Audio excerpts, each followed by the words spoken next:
Recording in progress. Good evening.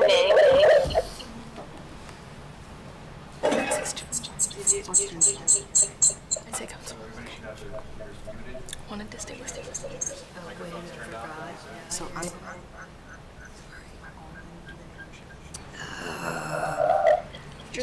Okay. But I'll go to the next slide because it's really slides.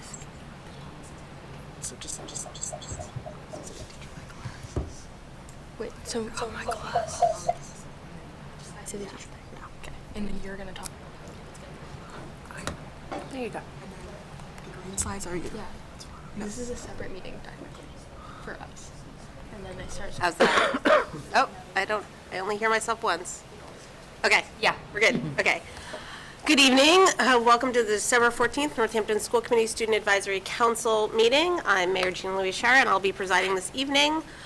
This meeting is being held both remotely on Zoom pursuant to the modification of the state's open meeting law for the pandemic and in person here in the community room at JFK Middle School. This meeting and all participating will be audio and video recorded. And thanks to Michelle Jarvis, who's assisting today, to take minutes. So I will begin by asking Michelle to please call the roll of the school committee. Good evening. Mayor Schara, Present. Member Robbins, Present. Member Gazy, She will be. She's not. No. She stepped out. okay, so I'll come back to her. Member Seraphy Cox, Not here yet. Member Stein, He's not here yet. No, he's on Zoom. He's on, He's oh, on he's on the Zoom. Zoom? Oh, thank you. Yes. Did he just come in? Okay, thank you. Member Levy, Not yet. Member Miller, Present. Member Goldman, Present. Member Agna, Present. Member Davis, Present. Member Gazy come back in yet? No. No. Not yet. Okay. Member Seraphy Cox, I think she was on Zoom. I thought I saw her. She was potentially going to be a little bit late, so I'm not sure that Okay. she's here yet. Okay. Okay, roll call is done. Okay, thank you.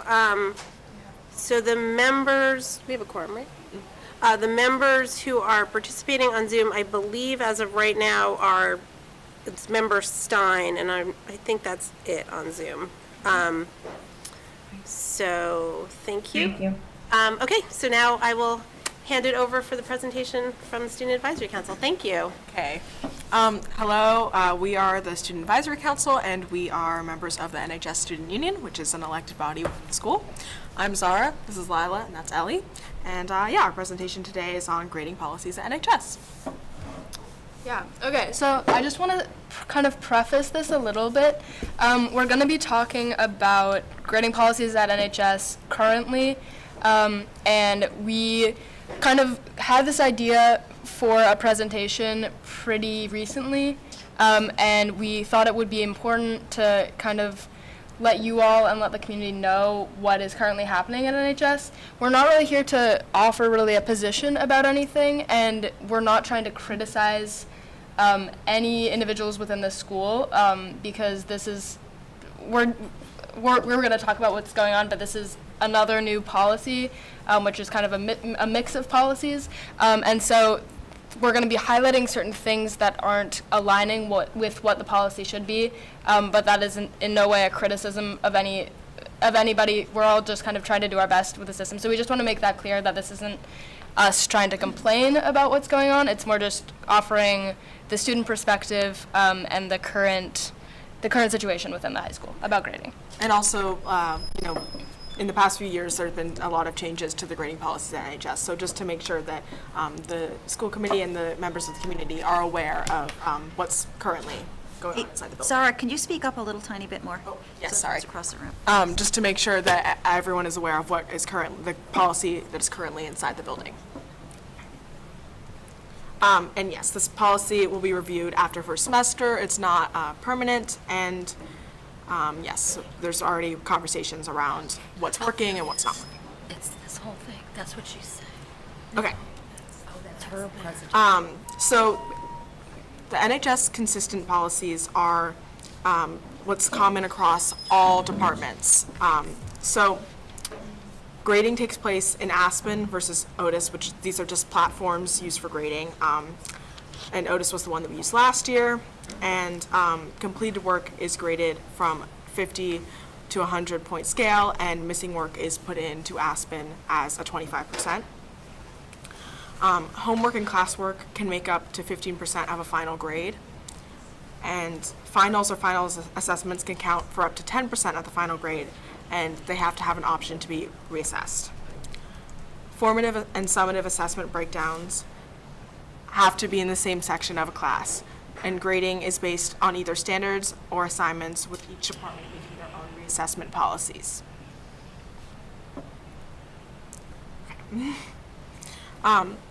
The Fine and Performing Arts Department uses the NHS grading consistencies that were mentioned on the previous slide and adapts them to fit individual classes.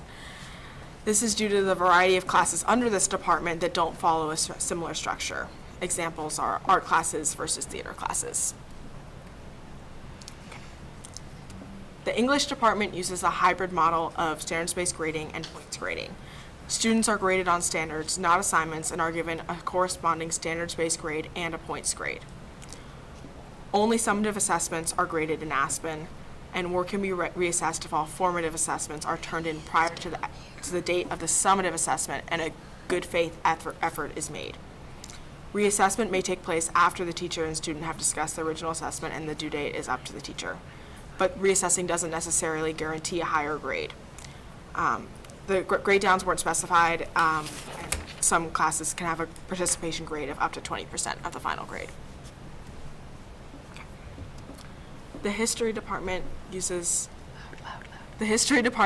points grading, and 85% of summative assessments and 15% of homework, classwork, and participation are the final grade breakdowns. Reassessment must take place 2 weeks after the original grade was entered, and late work cannot be reassessed. Participation in class and completeness of formative assessments are required in order to reassess, but this decision can be made at the teacher's discretion. The new grade will be the average of the original and the one post reassessment. And any grade below a 90% can be reassessed.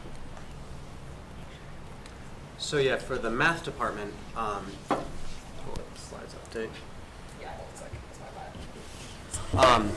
For the math department, it's completely standards-based, and the breakdown of that is a missing is 25%, a beginning is 50%, a developing is a 75, a proficient is an 88, and an exemplar is a 100. In some classes, homework or classwork is responsible for up to 15% of the grade, although most classes don't have this, and summative assessments are 90%, and the final will be 10%. Students are able to reassess on developings or lower as long as it's within 2 weeks, and they can only reassess up to a proficient, and the new grade will replace the old grade. And final reassessments are not accessible. Final assessments, not reassessments. So sorry, final assessments are not reassessable. For the science department, it's also standards-based. A missing is a 25, a beginning is a 50, a developing is a 75, a proficient is a 90, and an exemplary is a 100.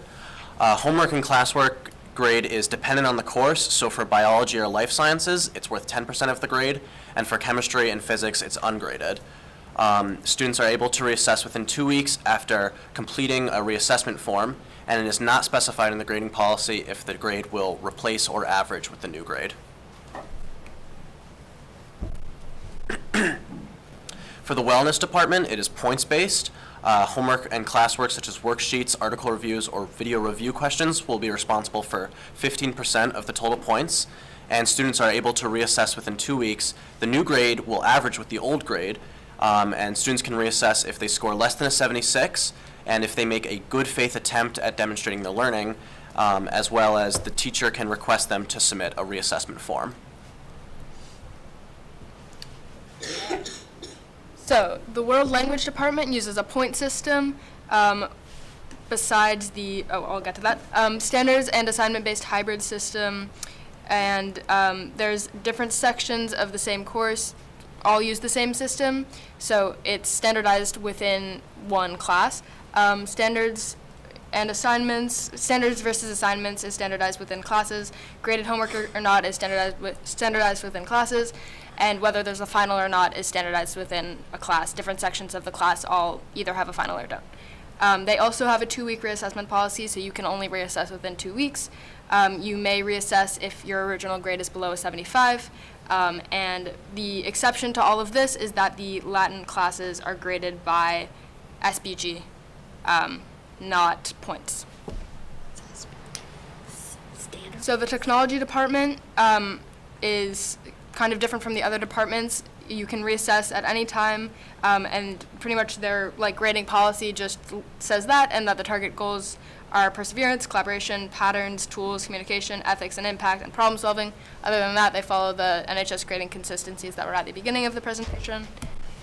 And then learning strategies, also more unconventional because of the non-conventionality of the classes within that department. They use pass-fail, and students will earn a weekly grade of 1 to 10. A grade of 6 or 60% indicates a passing grade. Okay, so as we were collecting this data, we realized that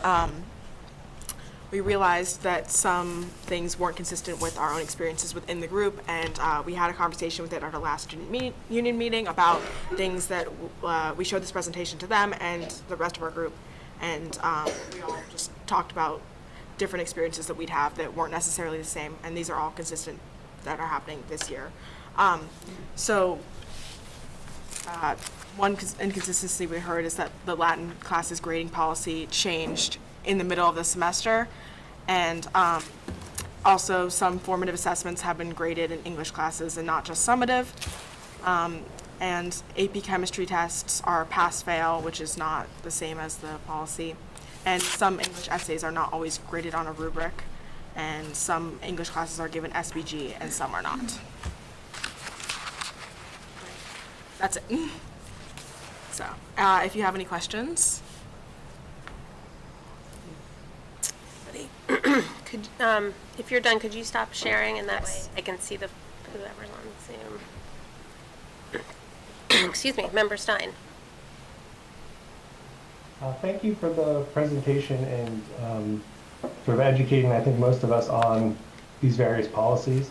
I just had one question, which is more about the experience for the students of having that level of variety. What is it like for you at the end of a period of assessment where you have a variety of different rubrics, essentially, on how things are supposed to work? Like, how do you translate everything? When you look at things, and or do you worry that when others see these grades, like when you're applying for things or sharing transcripts, that the story of what's happening there is not communicated, or do you think that that's not a problem? Any of you guys want to answer that, or are we all take turns? Yeah, okay. I don't want to start. I can start. Okay, yeah. So I think I can really only speak for myself because we haven't done a lot of outreach about this. But personally, how I've kind of developed a strategy to deal with these different, the differences within departments and between departments is that you just kind of get a feel. I think most students probably couldn't tell you what the policy is within any given department, but you just kind of develop a feel for how much work equates to a certain grade. And that varies based on department. So for example, I'm in a calculus class right now, which is in the math department, and some of you may have noticed that in the math department, a proficient is an 88, and in most departments it's a 90. So that means that if you get a 3, it's still kind of standard. So if you get a 3, that's an 88, and you can't reassess that, which is pretty different from my experiences in my other classes, because I can do pretty well on an assignment and I get a B, and that's final, whereas in other classes that's not true. But you just kind of adapt to that, and that's kind of been my strategy with dealing with it, but I don't know if you guys have other experiences.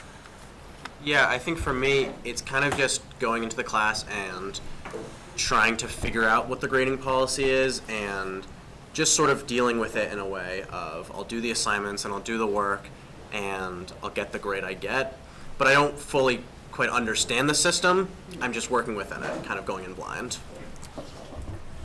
From my experience, the first like 2, 3, 4 weeks of the semester are the hardest when it comes to this, because you're learning, again, what Lila said, how much work equals what grade, and also what the teacher's individual, grading policy for the class you're in is. So I definitely feel like the first month or so of the semester, I was confused, but now that we're almost to the end, I know all my classes really well. I mean, and we've done so many assignments that I know what it is I am aiming for. Does that answer your question? Yeah, thank you. I just wanted to understand your sort of experience as students with it, so thank you so much. One more thing that I would add is that I think when students ask teachers about questions surrounding the grading policy, the answers can sometimes be a little bit vaguer than they were when there was a super standardized system across the school. And obviously different departments, work differently and different classes work differently, so it makes sense for things to have different grading systems, but I think the transition from everybody knowing pretty much exactly what was going on, even if we didn't understand it, to many people not totally understanding what's going on, including, I think, sometimes faculty, and sometimes it's not totally clear what the where the NHS consistencies end and the jurisdiction of the departments begins, can cause a little bit of confusion and also frustration. And I've definitely witnessed conversations where kids are like, can I reassess? And their teachers are like, no, you can't reassess. And they're like, wait, I thought I could reassess. What happened to SBG? Yeah. And Yeah, and again, going back to that, like last year, everything was so standardized, and grades were, proficient was a 95 last year. So I think a lot of, there's just a lot of confusion about what work is going to equal an A and what work isn't going to equal an A, because last year it was like a 76 and above was basically translated to a 95. So I think that the entire school is just going, like, having an adjustment period where we're like readjusting to being in a classroom with a points-based system. Even if it's still standards, it's still like a provision is lower now. So.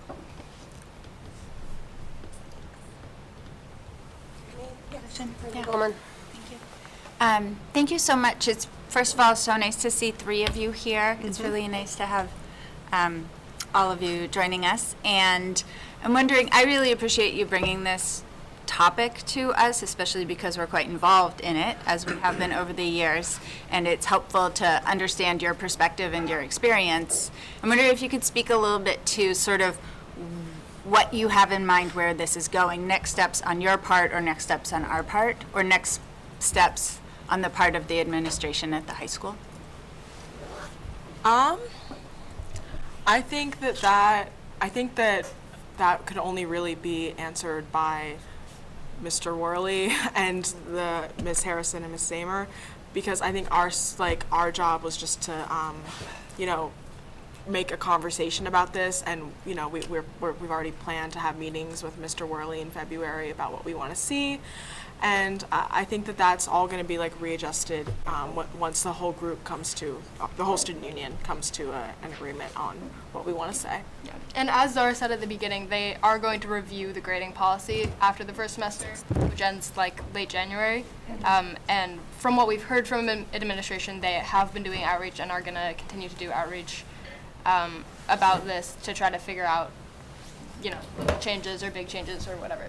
Yeah, and I think that the school is just trying to do like a soft roll out of what we had before. I mean, that's the impression I've gotten.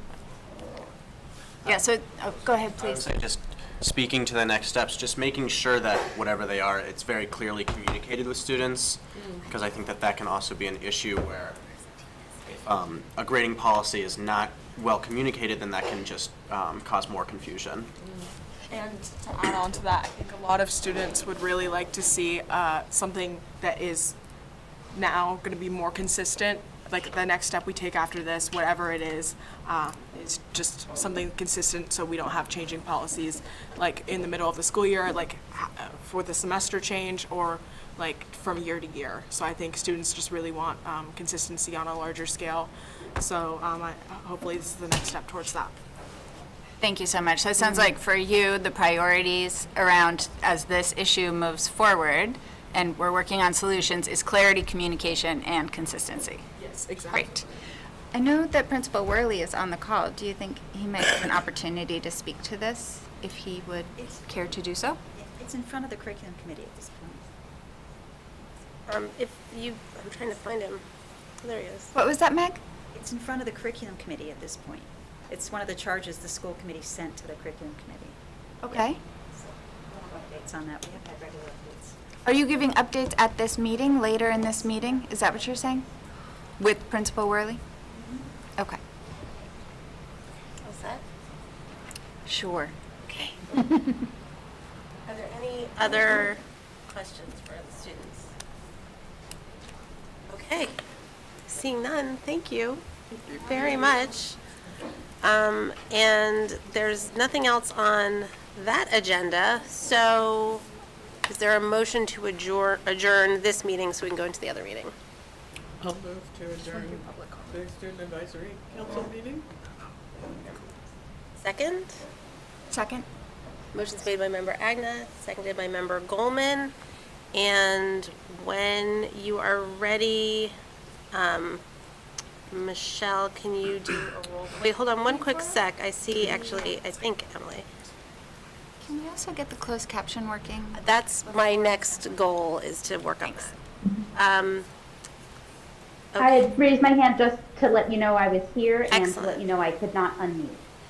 Now you should be able to. Wonderful, thank you.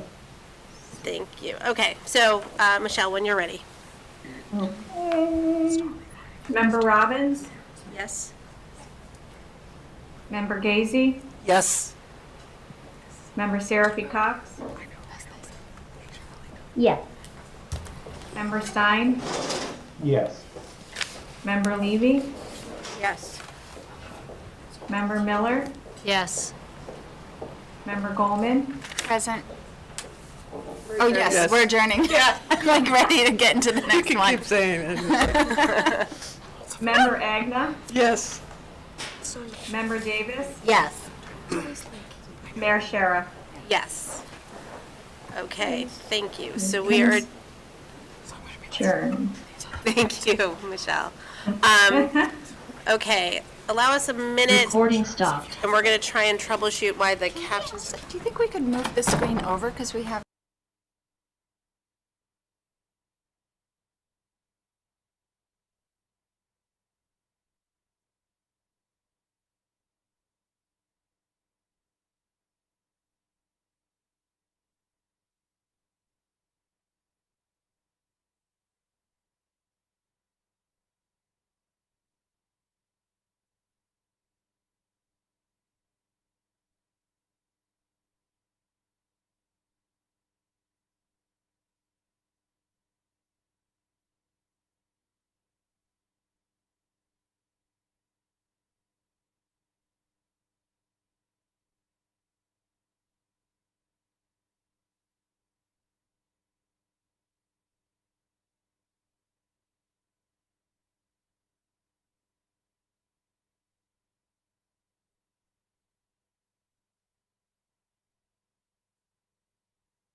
It's usually right there and it's not.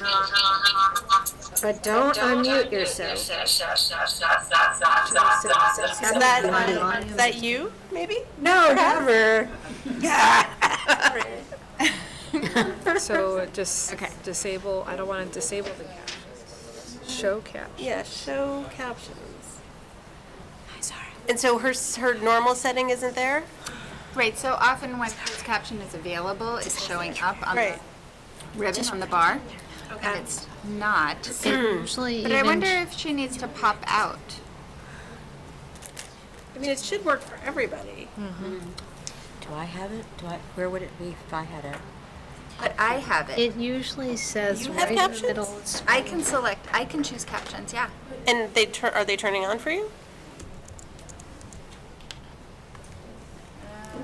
Maybe not. See, I don't know what the issue is. It's kind of a strange thing. Do you have any idea about how to turn the captions on? One second. Okay. Before, can you make In the middle of the screen, it says closed captioning on, and it's not saying. I can look. Right. That's my bag. Those are my bags. I've got two. Oh, that's you not can use mine. mine. there, you can start. So Portia's now the Yeah, yeah. is now the host. So make you co-host. Make me co-host, please. Okay. And she has the option to. Yeah, it's not doing any, it's not it's not going on. turning on. Usually it says it's. Show captions, Um, view full transcript. Caption settings. Do you have to click?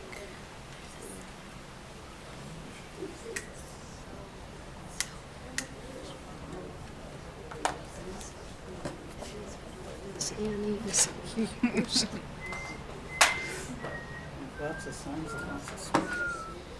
How about the always show captions little box right there? We can try it. I mean, it can't hurt. Time I could go get the chocolate.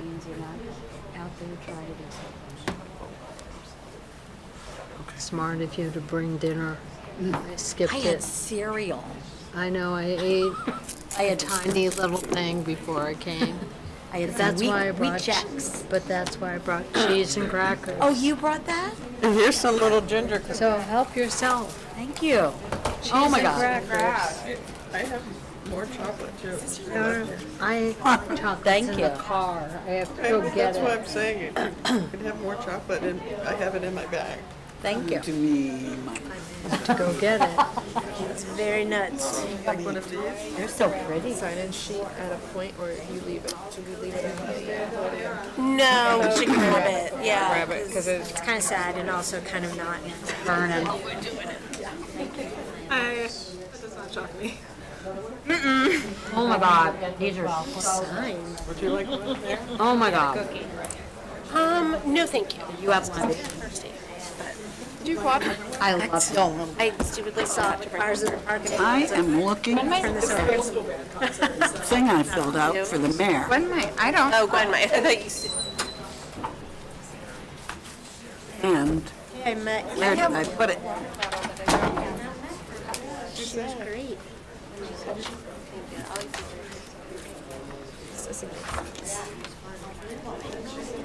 should we ask? Taking a class on that. I'll just give an option. Okay. Yummy. The mic's on? One letter. Christmas. To be read. Let's see, Gwen promised. I thought Gwen said it was going to be part of the record, which it is. And So we just say that it's part of the record, so she. Yeah, I'll ask Gwen. Yeah, I don't. get coffee, tea. I mean, it's been received by everyone. It's part of the record. Way worse. Well, it's gonna free up and. Still. Oh, I just went out. Oh, then. Big meeting to go out on. Said the mic's are on. Okay. Is Might be here for a while. No, Holly forgot her computer and I was like, we're gonna be here for hours.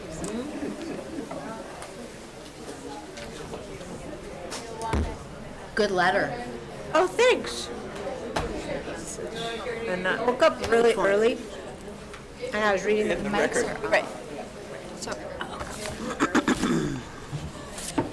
and I was reading the paper. Correspondence received, go to the record. Is that stated, just to record? It's not. I think I was gonna. You did it right. should include that, but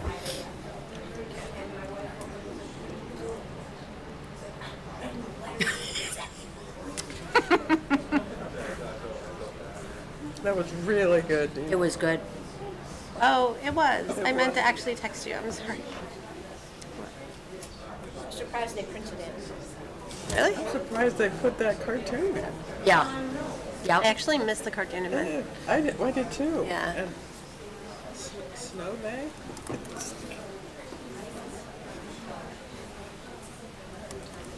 I have grapes, if anybody would like. That's an expiration date on it. Let's bring me something nice. I mean, for all the money. Don't let the door hit you. Right. Grapes. Grapes. Anybody want grapes? I've got lots of grapes. Would you like grapes? I'll come around. The mayor went.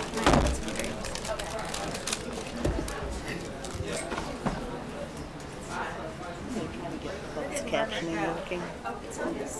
Margaret went out to her car. It's right here.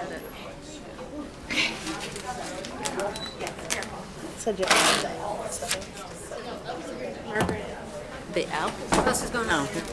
If you go to, you don't know why it's not working. Right now, It's Apple settings. But it's not working. They So could go to I don't know. Apple, system settings, accessibility. schoolwork, and she has to do that on her computer.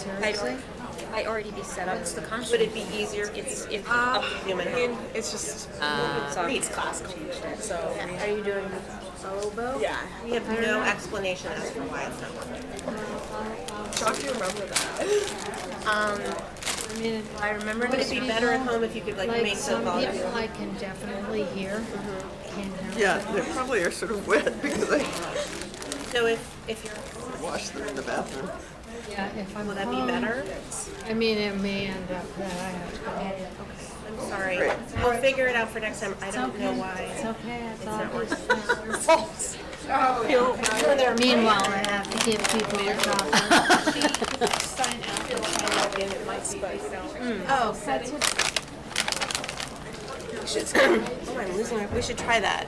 These are very Oh, I love these. A song called References. I just want you to sign out and sign back in. Check your settings. Take it. I'm not sure that's gonna fix it. I'm too busy passing out chocolate. Oh, you're sweet. So sweet. So I should leave the whole meeting and sign in again? Yeah, let's see if it changes. I don't know. We like it. Alright, I'm behind you. It's been just us. Thank you very much. I think so. I'll be over if I. I don't see anyone having the setting though, so I don't think it's gonna work. Yes. Does that help me? All right. Last year was just me, so I was like, I have. So yeah. Is there a reason we're not starting it? Actually, this is. We can't get the captions to work. You're doing a great job. Cigars. Thank you. I'm just really nervous now. I'm so old. Thank you. I know. If that's what you were offering. You're still here. As goes. They were hard. Is this somebody Cigar else? cigarettes. This is all portion. Betty Boop? Chocolate. Margaret asked me to pass them out. More chocolate for you, Meg. This is a good thing to mention, but they already know about it. I know. I don't. Margaret asked me. Settings? Yum. Real stuff. Thank you. I don't know. I have no explanation. Still not there. I'm gonna see what I can do, and if it's really bad, I'll go Drama today at school. and get online. Okay. Thank you. Yeah. Okay. 'Cause it usually says right there, closed captioning. It's not there. No, that's not it. That's just the camera. All right. I don't. Did it help? I don't know what it is. All right. So No. let's- Oh, you passed it Yeah, out? I know. Oh, there's I wonder more. if it should be easier for her to go home. Okay, are we ready? All right, Dave. I'm ready. Yeah.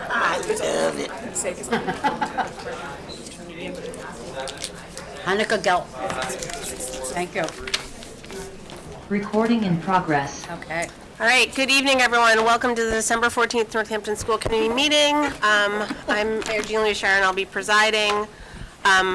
This meeting is being held both remotely on Zoom pursuant to the modification of the state's open meeting law for the pandemic and in person here in the community of Raymond JFK. And this meeting and all participating will be audio and video recorded.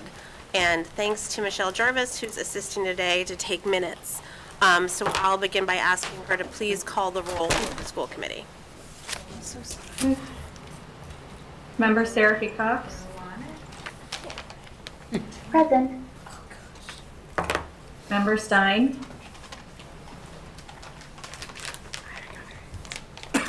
He's muted. Yeah, but. Present. Thank you. Member Levy? Present. Member Miller? Present. Member Goldman? Present. Member Agna? Present. Member Davis? Present. Mayor Shara? Present. Member Robbins? Here. Member Gazy? Here. Okay, you have a quorum, Mayor. Great, thank you. And the following members are participating remotely on Zoom. That's Member Seraphy Cox and Member Stein.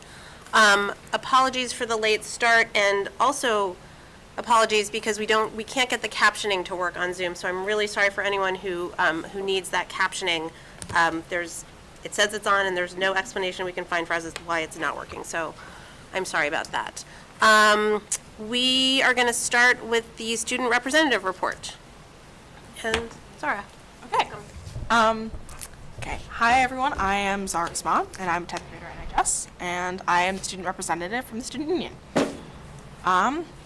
Okay. So I just wanted to start off by saying that to all the members who are not returning with the next cycle of the school committee, thank you so much for all your hard work. Yeah. And now on to my report. So yeah, we're almost to winter break. All right, can you speak up a little bit? Okay. Or if it, I don't think these mics are. I'm not sure The microphones are for Zoom. yeah, the microphones are for Zoom. I don't think they amplify in the room anywhere. The microphones are only for Zoom, they don't amplify in the room. That's a good voice. So, That voice. they just. Okay. All right, Zara, use your teacher's voice. Okay. Okay. So yeah, the winter break is almost upon us, and there's been like a mad rush of work just to finish up before that. And rehearsals for the spring musical have started, and they are on Saturdays for this month, and then on January they will start after school. The class of 24 had a gingerbread house making contest yesterday, and the Latin students are students who are taking Latin are fundraising with a Capture the Flag shut-in on Friday for their trip to Italy. Okay, so over the past 2 weeks, we have had 4 stay-in places, and they've been 2 in 1 day, and there have been police officers outside the school, and many students are uncertain as to why that is. And leading into other news, student conflict around the Israel and Hamas war has intensified, and this past week, flyers were put up for a walkout scheduled for next Tuesday. And there were many different versions of these flyers that all have different words. Some say walk out for peace, some say stand with Gaza, some say ceasefire now, and many have the Palestinian flag pictured. And with this news of the walkout, this conflict, the Israel-Hamas war, is now being discussed more than ever. And as I was informed today, since this walkout is not a school-sponsored event, flyers cannot be put up in the hallways as they were before, and so they've been slowly been taken down. Flyers can be, however, handed out, and this has been communicated to teachers and will be communicated to students in the future. But since this is still recent, many flyers are still up, and some are up in places like bathrooms. And yeah, that is all unless you guys have any questions. Any questions for?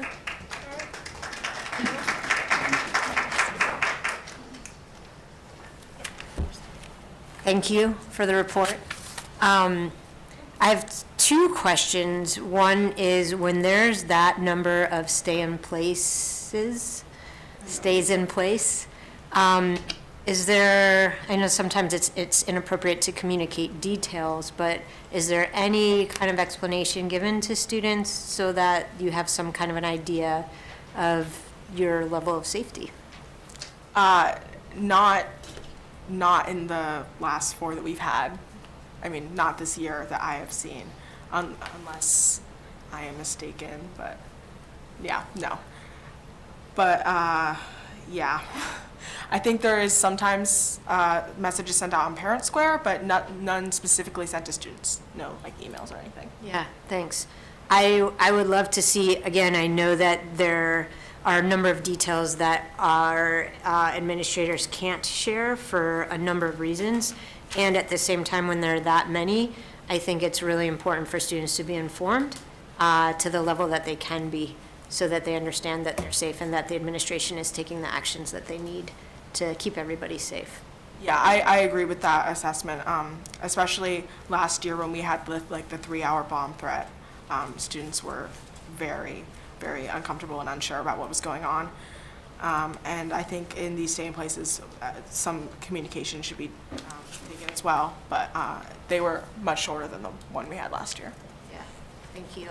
My other question is, given that this upcoming walkout has brought perhaps renewed conversation to Israel-Palestine in the high school, do you feel like there's opportunities in your classes to engage in thoughtful discussion and to be informed and to learn, in addition to the conversations that are taking place outside of the classroom among students?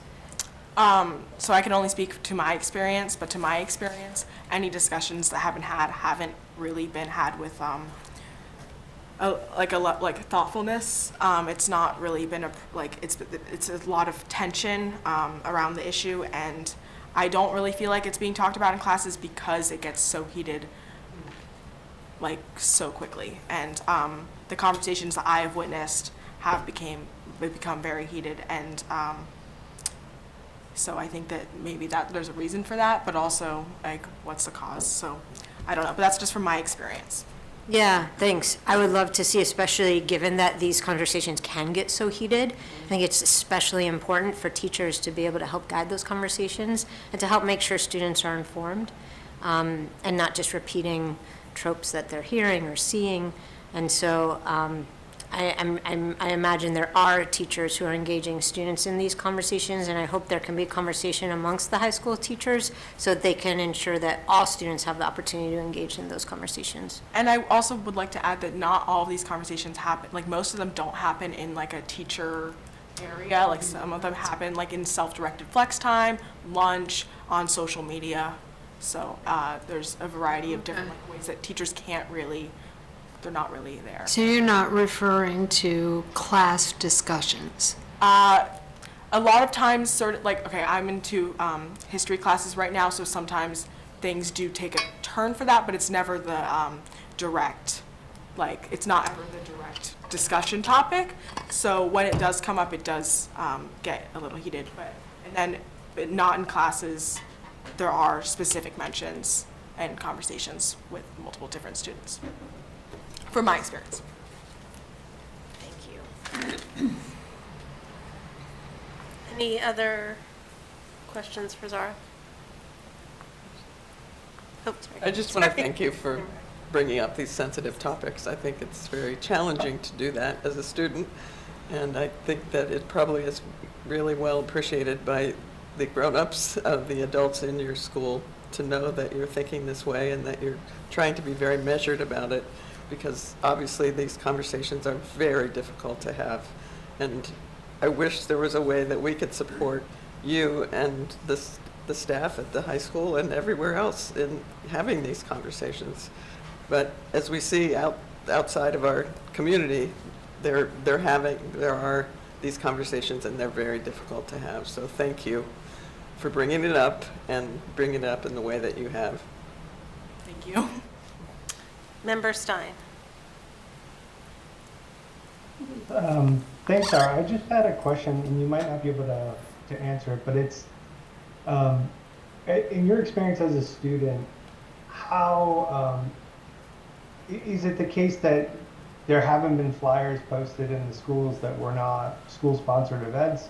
Is this like a time in which a policy is being enforced where it hasn't in the past? Or are you not aware of, like, from your perspective, is it the case that the only flyers you're seeing are school-sponsored events most of the time?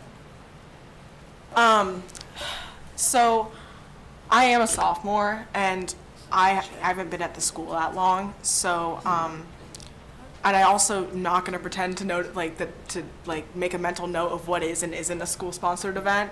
So from my recent memory, I don't know if all these events are necessarily school-sponsored, but the events I see flyers put up are happening in the school. So as far as I know, but I'm not entirely sure what is and what isn't a school-sponsored event, and it isn't something I keep track of, so I don't feel like I can accurately say as to whether or not it is like a one-time enforcement or it's always been thoroughly enforced. I'm sorry. No, thank you. I just didn't know if you had a sense, and I appreciate why you wouldn't. So thank you. But I definitely haven't seen anything that's like blaring like, oh, that definitely wasn't a school-sponsored event, from my experience. So.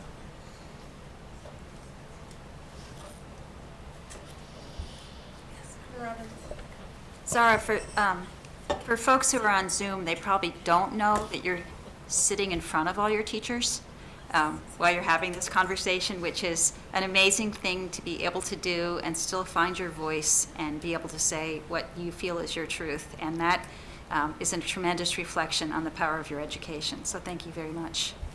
Thank you.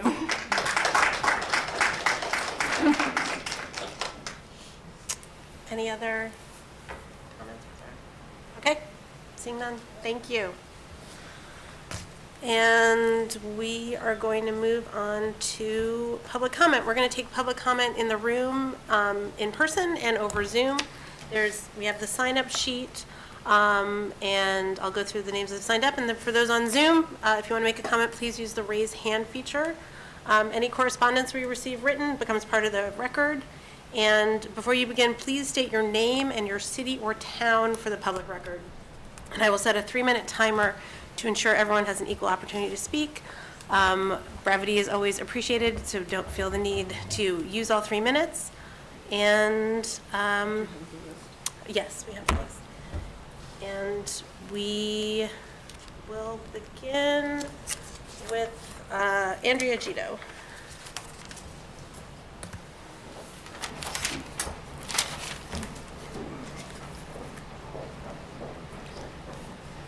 Good evening. My name is Andrea Agito. I am the president of the Northampton Association of School Employees, and I am a kindergarten teacher at Ryan Road Elementary School. I would like to first begin by expressing my frustration and disappointment to the Agenda Setting Committee, Madam Mayor and Member Agna, for diminishing the democratic process by limiting public comment to 15 minutes. This, in my most recent memory, has not been done, and in this case, and I believe that your constituents have the right to be heard. With that being said, I would like to say that I believe that many people might think that there is fluff in the school budget, that we have extra people and lots of free time. Let me assure you that this is not the case. There is no fluff.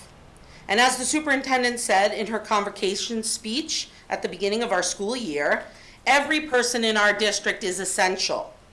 We all are essential. Any major cuts to reduce our school budget need to come from staff, because as we know, there's not a whole lot of anything extra.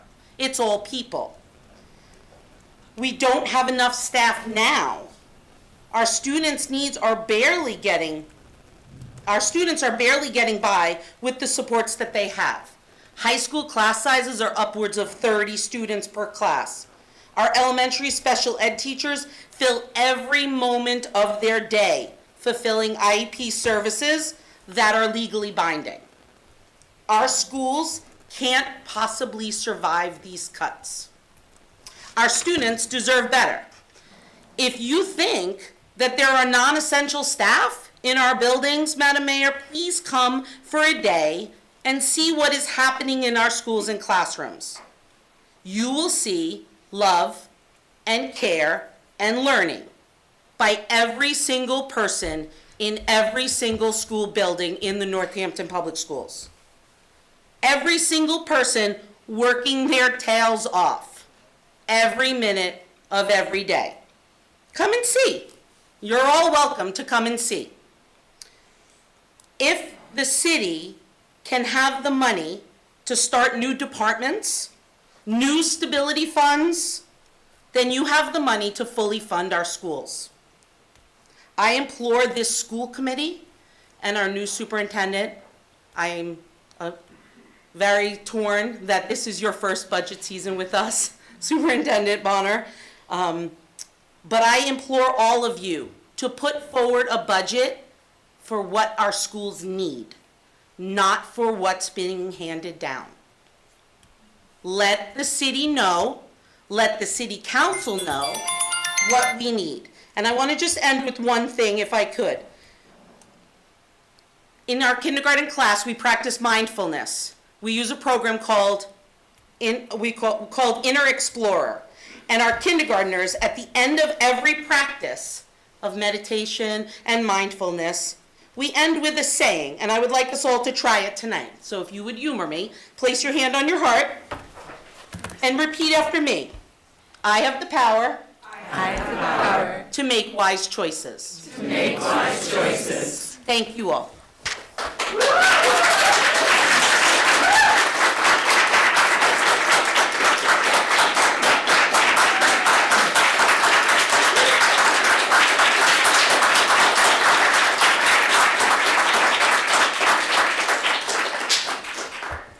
That's the only name on the sheet. So just to note, it always says 15 minutes. That's actually in the rules, but it's not been the practice to keep to 15 minutes, and I think it always says that, so maybe you hadn't noticed in the past. First on Zoom is Luna. Hold on. You should be able to unmute. Okay. Hi, my name's Luna, and I'm in 10th grade at Northampton High School. I'm here tonight to ask you to pass the climate crisis. I was 12 and in 6th grade. The students in my science class were asking questions about climate change, so my teacher paused her lessons to teach us about it. That night when I came home from school, I cried and cried. I was scared because I realized the climate crisis is not something that will happen in the distant future. It is happening now. Learning about the climate crisis made me so sad, but it also made me want to change the world and my community for the better. Both climate curriculum and teachers are so important, and I, along with Sunrise NHS, believe that education is an essential part of change, which is why we need funding to support teachers so they can do their amazing work and so we can create a better climate curriculum for our Northampton schools. Thank you. Thank you.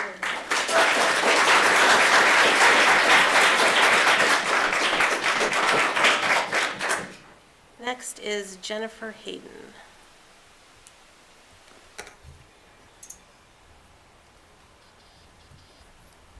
Can everybody hear me okay? Yes. Okay, thank you. Good evening. I wanted to take this opportunity to share my experience living and working in Northampton. I am a fourth-generation Northampton resident. My grandparents both grew up in Northampton, going through the Northampton school system, and recognized the quality of schooling they received and decided to buy a house in town. They raised not only my mother, my uncle, but me going through the school system receiving the best education. Flash forward, my stepchildren came through and both attended JFK Middle School, Smith Vocational High School, and they both graduated with honors. I still live in my house my grandparents bought all that time ago, Myself and my mother work for the Northampton school systems. I am very concerned that after 4 generations of my family living and now working in Northampton, that we are going to lose this quality education that my family all received by going to school here. As a taxpayer, I'm appalled. With the looming significant budget cuts to our school, when is enough enough? Please reconsider these budget cuts. We need to get creative and think outside of the box to make sure that people will want to stay in Northampton and we will not lose sight of what is really important: our school staff, our students, and our future. Thank you. Thank you.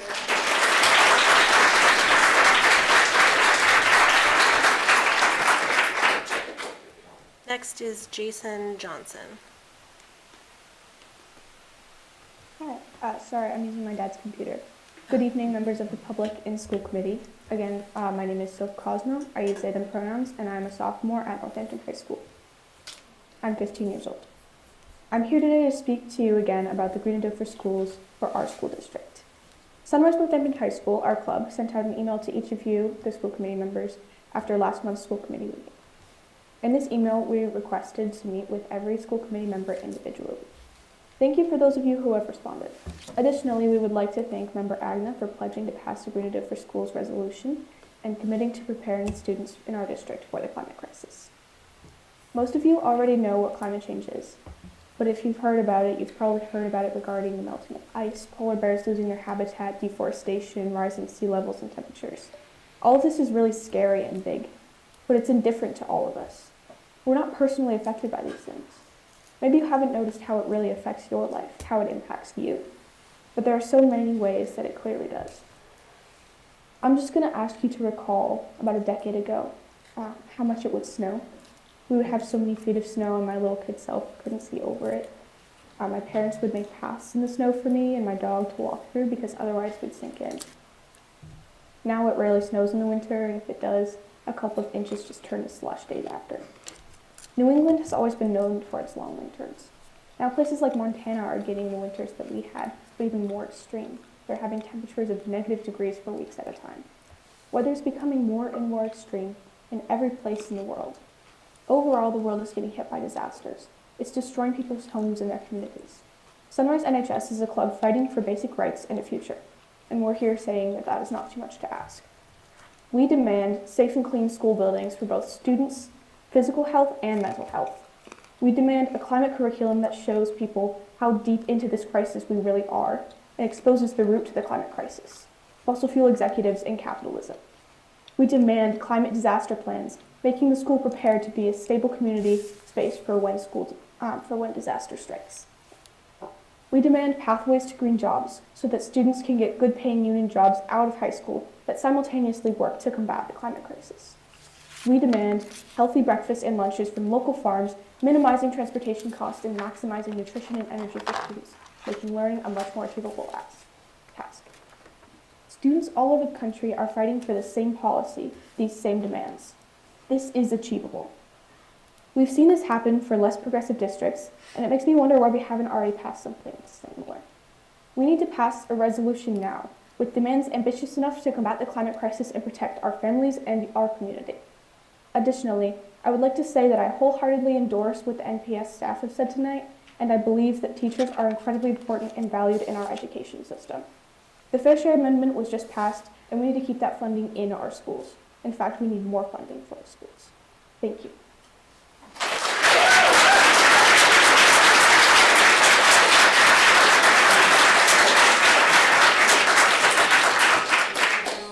Thank you. So next is River.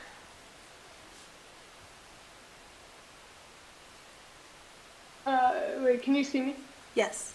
Yeah, okay. My name is River Bruno-Wojcik. I am 16 and a sophomore at Northampton High School. I am here today in support of the Green New Deal for public schools, a landmark proposal to reshape America's K-12 public school systems in the face of the climate crisis. Since the last time I was here, we have built an incredible network of people who support our movement and a Green New Deal for Northampton public schools. I am inspired by seeing so many passionate people come together to make change in our school and our district. I'm reminded of a line From the popular children's book, The Lorax, unless someone like you cares a whole awful lot, nothing's going to get better. It's not. And I know it sounds kind of silly, but I truly believe that it applies to the climate crisis. In order to secure a livable future for generations to come, we must create change in every community, school district, town, state, and country. I am here to tell you that we all care a whole awful lot, and I hope you do too. Thank you. Thank you, River.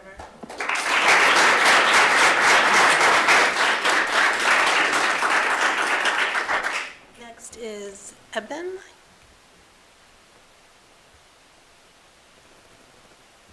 Oops, there you Hi. go. Hi. My name is Alia. Thank you for fellow committee member. I want to share very quick something about safety issue at Northampton High School. I will start with my personal experience. When my daughter, on October 6th, my daughter experienced an unprovoked assault by Ms. Rivera while sitting at her desk in full view of her math teacher. No police were called. After doctor, dentist, crisis therapist, and ER visit, my daughter returned to school 2 weeks later than her perpetrator from her suspension, only to find no safety plan had been made. And the suggestion from faculty was to isolate my daughter in an empty office for 2 days until a meeting to take place. During the meeting, it feels as though faculty were pulling a safety plan out of thin air. Within the last month, my daughter was walking to class when she came across the immediate aftermath of gruesome scene of blood and trauma. Rivera had struck again. This time it was one of her old victims who had left Northampton School District and returned after some years, only to be assaulted again by Rivera. The school's camera caught the entire bloody assault. Again, no police were called. Finally, the result of Rivera stalking and intimidating her at the school last football game, police were called by the victim. A video surfaced on social media by Rivera dancing in the school upon her return from suspension, while my daughter was undergoing crisis therapy. A few weeks ago, while on 2 weeks suspension, photos of Rivera vacationing in Florida were circulating in social media. It's no wonder why her antisocial behavior continues. I'm not naive about school fight, but the severity of these assaults is far beyond the typical scaffold of any school. It's now clear to me that the school's faculty are unwilling or incapable to upholding a safe and inclusive environment. Something needs to be done for safety's sake and the restoration of order at Northampton High School. Thank you. Thank you. Next is Suzanne Strauss.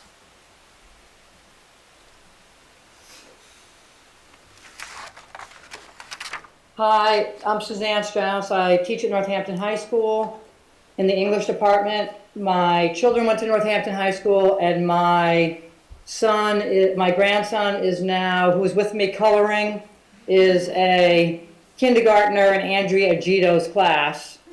So let me just put my little hand down here anyway.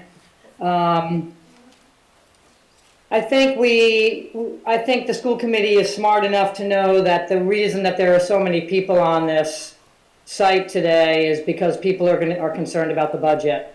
And as somebody who started here in the fall of 1998, this is something that happens every year, and every year it's demoralizing. And what I wanted to say is there's something wrong. There's something gravely, egregiously problematic that every year, whether it's 1 million, 2 million, almost 5 million, there's something wrong with the process that needs to be rectified, because the children of Northampton should not be held accountable for the mistakes or whatever problems are happening that they have nothing to do with. So it is my guess, what happens is we go to a lot of meetings, everybody feels bad. You all in the school committee, I'm sure you feel bad. And then we come to some kind of meeting of the minds, and a lot of times a lot of the stuff gets rectified, but in the meantime, everybody feels like that they've been strung through the mud.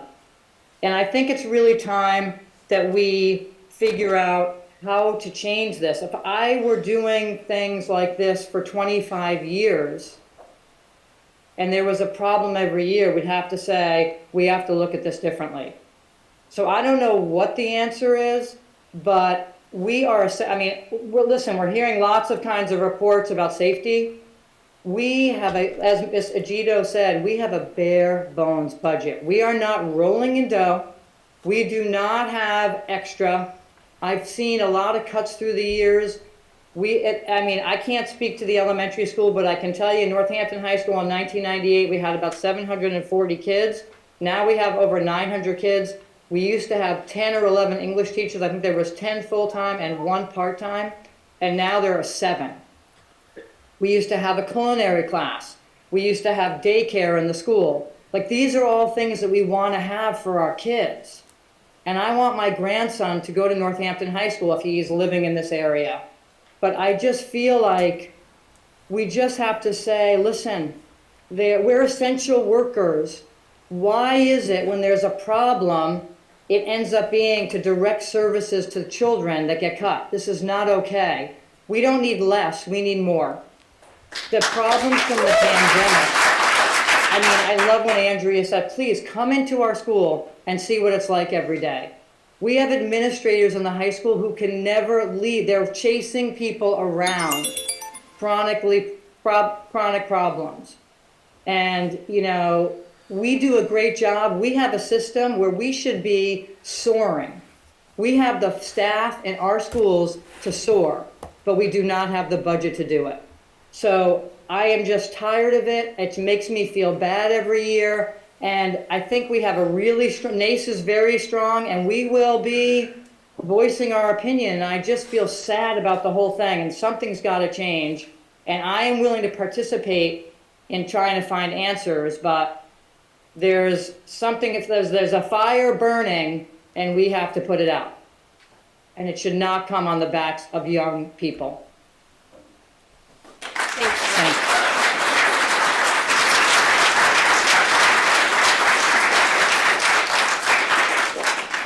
Next is Josh Feldman.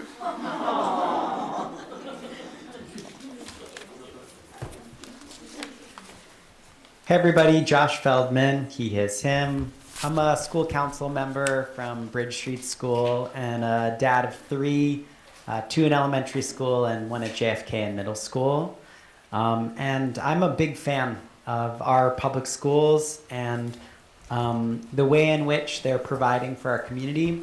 But I'm gravely concerned that year over year, we're in a conversation about budget cuts that, as Suzanne was just sharing, our schools can afford and are not fair to the children of this community and the future leaders of this community. This year, inflation is so bad that anything less than a raise in the budget to the schools is a cut. Even a neutral budget would be a cut. And to be considering significant budget cuts is especially harmful to historically resilient communities that need our schools as part of a safety net and part of the leadership development towards their great futures. I'd love to stop having a conversation about how we can cut on the edges of the school budget and instead have a conversation about how Northampton as a district can be at its greatest potential at a budget level unacceptable as it is. Our teachers, administrators, and staff are doing amazing work. Just imagine what they could do if we fully resource this system. And all boats rise when school systems thrive. Our business community will thrive as businesses choose Northampton as their location. Our families and caregivers will thrive as their children are provided for. And most importantly, the community which cannot vote in Northampton for their own rights, our students, will thrive. As we heard from Luna, Jason, and River as great examples, we have incredible student leaders in our community who need us to resource the schools in order to do their best work. And we have an amazing new superintendent who needs the resources in order to lead the school district to new heights. So let's stop having a conversation around scarcity and start having one around abundance. And I don't envy the difficult position year over year of our budget challenges, but our schools cannot be where that gets taken out. Lastly, gratitude to leaving room for public opinion and public discourse. And I'll just name that a coalition of parents, caregivers, and community members want to come to the table to help solve the problem. So let's change the process and allow for a paradigm that's not about scarcity, but about abundance. Thank you.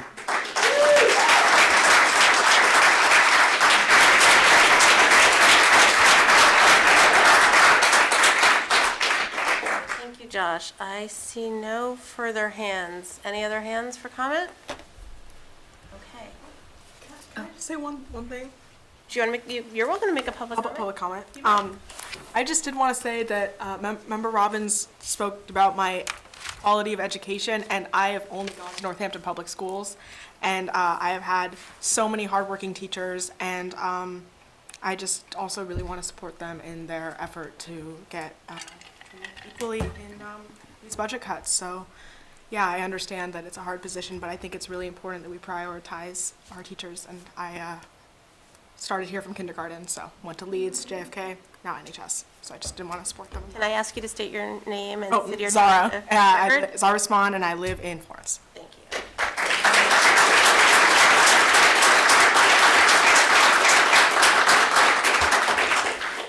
you. Okay, seeing no. Oh, Vera, do you want to make a comment? Yes. Good. I'll be quick. Don't worry. Sorry. Hi there, Barry Dunow, 23 West Center Street. I am no longer a journalist, so I have my political rights back. Just to be clear, please continue to support the Daily Hampshire Gazette. They're wonderful. Yeah, so as a Northampton resident, I just want to say that, you know, as we consider the budget going forward, I think it's really imperative to see what can be done to continue to invest in the schools. In my time covering and also living in Northampton, I've always appreciated how when the option has come for overrides in order to continue to fund the schools and the other budgets, the community has overwhelmingly stepped up. I think that reflects very well on it as someone who's looking to start a family here and hopefully stay in Northampton, not just the Pioneer Valley, but Northampton specifically.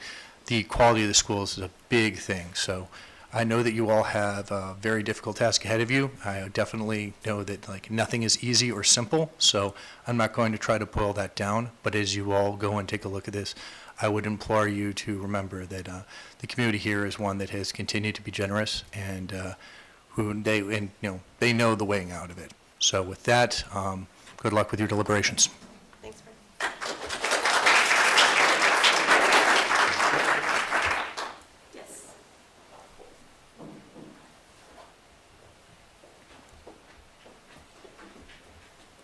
Hi, my name is Annie Wood. I am a resident of Northampton. I live at 14 Summer Street. I am also an admissions counselor at Hampshire College. And I just wanted to say briefly, we really, really love Northampton Public School applicants. I had an amazing conversation with one earlier tonight. They're always incredible. And that is because of the incredibly hard work that Northampton teachers do, the community that they have, and the really amazing education that they receive. And that can't continue to happen if school budgets are lowered or cut. So I just wanted to really strongly echo everything that's been said tonight. It is so important that the school budget continue to be fully funded, that there be no cuts, and that students continue to receive the support and resources that they deserve. Thank you. Thank you.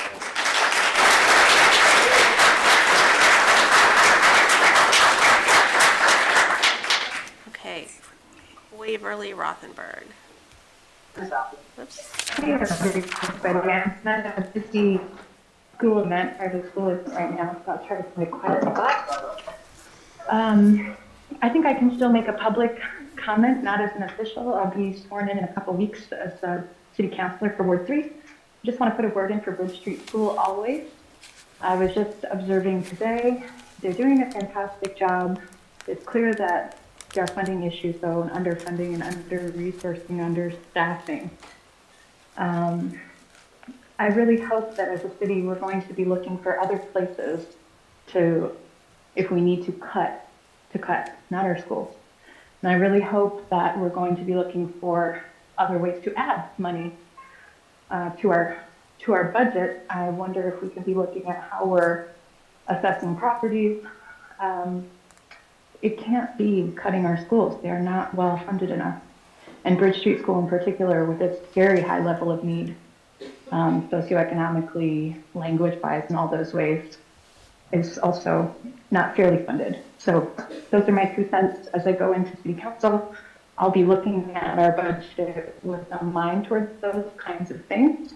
Our schools need to be first in line when it comes to funding. Okay, thank you.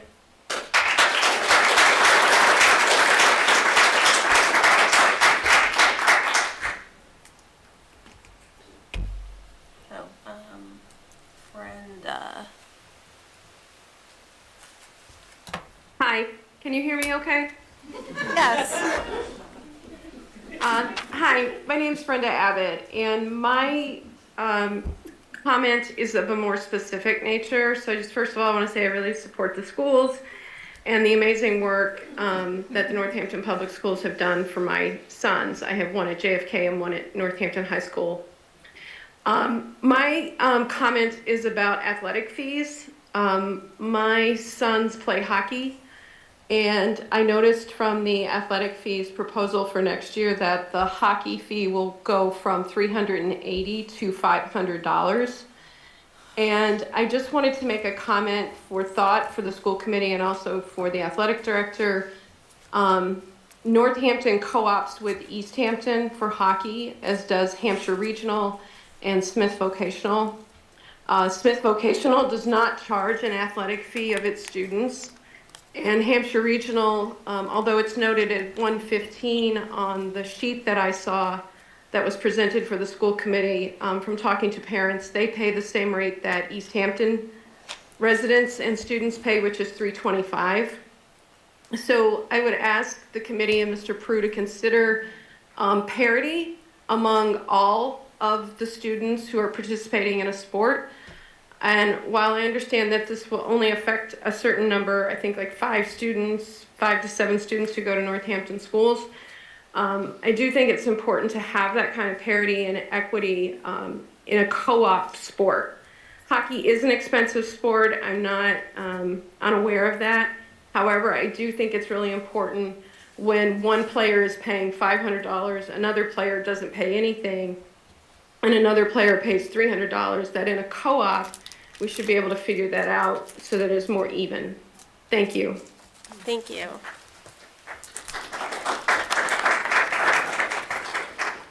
Okay. Seeing no further comment, we will move to our appreciation ceremony for the departing school committee members. Could you like me to? Yeah. You want to start? Sure, I'm glad to start. So we just want to acknowledge the 3 members for whom this is their last meeting on the school committee. This is Member Goldman, Member Levy, and Member Robbins. Thank you so much for your service to our district, to our community, your service through extremely challenging times. So we really appreciate all that you have given our district, and we thank you very much.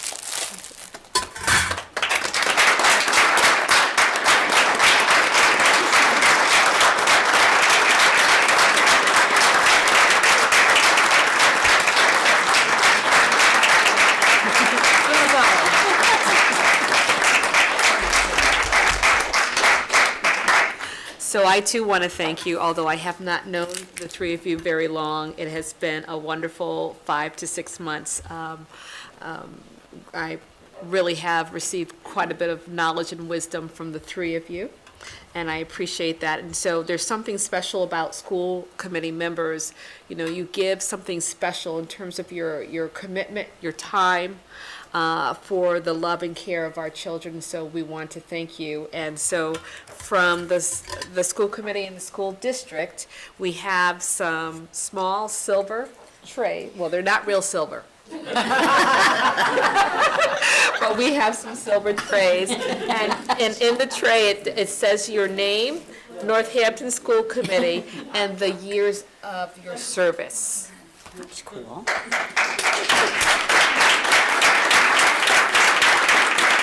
Not real silver. All custodians to the cap, please. All custodians to the cap.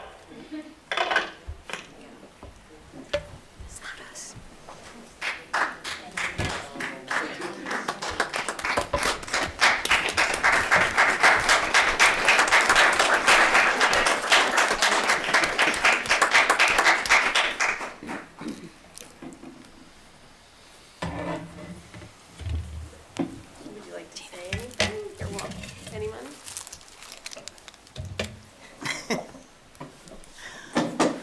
I'm just giving you the opportunity if you'd like to say anything. I'm not saying you need, I'm just providing the opportunity. Okay. Thank you. Thank you, the three of you, very much.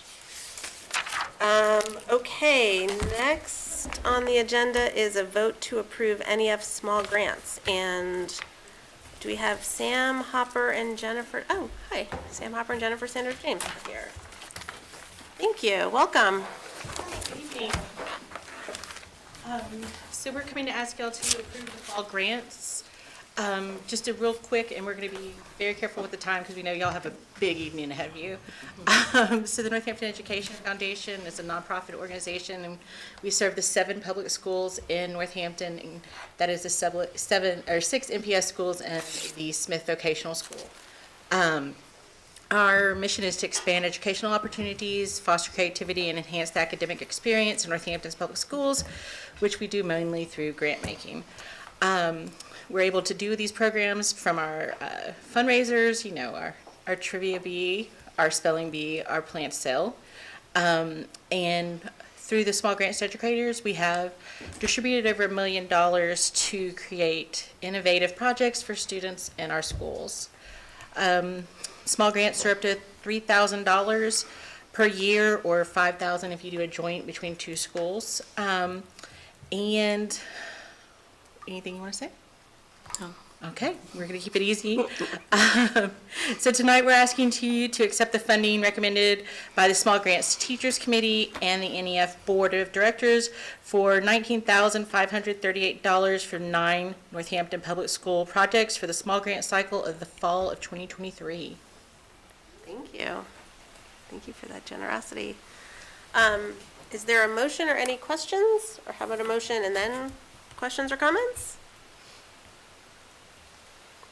This is where you all step in.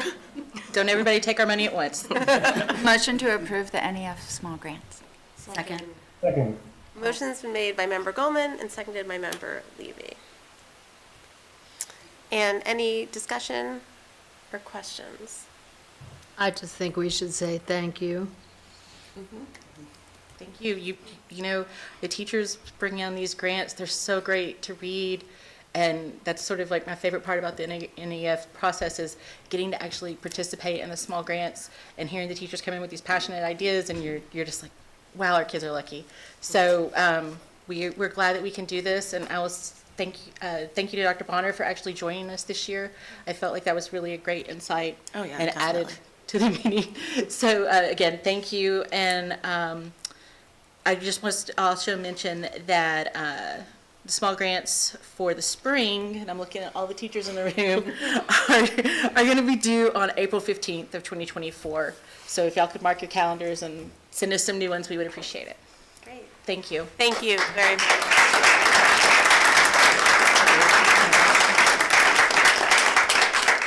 Okay, if there's no further discussion, then Michelle, if you're ready, a roll call, please. Yep, I am. Member Stein, Yes, with gratitude. Member Levy, Yes, thank you. Member Miller, Yes, thank you. Member Goldman, Yes. Member Agna, Yes. Member Davis, Yes. Mayor Shara, Yes, thank Member Robbins, you. Yes. Member Gazy, Yes.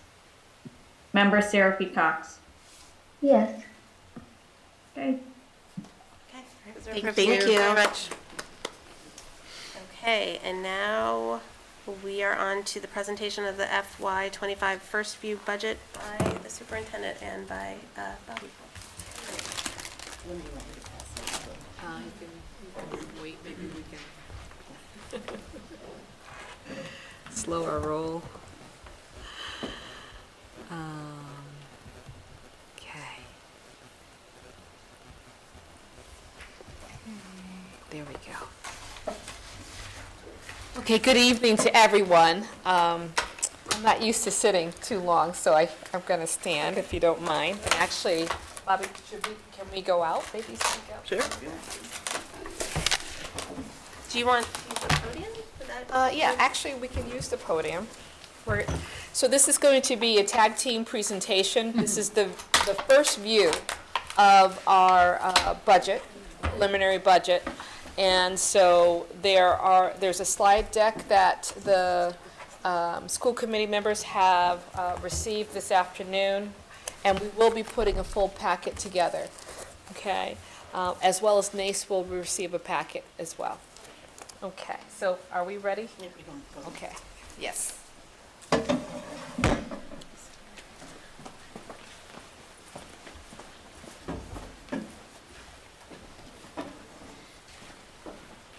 So we're modeling co-teaching right now.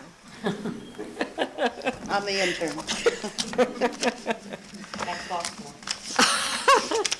Oh, now the only thing is, now I don't have a clicker. So. Do you want me to? I can bring my computer. Okay. Just thought about that.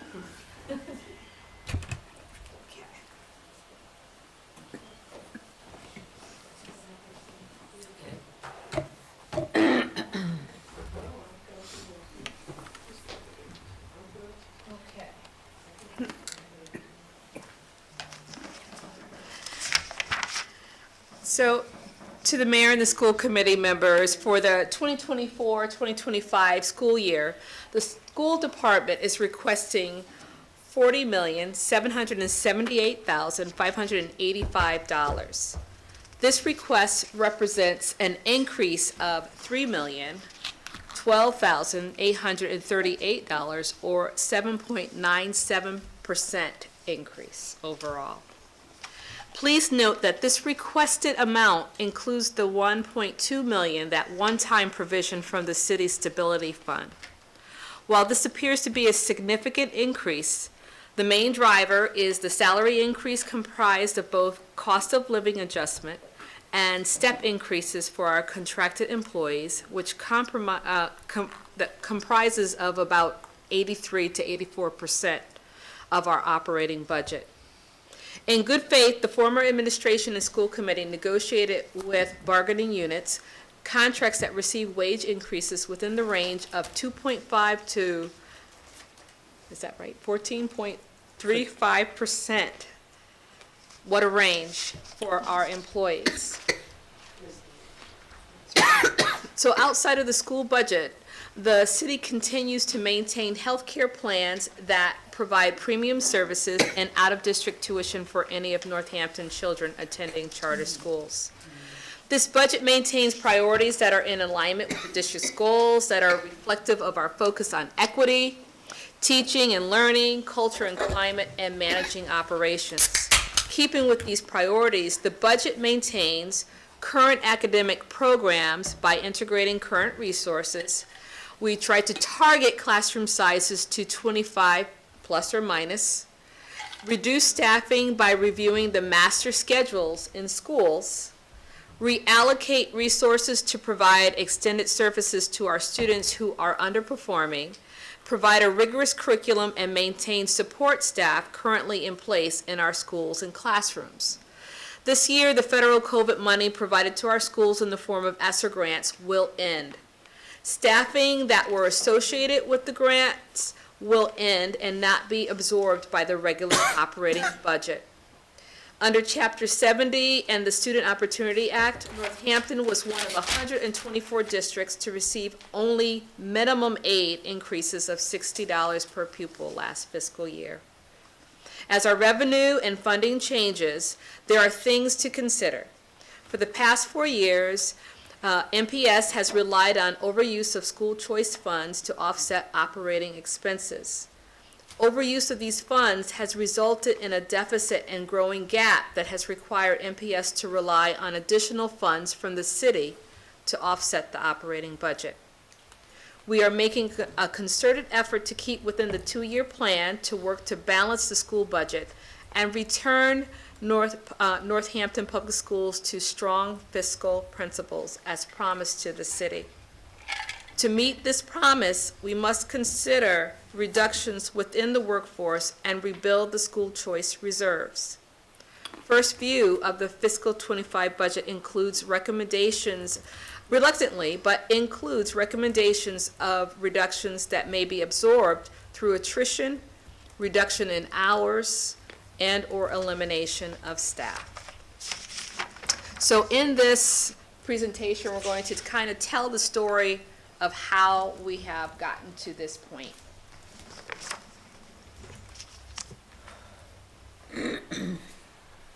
So our first slide, go back and forth, it shows our overall level service budget versus available revenue.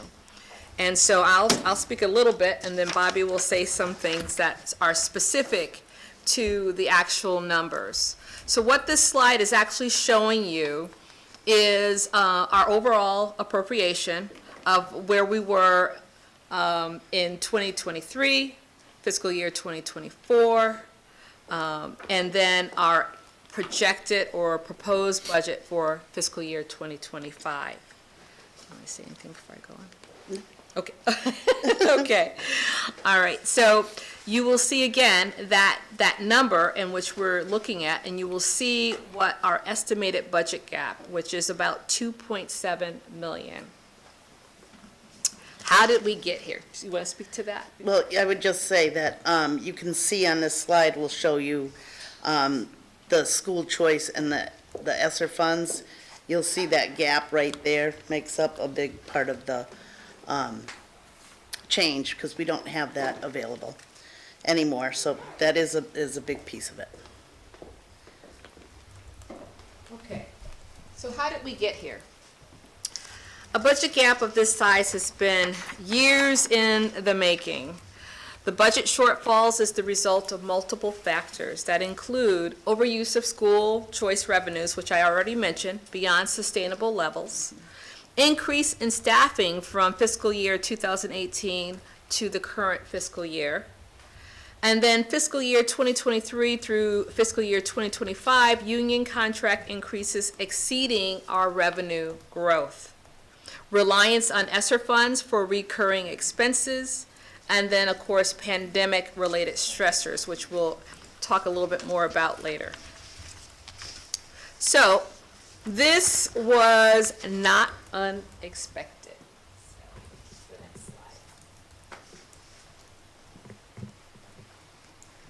So I'm told that former leadership cautioned not to rely on overuse of the school choice funds and that a budget problem was looming. So when I say school choice, is everyone familiar with what that fund is? Okay, all right. That was the teacher in me, sorry. So in April of fiscal year 2022, the school committee voted a fiscal 2023 budget, which was $250,000 more than the mayor's original recommendation, which the mayor ultimately funded. Mayor Sierra, fiscal year 2023 budget message that year included the following cautionary message. So I'm going to kind of bring up some memories here. In fiscal year 2023, the MPS budget relies on a significant portion of reserve school of choice funds. The use of these funds is exceeding the school of choice revenue, drawing down the fund balance at a rate that will result in a significant budget gap next year. Additionally, one-time federal COVID-19 elementary and secondary school emergency relief, which is ESSER, funds are being used to support and grow the fiscal 2023 MPS budget on some recurring and compounding expenses, not just one-time expenditures. The use of reserves greater than incoming revenue and one-time federal funds to such a degree will create a gap that will exceed the city's capacity to raise additional revenue to cover it. And I am concerned about our ability to maintain our educational programs and staffing at current levels in future years. So in May of 2023, the mayor's budget message included the following excerpts, and I'm not going to read what's in the red because these are quotes from the budget message.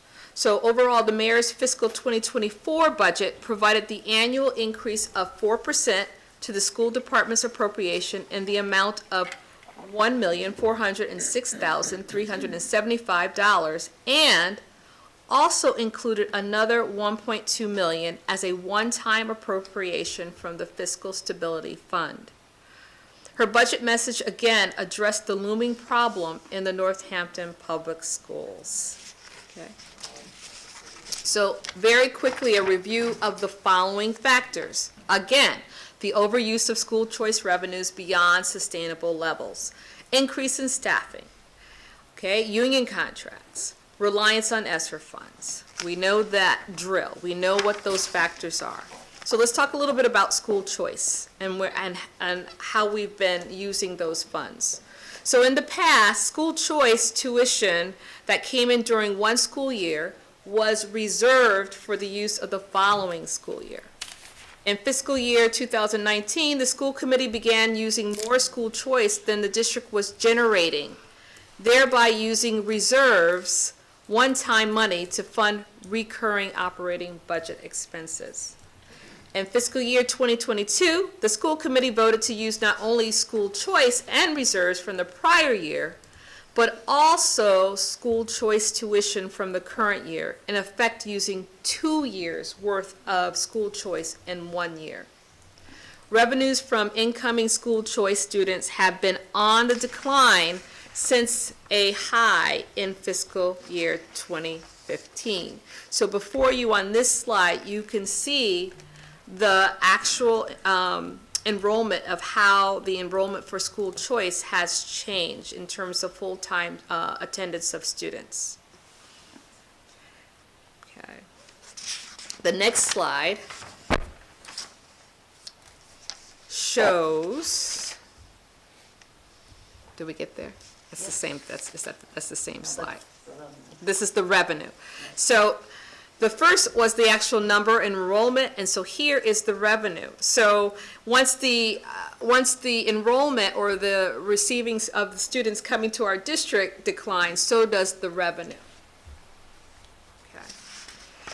The next slide is a slide that I'm told that you all are very familiar with, and I'm going to let Bobby explain this slide. Okay, so this slide just really shows how we started overusing the school choice funds.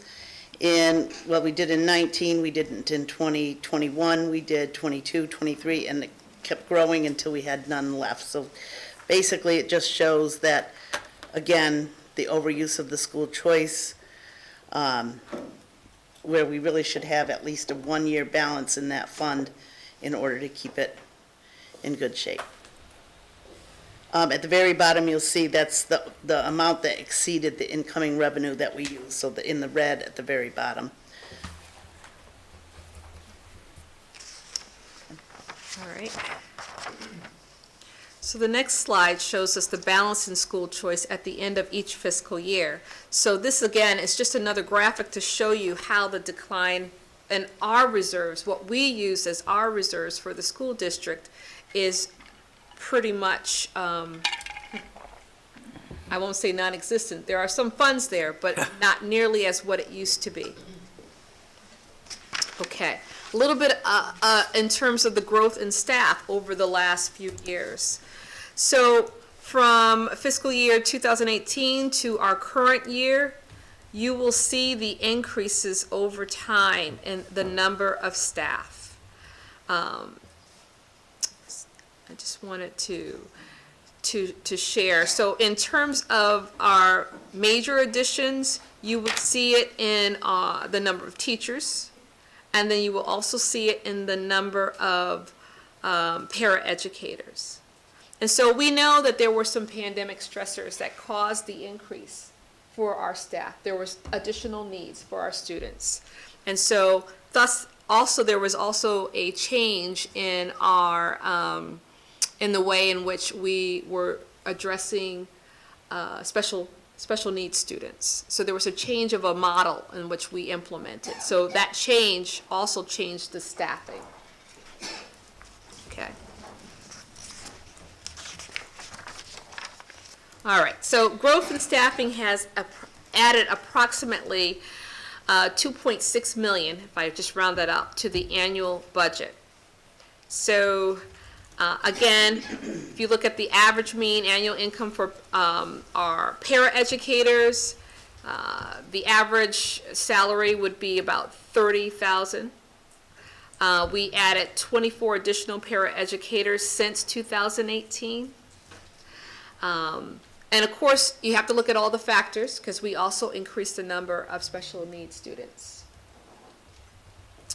And so, total impact, annual salary added to the budget attributable to those additional 24 positions using average income of $733,200.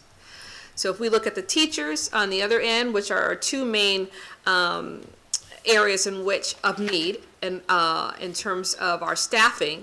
So our teachers on average, they make about $78,000. And so there were 23.43 additional teachers added since 2018. The total impact annual salary added to the budget is $1.8 million. So the last union contract that was agreed to, you can see very quickly in terms of the impact it had on the salary increase overall and for our budget. So literally, if we were to just roll over our budget from one year to another, we would probably be in a range of asking about 8% each year to handle our increases.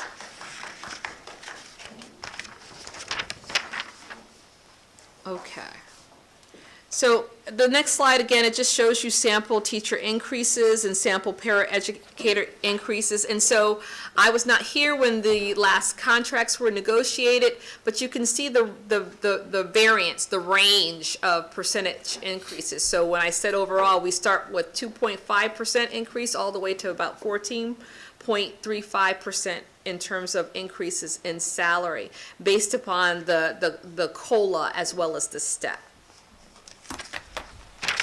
Our ESSER grants in fiscal year 2024, the following recurring expenses were funded by ESSER grants, which is not available for the next year. So there was a $400,000 for out-of-district tuition that assisted us with for our SPED department.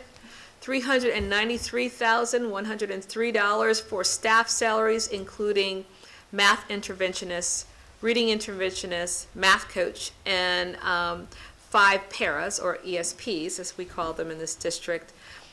They were covered through the ESSER grant. And so this budget that we are, our first view of this budget, those positions were not absorbed.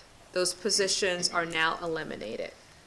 You want to speak to that? I do, actually. I just want to say that the ESP positions. We did switch out. Were. We did absorb. Yes. All 5 of them? Yes. I just want to make, okay. So we did absorb those. Okay. All right, so the additional budget stressors, besides what we're kind of reiterating about the overuse of school choice, the growth in staffing, salary growth from fiscal year 23 to fiscal year 25, and ESSER grant no longer available to us. So we have other concerns about, our needs in the district, and so the concerns have added to increased budget pressures that include the following. We are trying to address student learning loss associated with the pandemic, student social and emotional needs. They continue to grow. The increased number of our special needs students in district, contractual transportation costs, both regular athletic and special education transportation costs have increased by about 6.3% from fiscal year 23 to our current year, and they will increase 4.5% from fiscal year 24 to fiscal year 25. So why the city is challenged in solving the Northampton Public Schools budget gap. I don't want this to be a headline, but it might be. So let's go here. The city has continuously provided at a minimum between a 3%, 4% increase to Northampton Public Schools budget since the inception of the Fiscal Stability Plan, beginning back in 2014. So prior to the Fiscal Stability Plan, you will see the fluctuation in the years in terms of what appropriation was given to the school department. There's one year, 2010, where it looks like there was barely anything that was given. But since the Stability Plan, if you take a look at where the green bars began, you'll see that there is better stability in terms of how the city has been funding the school district. You will see that there was definitely an increase in last year, fiscal year 2024. So, Bobby, I'm going to have you talk about the cherry sheet and what's some other factors that are affecting us in terms of our budget.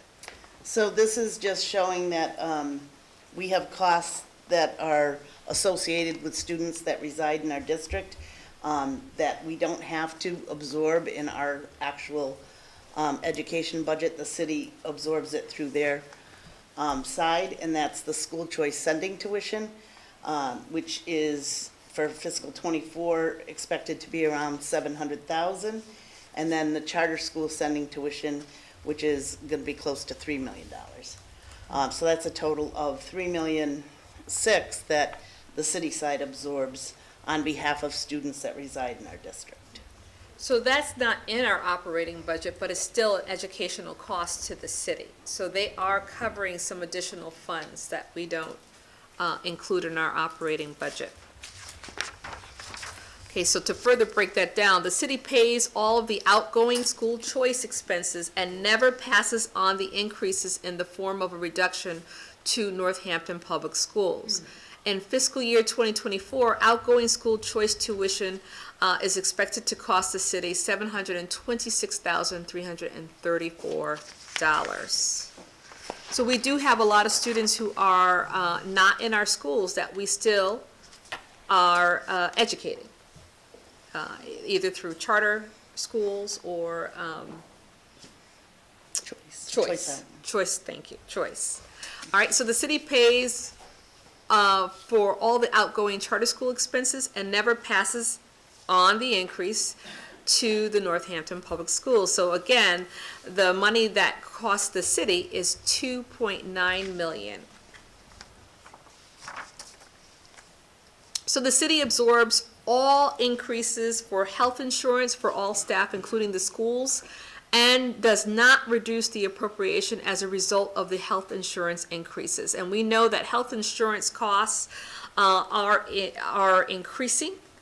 And so this year it went from 6.49% increase to now almost a 10% increase.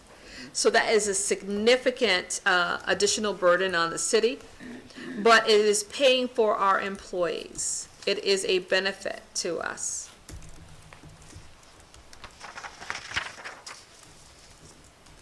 Okay, additionally, the city provides extensive capital funding to the schools for improvement and maintenance.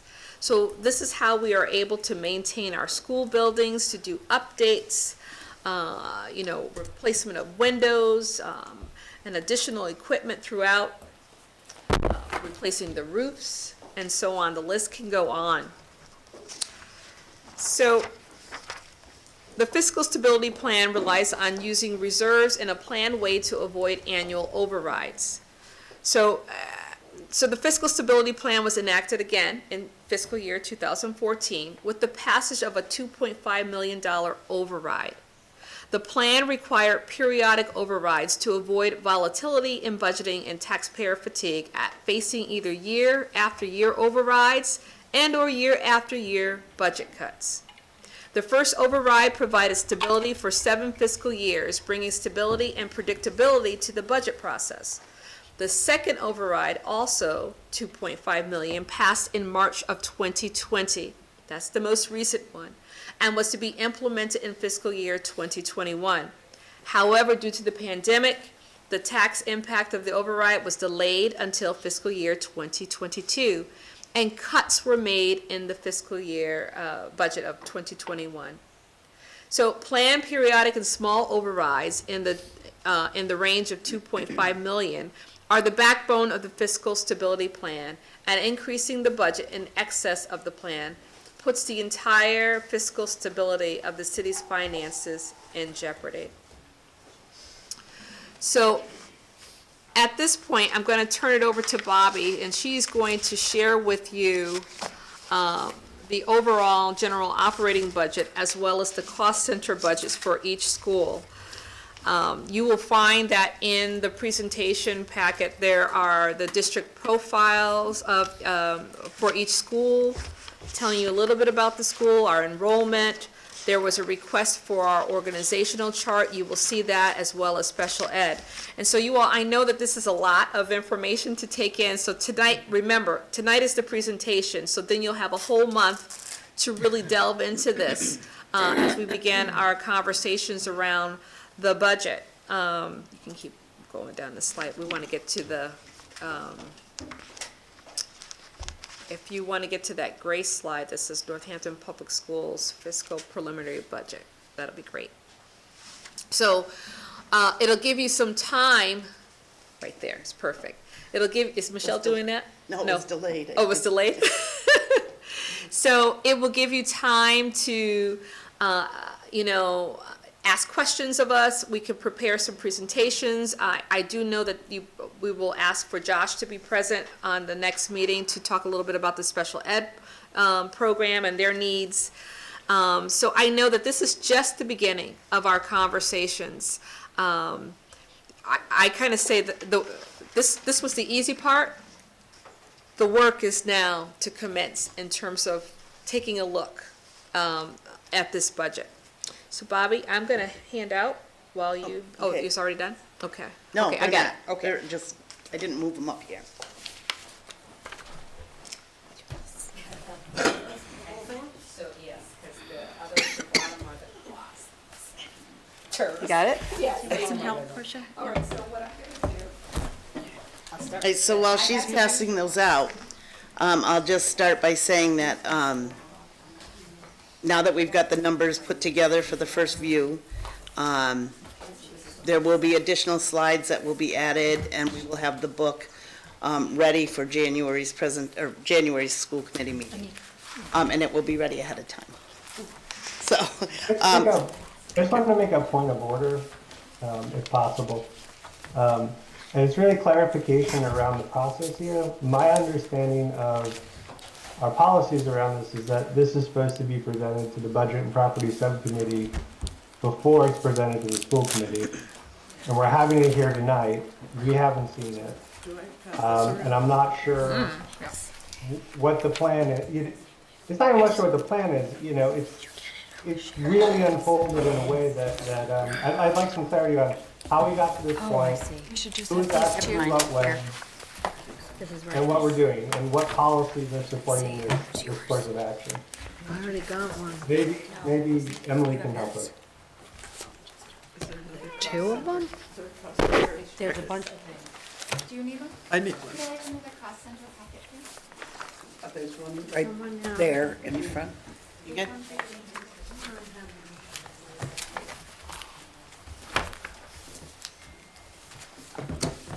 So, do you want to take this? I have two of these. I don't know if you heard the question.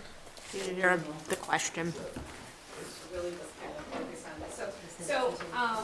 Being new to the district, I was asked to make sure that we started the budget process earlier than normal. And so each district has their own procedure or protocols in terms of how they do the budget. So this is a first view. So in districts where I have worked in, usually the first view, after the first view is presented to the school committee, then it's taken into those subcommittee sessions and it's pretty much broken down and dissected. And so that's when the work begins. So, you know, as opposed to vice versa. We need that. So the school department develops the budget, but then the school committee is the one who votes and approves moving it forward and submits it to the city council. So that's my understanding. If there's something different that this district does, then you guys can inform me, but I did what I was asked to do. I'm wondering who asked you, since it's the school committee that asked, for a budget, and we didn't meet as a body to ask for one or set the parameters of what it would look like. How was this, made? When I look at the duties of the chair, I don't see direct budget creation. When I look at the Budget and Property Subcommittee, and when I look at the book that John gave us, right? There's a number of policies listed that clearly show that this is supposed to come through the Budget and Property Subcommittee first. So it's very odd to me that we're here tonight with a budget that none of us have looked at, and we got a copy at 4:08 p.m., and we're getting a presentation. I'm very frustrated by it. It sounds like this was maybe past practice from other districts or our district or what, but we need to have a real conversation at some point about how this has unfolded, because we've asked a lot of staff members to do a lot of work for something that this body has not authorized, and we've gotten a lot of people in the audience very upset in a way that's outside of our processes and procedures. I understand what's in writing, so we need to address that. I know I won't get an answer tonight, that's fine, we can move on with the presentation. Okay, if we may finish the presentation, because we're almost done. And, that's policy and procedure, that's a conversation for school committee members to respond to after. We can't If you're hear not going to you. use a mic, we're not going to be able to hear you. Yeah, Oh, they Yeah, can't we can't hear hear you. you. Okay, I'm sorry. Can we go to the mic?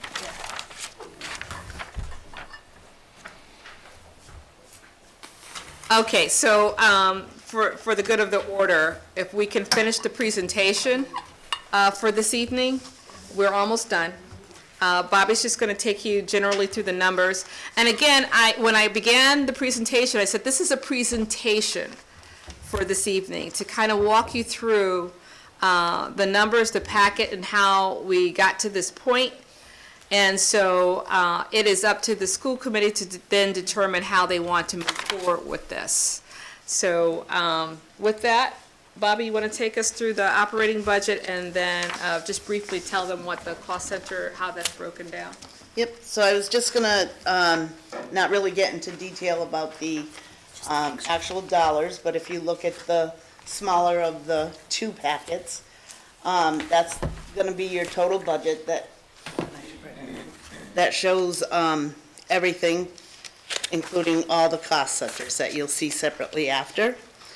If you look at the column F is FY23 actual expended.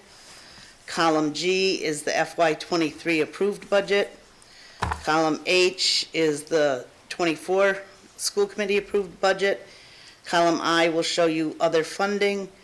Column J will show you what we're asking in the preliminary budget for FY '25, and then column K will show you other funding for FY '25.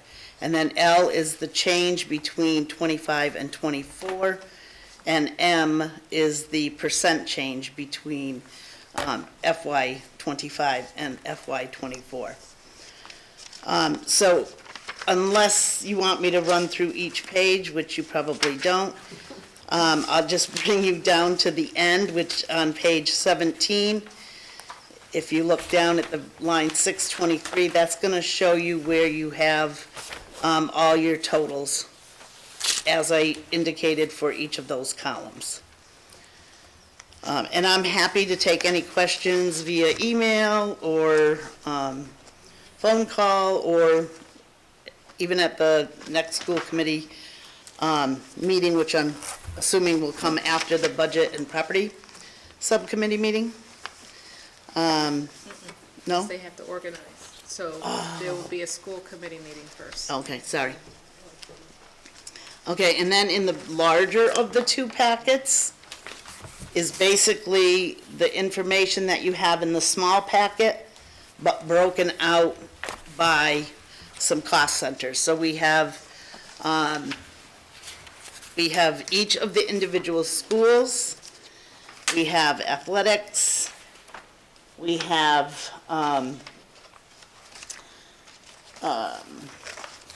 special education, we have district, which is all the costs for the district that are not special ed and are not attributable to any one school individually. They are some of those costs are attributable to schools, but just not a particular school, so that it might be somebody who travels. And then we have the central services budget, which is all of our facilities and custodians and all of that. And then the last piece is the special education budget, and that's included for all of the schools. So if anybody has any questions about that.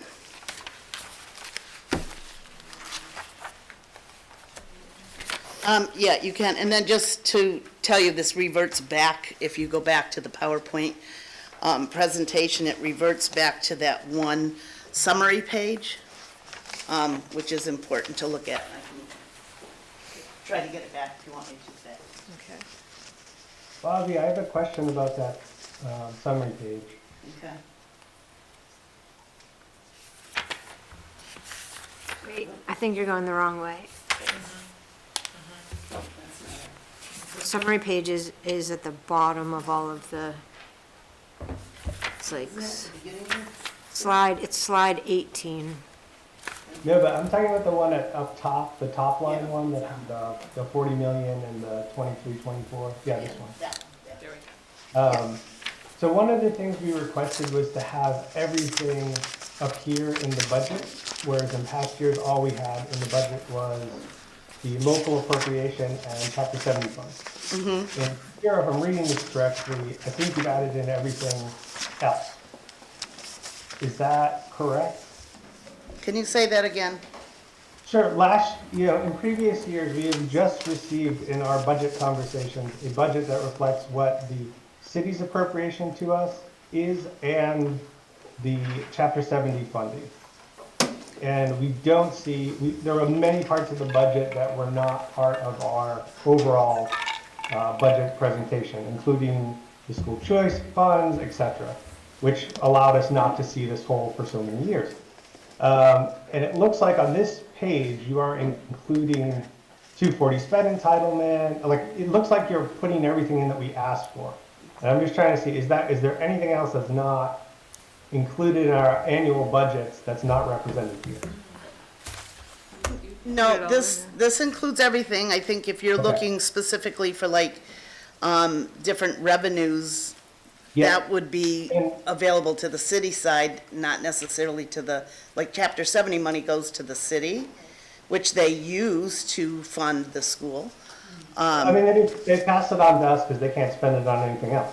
Right, I mean, but it's just for the school. Yeah. in addition to that, Member Stein, just so you know, at the very end of this presentation, there is DESI and DOR information that you will see that may show you some of those items that you're looking for. If you want, should I scroll to that? Yeah, you want Yeah, to take a section. minute?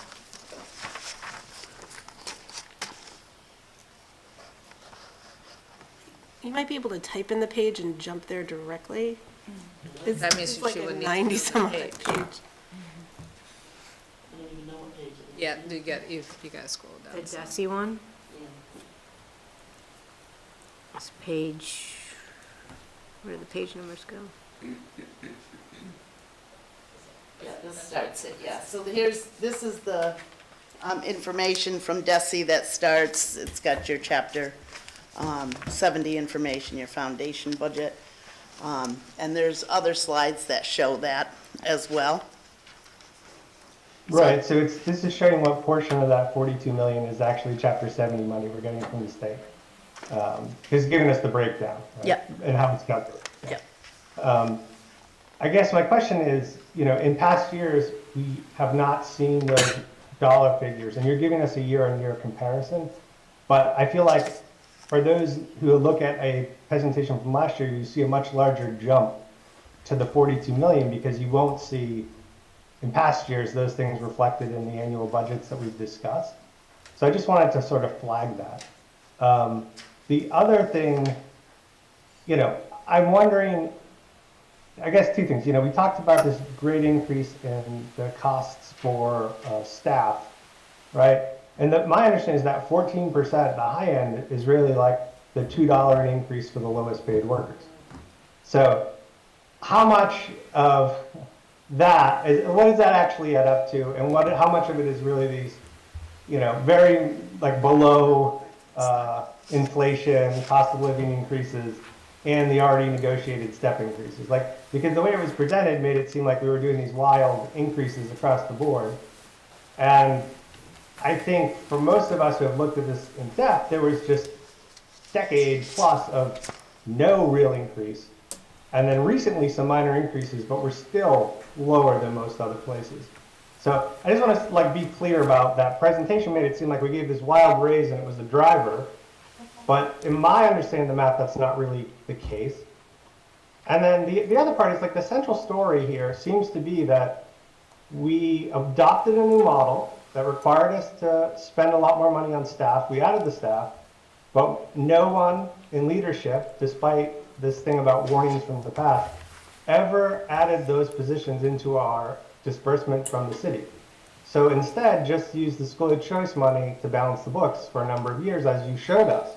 So we still, the structural problem that has produced this is underfunding the schools for a number of years because no one built those costs into the yearly appropriation.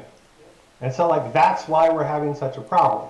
The thing about staff raises is a side piece, but that's also reflected in the fact that we added so many more people we never built into the budget.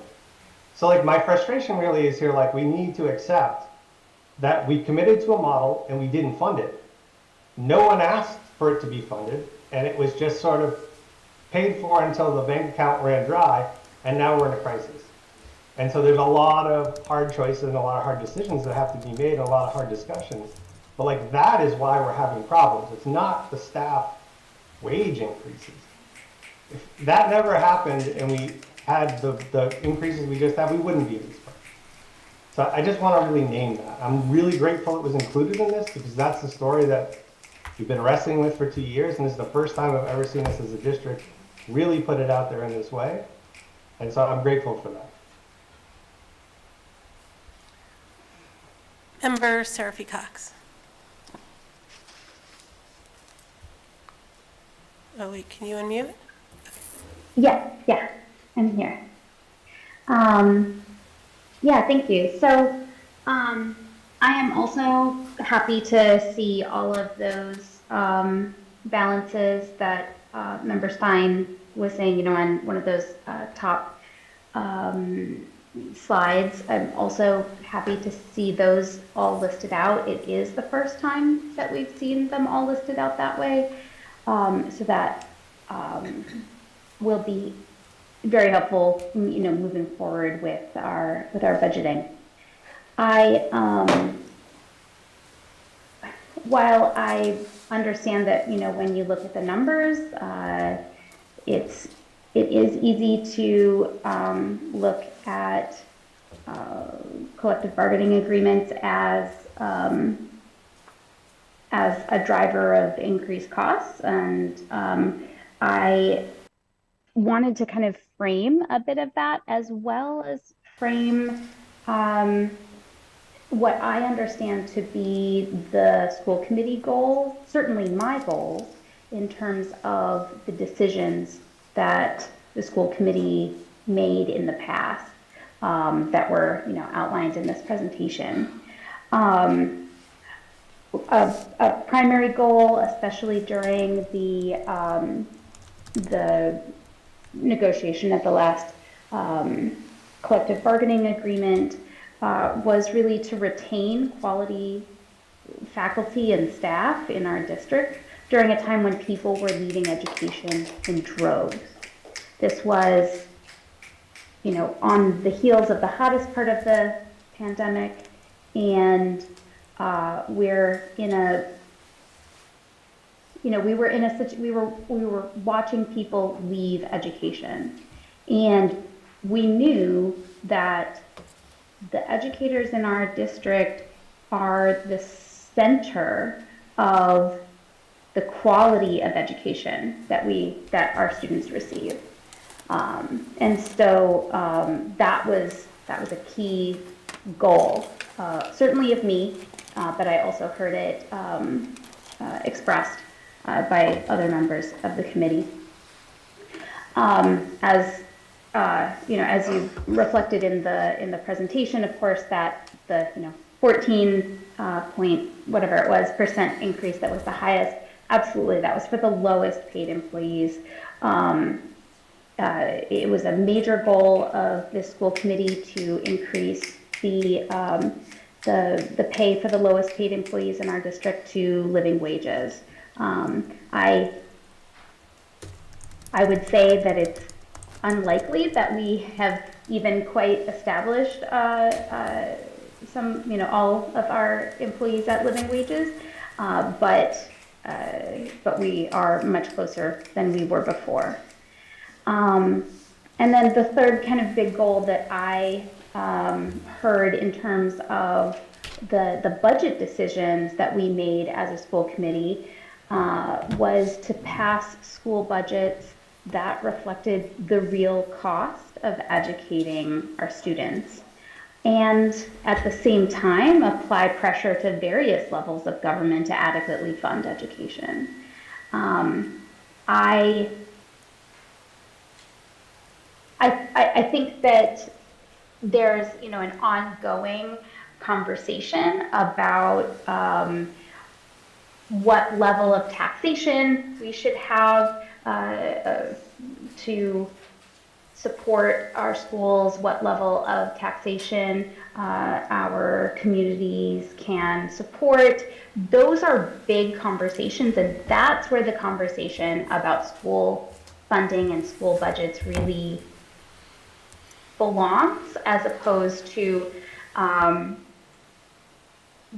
do we cut this teacher or that teacher? And that's I understand that at the end of the fiscal year, there are real numbers to balance, and at the same time, budgets are not only moral documents that reflect our values as a community, but also reflect who has power in our community. Are we putting power into our young people? Are we making investments in our young people? And so it's also about applying pressure, and I'm being pretty frank about that in this moment. I've been kind of trying to, it's been pretty hard to process, the information that we were given tonight. So I appreciate, you bringing information to us early so that we can process it. I appreciate that this is the beginning of the conversation, not the middle or the end, because this can't stand. I'm just going to say that we can't move forward with these numbers. So, our schools are not going to be the same place if we move forward with these numbers. So we have to find a different solution than cutting $2.7 million. So that aside, I've been trying to process and kind of come up with what are the key questions that really need to be asked in this moment. The one that I've been able to articulate, and I think I'm going to have more, so hopefully I'll be able to share those probably via email later or in future meetings. But the one that kind of stands out to me right now is actually a question for the mayor.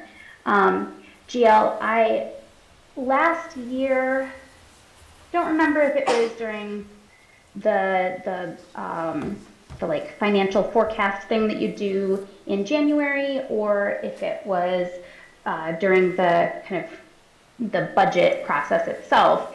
I had asked you a question about, how the fiscal stability fund level changes from year to year and that sort of thing, and by and large has been growing over the past quite a few years.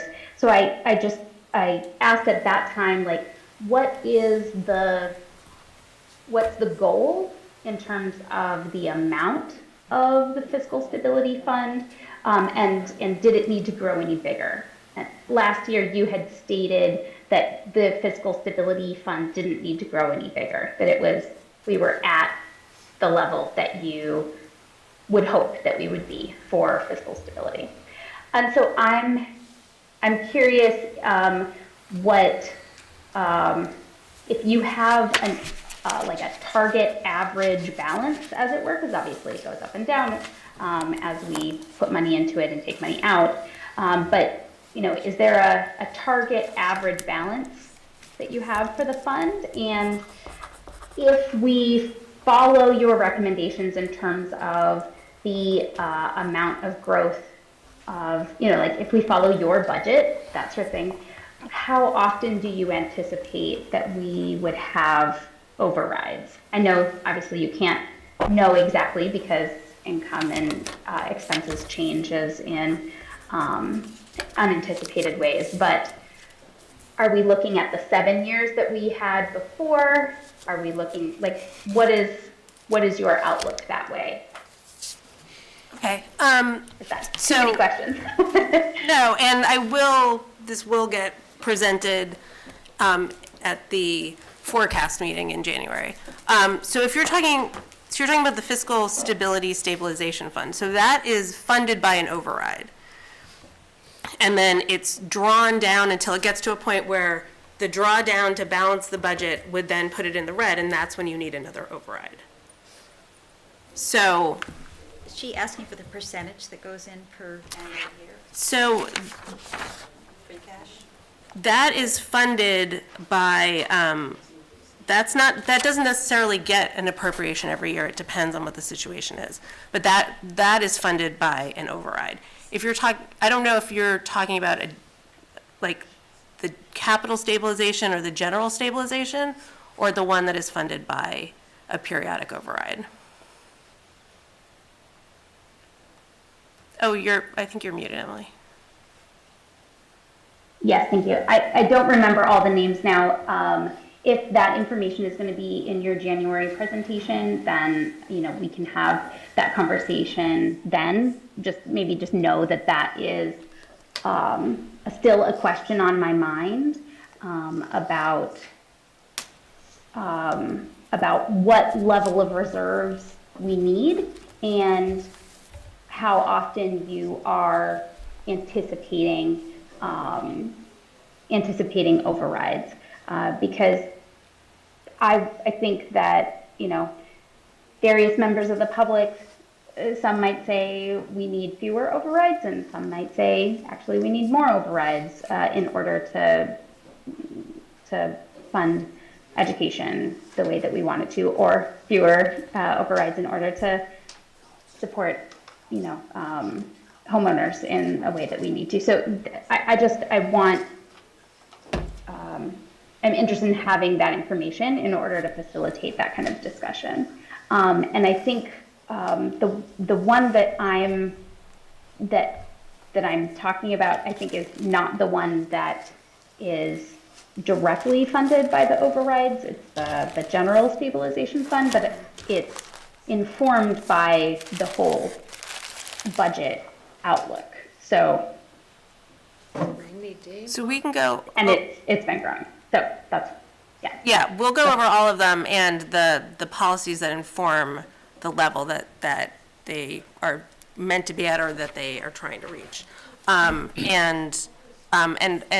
we can also talk about timeframes. The timeframe so when the overrides that we've had for the fiscal stability stabilization plan have been said that it would be roughly 4 years between overrides.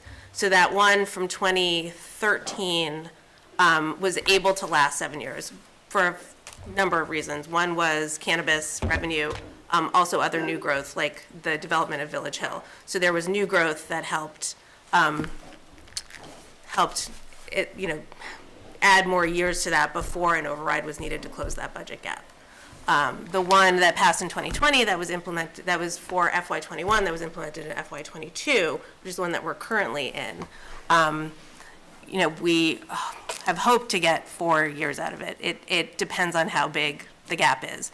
The other thing to keep in mind that we're looking at carefully is they have been for $2.5 million. If the gap is too big, then they would have to be for more than 2.5 to be able to fill the gap for that year and then last for a few years until you reach that tipping point again and you need to go out for another one. Great, yeah, that makes sense. If we're talking about various factors that go into, these budget amounts and deficits and so forth, I also would float the, if we're talking about collective bargaining agreements, I would float that in part that 7 years between overrides was able to happen because of a lack of increases in, or not a lack of increases, but not large enough increases in our educators' compensation, which is part of what led to the collective bargaining agreement conflicts that happened, what would that be, 5 years ago? So I think that there are many, many factors that go into all of these things. So certainly are not wanting to boil things down to be too simplistic. But those are my questions. Thank you so much for this presentation. It's much easier to understand than previous year's presentation, so I do appreciate that especially. And looking forward to the details going to the Budget and Property Subcommittee. I was looking through policies to see, is that something that's in a policy? I don't see it in policy, but I do see it in the handbook that was given by Superintendent Provost to incoming school committee members about the role, the process for the budget. So that's where the expectation came from. So it's, as it were, past practice rather than codified in policy. But that's where the expectation came from. Thank you. Member Robbins. Thank you. And I want to say, Dr. Bonner and Bobby, thank you so much for this very clear presentation. We asked for this last year, and Bobby, you heard us loud and clear. It's much easier reading, and it's comprehensive. It's really a good presentation in that way, and I know it was a lot of work. I do have a couple of observations and questions, and one is that, as I remember it, in 2015, Dr. Provost was very clear that the WINS program was going to not break even. The WINS program was going to cost us a lot of money, and there were a lot of conversations around it at that time. So it was always going to be something that was going to be a stretch for the school district's budget, and it was unanticipated about how far that would go. And the breakdown of the new addition teachers and the paras to address that, I don't know what those conversations were on the part of the school committee or on the city council that kept approving budgets that added more staff without revenue to support it, but that doesn't help us now. We are where we are, and we're serving a population in a way that is our responsibility. Those are children that are under our care. We need to make that work. One challenge that I heard in the presentation was it felt as though there was a voice that was more city side than school side. And usually when we have the superintendent's presentation, we hear about what we need in order to operate our schools. So it's additional monies, or maybe we're here, we're trying to do this. We said last year it would be very difficult to do a balanced budget in 2 years. That was probably impossible to make that happen, given the time and the standards where we are. But I'm leaving the school committee. This is my last session with working on the budget. I will still be a very involved community member, so I'm not going anywhere in that way. But I really heard something tonight from a community member who spoke to us earlier, and I've heard it from a lot of other constituents, that the way that we're doing this needs a different approach. And one thing we have not done is work more closely with our city councilors early on, and to work with our community early on. We heard Josh Feldman talk about a group of parents and community members. There's a lot of expertise in our community about how to think through possibly different lenses. And we just keep coming back to our own varied levels of expertise around that, or maybe even our investment in feeling like we made a decision this way and now we need to defend it even though it's not working. We're sort of stuck with it. And I really, I hear what Emily said, and I back it up 1,000%, which is we really need to take a step back and say, why are we in this situation? How do we do this differently? How do we have these conversations differently? And I think also think about our own culture and climate as a community and a city, that this is not school district versus city. This is the city. The children under our care are as important as any of the other workers or any of the other people that we fund through appropriations from whatever revenue that we have that comes into the city. And I think it gets really divisive when we start addressing it as simply because they're separate budgets, as separate concerns. It's a holistic piece of it, and I know how difficult it is being the mayor and the chair. You can't take that hat off and sit down. But I heard a pretty heavy mayor presentation in this, and that made me... I was not involved in it. I get it. I don't know where that voice came from, but it didn't feel to me like the job that we have as a committee, which is advocating for what we need to do in order to fund our schools and working intelligently and collaboratively with those who are involved in that decision-making and bringing in as much new talent to that discussion as we possibly can. And, as a teacher, in reflecting back, one of the things that's happened in our culture is that we've gotten used to the way it is. We've gotten used to having schools that don't offer the kinds of things that people who are sitting in this room had when they went through high school. They don't have even what my own children had when they went through high school here. And we're used to making do with it. We're used to just saying, well, that's how it is. Let's take out more teachers. I know the high school needs more content teachers, not fewer teachers. We don't provide the number of electives and classes we should be giving for a rich high school experience. We should be offering more at the middle school. We should have smaller classes at elementary. Those aren't things that are arbitrary. Those are things that children had. And we've gotten used to saying, well, we can't do that anymore. Like, these are different children. This is a different time. And that's the sort of the culture and climate eye that I think we need to be very present about when we think about what's a cut and what is actually a cut. And it pains me that we're back here having this discussion again. It pains me that one of the key reasons that's given for us not having funding is that we actually started to pay our staff, allocate funds to their living, their wanting to be here, rather than watching. We did see a lot of senior staff walk after the pandemic. We have a lot more junior staff, which we actually made money from because they're not as high on the seniority scale. So those percentages didn't show up when we made those increase the COLA or increase the step. So I'll just finish with that. I trust that you on this committee will make good decisions about how we use our city taxes as taxpayers and as members of the community. But if our priorities are really around children as the leaders of what needs to happen next, and we want those children like Zara and the kids who spoke to us tonight being the ones who get that education, then we simply can't step back and say, gosh, we've got another year of making these cuts and we can't make it work.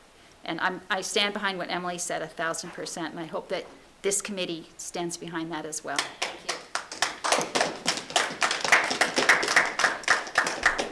Member Levy? I'm happy to go, but I think Member Stein. You haven't spoken yet, have you? Okay, I haven't.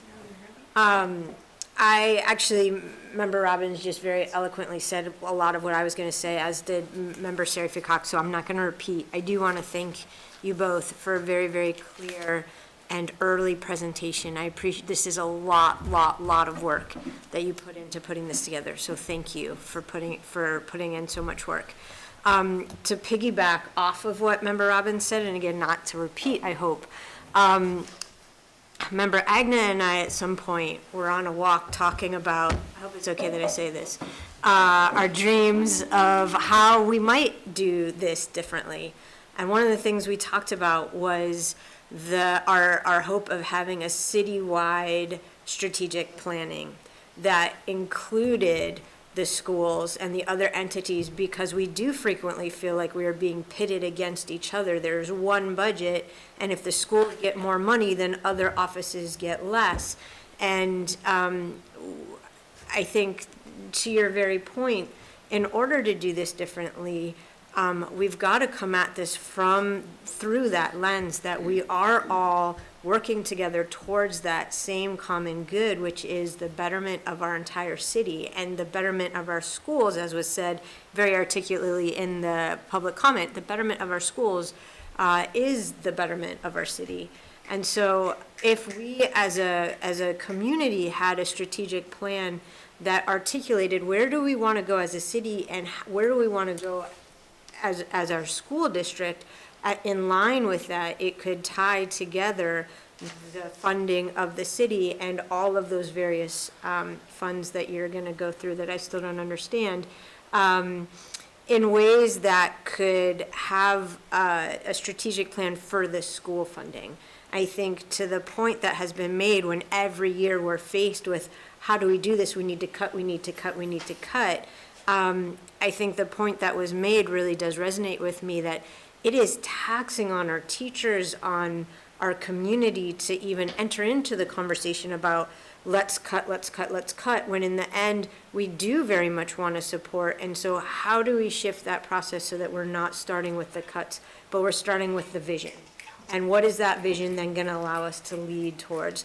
This is an incredibly challenging situation we're in, and I think, Superintendent, you and Bobby, you really clearly laid it out using the mayor's language from last year that really said why this is so challenging, and so I'm appreciating all of that clarity, and I think I would love to see us as a school really have our budget reflect our goals, because I don't think our goals are to cut teachers. I think our goals are to grow our schools and to really fund our schools. And I know we are in a situation where we're not being funded by the state, and that has got to change.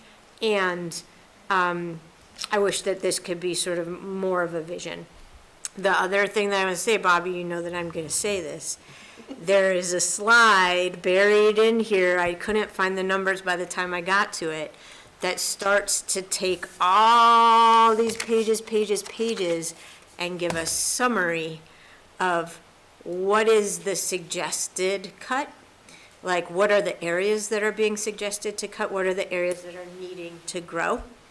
And I would love for the new school committee to receive a packet that looks like this, but has a cover sheet that has that summary of here are all the new areas that we need to fund, and here's the dollar amount for that. Here are the areas that we are proposing to cut, and here's the dollar amount for that. Because I can go through this and say, oh, this is a minus, and this is a plus, and this is a minus, and this is a plus. But it would be nice to have that all summarized neatly on the front page. She has it. Great. That was a slide you did last year. Right, but we got there slowly. Thanks. Member Goldman. Thank you. Superintendent Bonner and Bobby, thank you so much for this budget. There are so many pieces to this that put us way ahead of where we've been in past years. And I know that getting to the point we're at now has been sort of initiated many years ago to kind of make this process a lot cleaner and provide a lot more clarity. I really appreciate the effort on both of your behalfs to get this in front of the committee as soon as possible. In the past years, when I've been on the committee, we didn't see budgets until February. First budget came in February. And last year, right, Bobby, you remember we were meeting with Janelle a lot earlier, but still the committee didn't see the budget till February or late January maybe. So that is a huge step in the right direction, because one of the reasons that the budget process has been improving, and I mean, kudos to the student reps who are calling it, like, here's what we need. We need clarity, we need communication, and we need consistency. And I would, we want this budget process to continue to improve, and it has been, and it clearly is going to continue with this year and the coming years, with so many new faces and motivation and a much more cooperative sense on the committee, on the alt team, with our relationships with the staff and with everyone. So I'm so grateful for the timeliness, getting this into our hands so early, for the new format. I see so many suggestions that I've heard in meetings we've had showing up in these presentations, which is really builds trust in a lot of ways. And that's really a critical piece of this. So I just want to thank you so much for your efforts. I want to thank the alt team and all of those individuals, the members of their teams, for all of the work that goes into it. Getting this in front of us before the holiday break is quite a feat, and so well done. Member Wagner. I would like to echo that also, and I also would like to say that we did have that nice walk and talk about the fact that we need to look at this as a city, because it isn't something that we can separate always, even though for many years, having worked in the district for a long time on the other side, as it were, it often is felt like it's pitted with the city versus the schools, and it's just simply not the way it should be. And I'm looking forward to having your leadership in this, because I actually thought it was great that there was attention to what the city does provide the schools, because I think a lot of times our public doesn't understand that it is a joint effort that we do in funding our schools, even though we don't seem to get to the right amount each year.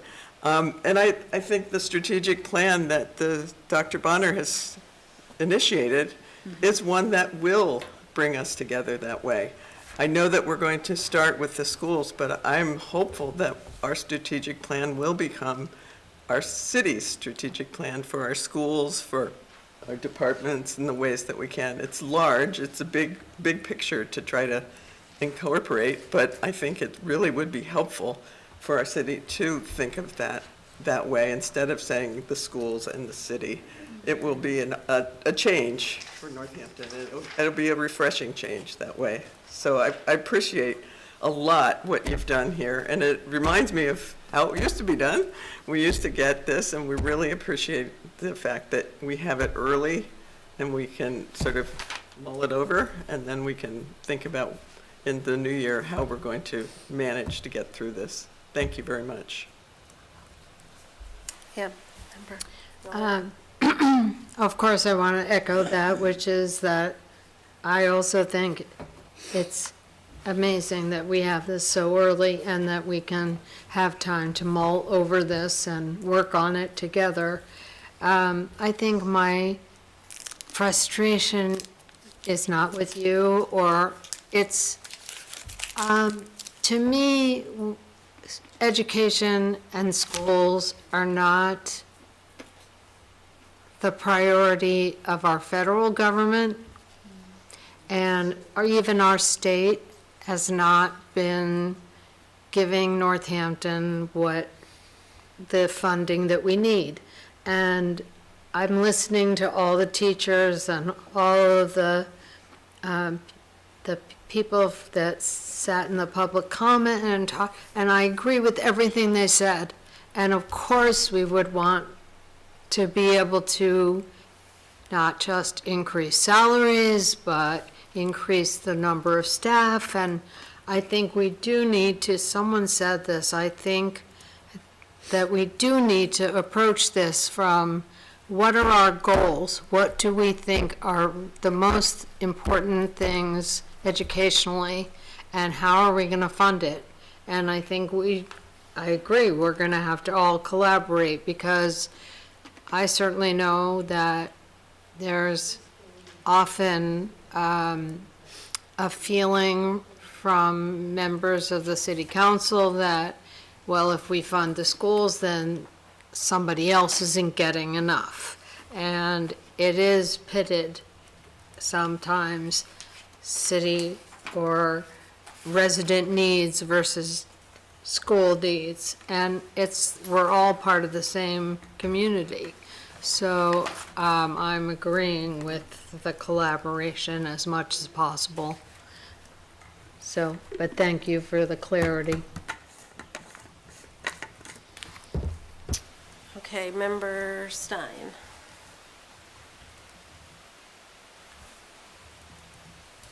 You're muted. Oh, there I go. So I couldn't unmute for a second. Yeah, I just wanted to put a finer point on a few things. And I appreciate everything that's been said, and I agree with my colleagues.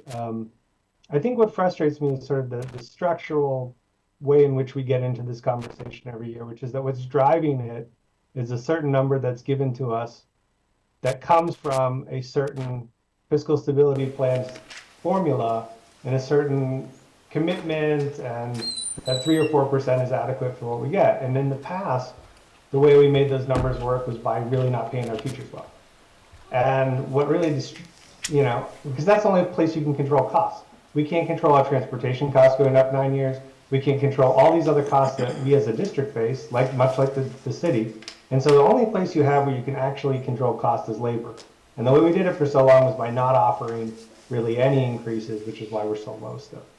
And so we took a move to change that to some degree, which we needed to do for all the reasons that everyone said. But I do think we need to stop having that same process play out every year. And part of it's structural because the mayor is also the chair by our charter. And the mayor has to figure out all these questions, and she has to weigh all these things. And she has to present a balanced budget.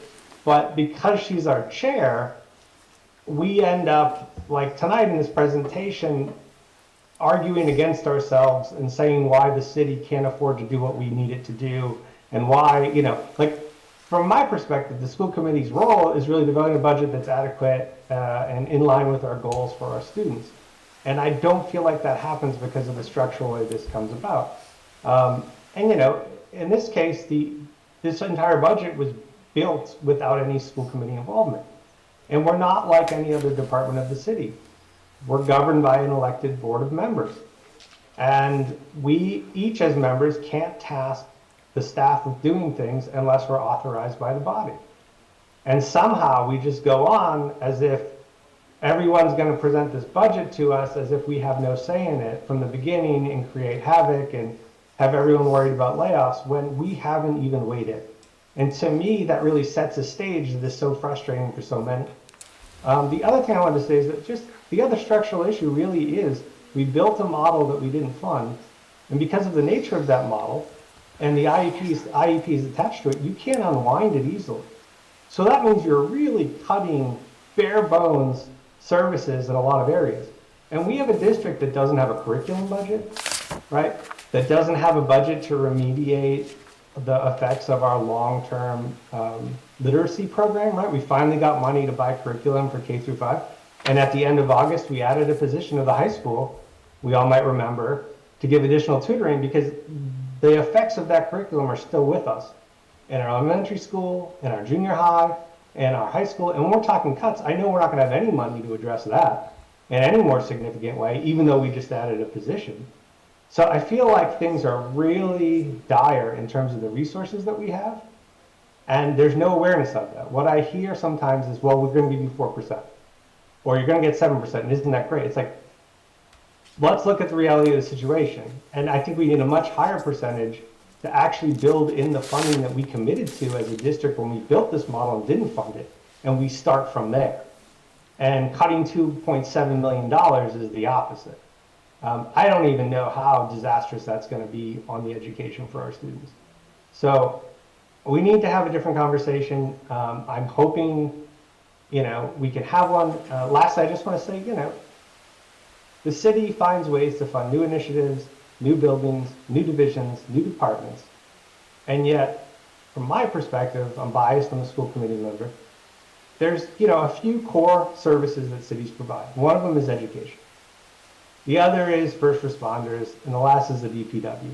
Everything else on top of that, in my opinion, needs to be balanced against those things. And if we're going to be asked to make these kind of cuts, I think as a city we should look at those other avenues and those other areas and those new things. Maybe we can't afford them if we can't afford to fund our schools adequately. This is basic city services. And the last thing I'll say is I never hear in the presentations for money asked for the police department or anything else, oh, but we pay your insurance. Oh, but we pay this other money. It's like, because no one feels like they have to justify their existence in the way that teachers and schools are expected to. And it's really frustrating. And I didn't see it broken down. How much of that insurance actually goes to, how much is it MPS and how much is it every other city employee? What is that actual dollar figure? And if the city wants to attribute all of those things to our budget, that's fine. But it doesn't change the fact that we still need more operational money, right? And it's just used as sort of a cudgel to say, we gave you so much. And when I look at the discretionary receipts in the city budget, if we take away, from this $42 million, say we take away $8 million, which is going to be money coming from the state we can't spend on anything else, and money coming in for other reimbursables from the state that we can't spend on anything else, you're left with, I don't know, $34 million. Our discretionary tax receipts are over $80 million. So in a city our size, right, we're talking about $80 million where we get to decide what to do with it. We've decided to give 34 to the schools. To me, there's more room. And we can make harder choices, and we can do what we need to do to help the district.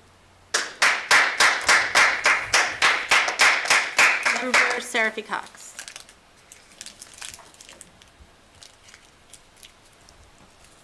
Yeah, I have a question about now that we're moving forward. What are the best ways for school committee members to bring ideas about, obviously I've said that I don't think we should be cutting 2.7 million. But if we're cutting, what should we be cutting? Hopefully not 2.7 million, but if we're cutting, what should we be cutting? I have some ideas that aren't on the list that is in the presentation tonight.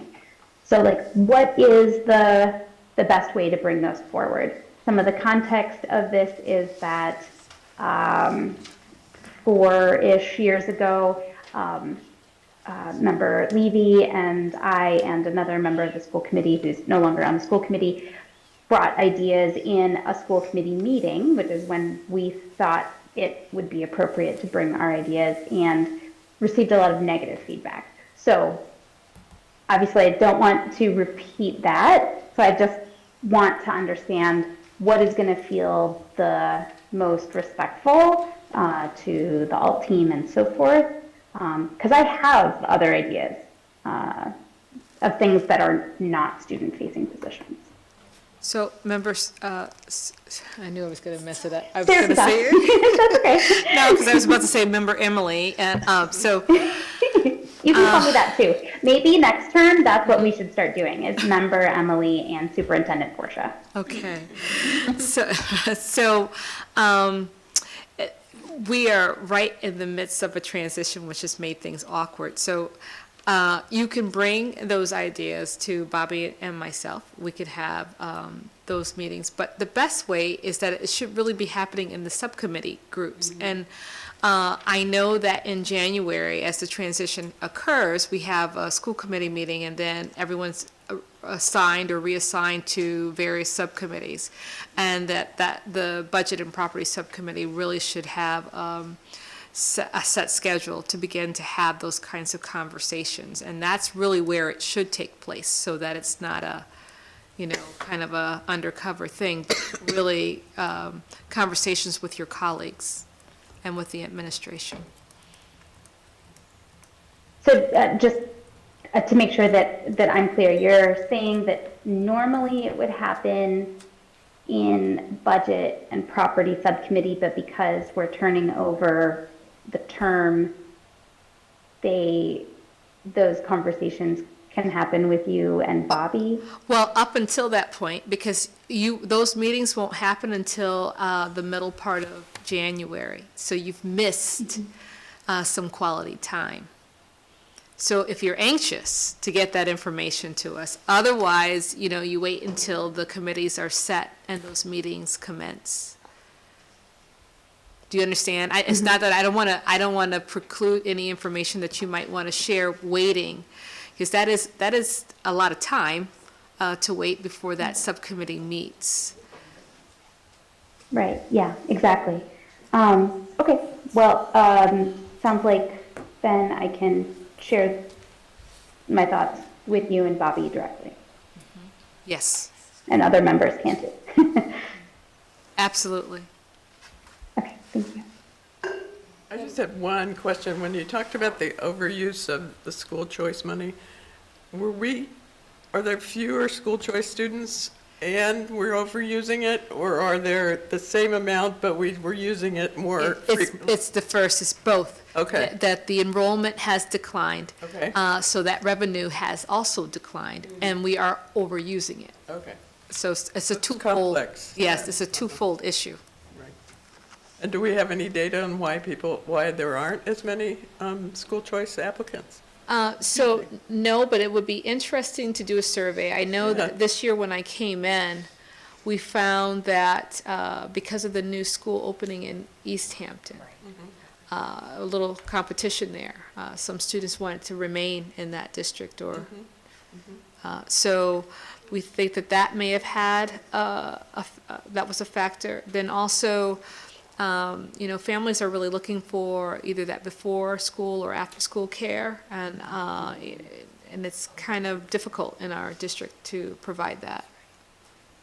Thank you. I will say you do take in more school choice kids than you have going out, so that's. Oh, that's a good thing. Yes, that's true. It's always been the pattern, but that's good to know. Okay, any other questions? I see hands up on Zoom, but I don't know if they were up before. Okay, one more time, Member Stein, and then we got to move on. No, I just wanted to put a finer point on what Member Agnew just asked, which is, if you look at that slide, other members, when you have a chance, look at that slide that Bobby included that shows the year-over-year drawdown on that school choice account, and you'll see that by and large, the inputs are relatively about the same, but the outputs are dramatically accelerating. And as I was trying to say earlier, those costs are what, you take that and you look at how many more FTEs we have based on that new model, and that's the deficit. Like, that is the nature of the entire deficit we have. So like, none of those were built into the regular budget. And then we went super negative last year, as you all know, because they were tied to that account, and all of a sudden that account had no money. It's like, that is the entire nature of our current budget problem. And my point lastly is that we've committed to that model, we've just never funded it. And unfortunately, at this point, the choice is between radical cuts that are gonna do a lot of damage, or the city stepping up to fund the model that we all committed to and successive school committees did and the city council in approving these budgets. So that's the frame I just want to leave you with. Any other comments? I'll just, Andrea, before you leave, I just wanted to give us a little bit of credit for this great presentation that you did. We didn't, but thank you for doing it so early and in such a detailed, remarkably clear way. And Andrea and I did a press release back in April where we said in it, to ensure a balanced budget in FY25, Mayor Sherrill will ask the new school administration to produce a plan with additional spending reductions by this December, earlier in the annual budget process than usual. So thank you. And so we appreciate you meeting that challenge, which was no small task. So thank you. Thank you. Thank you, school committee members. Thank you. Okay, that was good. I will have your booklets probably the first week in January, if not sooner. Wow. Thank you. Yeah. Okay. Announcements. Any school committee announcements? I've lost Emily on here, but I trust. I'll see her if she has an announcement. Oh, there she is. You lost me? Well, I just couldn't see, your name isn't your name, and so I couldn't find you for a second, but now I found you. I mean, I'm all the way in Ohio, so I can understand why. No wonder if I was looking so hard. Ohio. You don't have any announcements from Ohio for us? Buckeyes are really good. Okay. Thank you. Okay, moving on to recommended actions. And we have on the agenda meeting minutes from 4 meetings. So October 12th, 2023, the school committee meeting and the student advisory committee meeting, both of those meetings on October 12th. And June 14th, 2023, special school committee meeting, November 10th, 2022, school committee meeting. And those are the only recommended actions I see. Can I just say, I had sent in the amended, yeah, it didn't happen, huh? Okay, can we make sure it gets on the next one? We will. Thank you. We had some changes in the office, so we will definitely have that. Okay, we wanted to make sure it was right. I spent 4 hours on that. I'm sorry, I know, but it'll be on the next agenda. Is there a motion on recommended actions? So moved. I second. Motion's made by Member Goldman, seconded by Member Agnew. No, any removals? No? Okay. Then Goldman. Goldman and Agnew. Okay. And Michelle, when you're ready, roll call, please.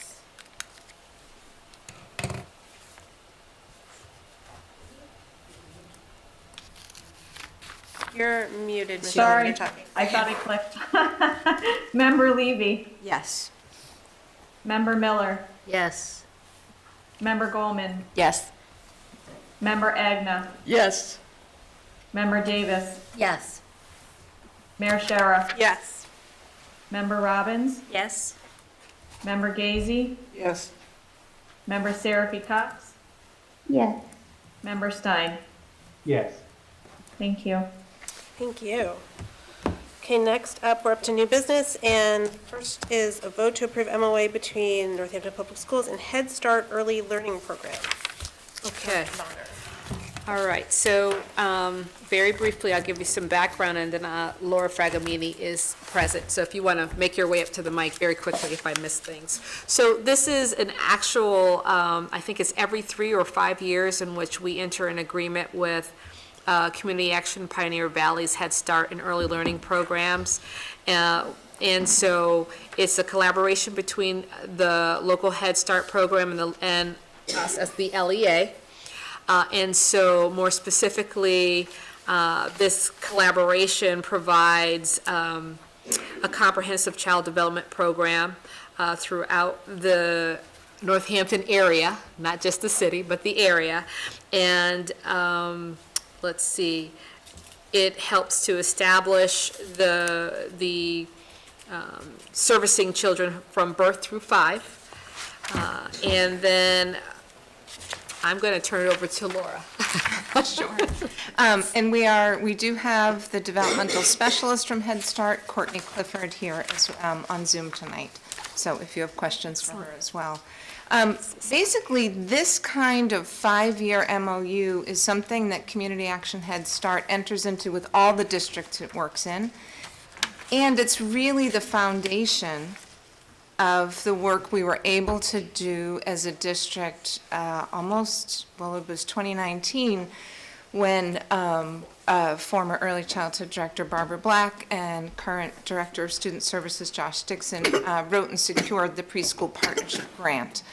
So that preschool partnership is really layered on the trust and relationships that were built with these kind of with this MOU with Head Start, that we were able to secure that funding by working in partnership. All of the children, this MOU covers children that Head Start has not in their Northampton location as well. So if there are children going in different Community Action Head Starts, we'll get more information about those children coming into our kindergartens, as well as the work we do in supporting professional development, making sure that the early intervention to public school special education is on track. And then I will just invite Courtney to come on to Zoom if someone can let her speak at this time.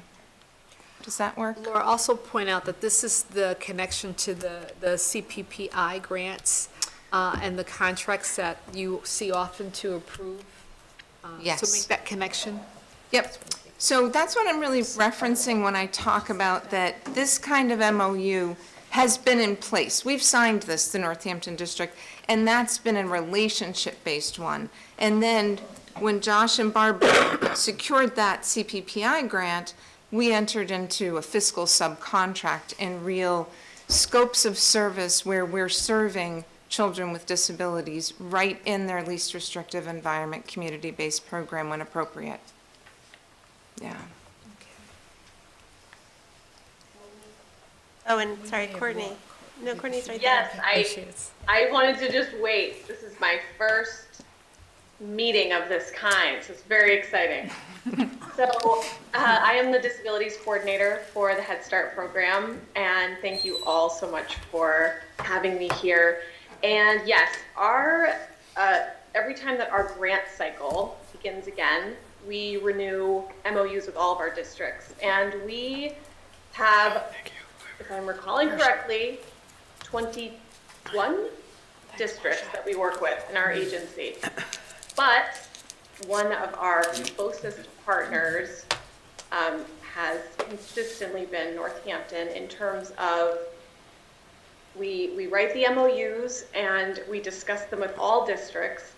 But in Northampton, there is such a deep level of engagement from the community, from our school partners, that it really makes the MOU just very meaningful. And so I want to thank Laura for giving that really wonderful synopsis. I don't think I have much to add to that, but I will say that our Head Start program standards require us to put these MOUs together and make sure that all districts have them, but they are meaningful. And they do talk about how we share in supporting children with IEPs and making sure that we're doing joint training and making sure that you all have a chance to give us input about how we can make our collaboration more meaningful, because we are serving the most vulnerable children in our community, and we can't do that alone, can we? We are all doing that together. And so I really just want to appreciate all of you for the work that you do. And thank you so much for having me here, and I'm happy to answer any questions I can. Thank you and welcome. Yeah, I just want to thank you, Courtney and Laura, for your good work in collaboration with the district, and I would like to move to approve the MOA between NPS and Head Start Early Learning Program. I'll second that. Motion is made by Member Goldman, seconded by Member Gazy. Thank you. And Member Levy, did you? Yeah. Thank you, Courtney. Thank you, Laura, for the work that you do and for being here. Courtney, you asked what could we do to strengthen our partnership or to serve our community better, and one question that I have is whether you have a sense, either of you, of the total number of students that we serve in our public school program, ages 2.9 to 5. And so we serve preschoolers with public preschool classrooms, and is that the number you're asking me, or the total number of NPS students that are served by all the service delivery methods? The public offerings that so public preschools. Yeah, so we have 4 public preschool classrooms. 2, we do the catchment areas, just a little refresher. So all Bridge and Jackson Street area go to the Bridge Street classrooms, and the Bryan Road and Leeds go to Leeds. The classrooms have 15 students is the maximum number of students per classroom per section. So the classrooms have morning and late morning sections, so that's 8:10 to 10:40 and 11:30 to 2. There are some students with either full-day IEPs or students with and without disabilities who have lotteried into full-day placements, so they stay for both sections with a little lunch bunch time in the middle. Bridge Street is closing in on being more full. So the numbers are a little bit of a tricky target. I can just tell you the maximums are 15 per section in the classrooms, but depending on how many students took an AM and a PM to make a full day placement, I can't pull that number up, but we are closing in on full at Bridge Street, probably within 5. And then at Leeds, we have a few more openings in the Leeds preschool. So if anyone needs preschool and they're watching school committee, call me up. I appreciate you sharing those numbers. I think for me, as I think about how we might better work together, and I don't know if this is this program, I might be speaking about sort of out of turn, out of the right time, but I would love to see us expanding that. I know for just about every family that I talk to, these programs aren't feasible for them because of the hours. And if they don't have the IEP to get a full day, they are getting a very small amount of time of childcare, and for working families that just doesn't work. So I would love to see us as a district really putting some, I know that this is probably not the right day to say we need more finances, but to put some finances behind supporting full-day preschool. I think that's a real access issue in our community, and every single one of our families should be able to attend full-day preschool at an affordable rate. So one of the things to answer that question is, yes, we're always looking for ways to expand that. And historically, about 22% of our incoming kindergarten students go to the public preschool.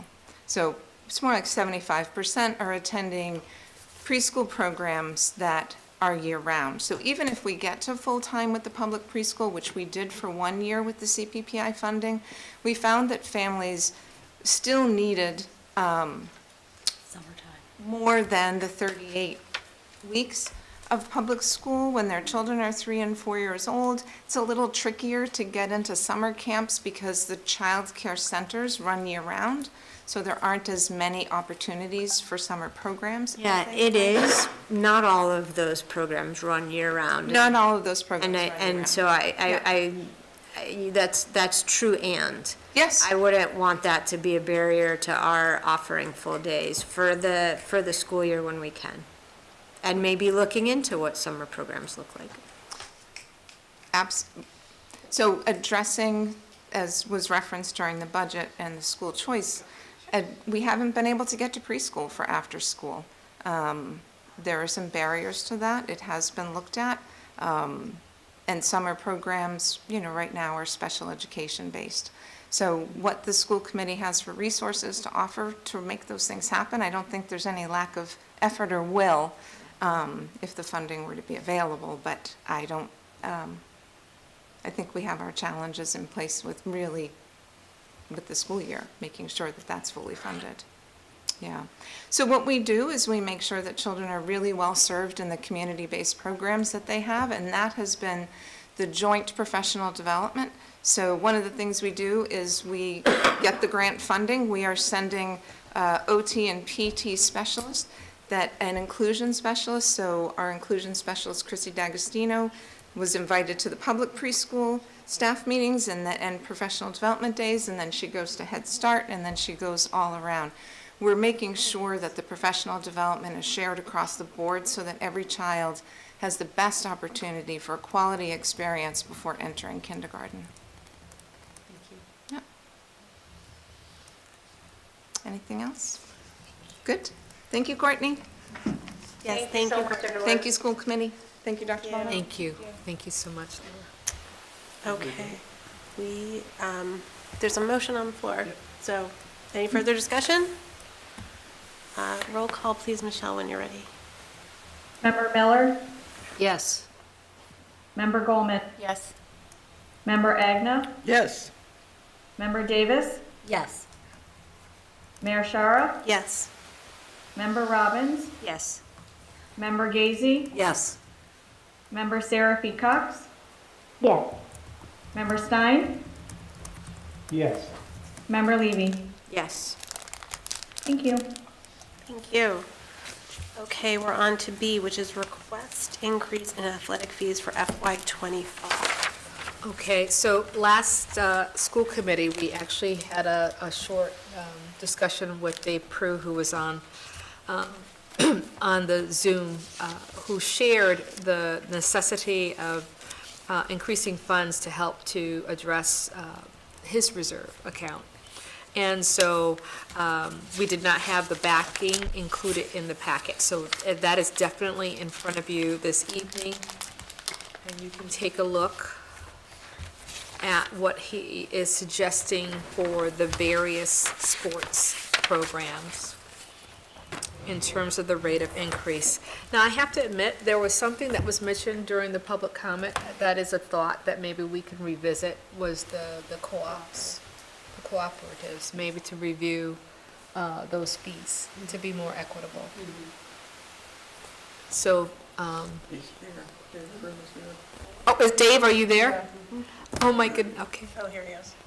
Dave, would you like to speak to that? Yeah, can everyone hear me? Yes, thank you. Okay. I missed the public, I missed that public section, so I'm not quite sure what you're referring to. So, the sport, is it ice hockey? Yeah. Okay, ice hockey, which is a cooperative sport with East Hampton, I believe. Yes. And so, boys with East Hampton, girls with Pope Francis. okay. So I think it was the disparity in the different fees that each of the school districts pay. Somehow making that more of a equitable fee range for the shared districts so that it's pretty much the same, that it's leveled. Okay. So those fees were in place before I started for the ice hockey programs. So I'm not quite sure how the co-ops came to be and what the agreements were between the host schools, so East Hampton and Pope Francis and ourselves. I know that we get charged about $1,000 an individual from those schools. And from what my understanding was, there was a price point set for the co-ops on our end to try and offset the per athlete cost that the other schools were charging us. So I haven't adjusted the price from when I started, but that's my understanding of why that cost is higher than the sports that we host at NHS. Okay. Okay.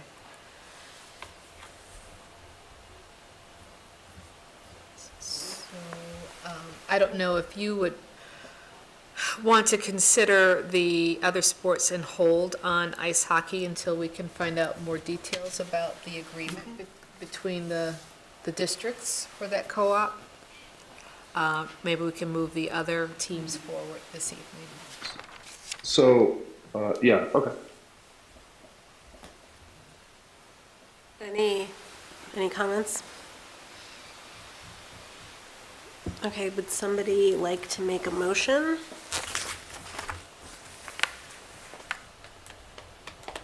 Okay. I move that we accept these pay increases with the exception of ice hockey going forward for the 2025. next fiscal year. So motion's made by Member Gazy and seconded by Member Levy. Any further discussion? Member Stein. I just had one thought. I know last time we discussed this, that there is no fee, if I remember correctly, for students on reduced, that are on the reduced lunch program. So so anyone wanting to participate in that category wouldn't have a fee. And then, sorry, yeah, could you explain? I'm sorry. The reduced lunch has a significantly reduced fee. The free lunch has no fee. Okay, thank you. I guess, and I don't know what those thresholds exactly are, but I was wondering how big the jump was after that. Like, what I'm wondering is, do we need to have a more progressive fee structure beyond that in order to make it more affordable for folks? Or do we feel like by having a progressive structure for those two levels is adequate enough?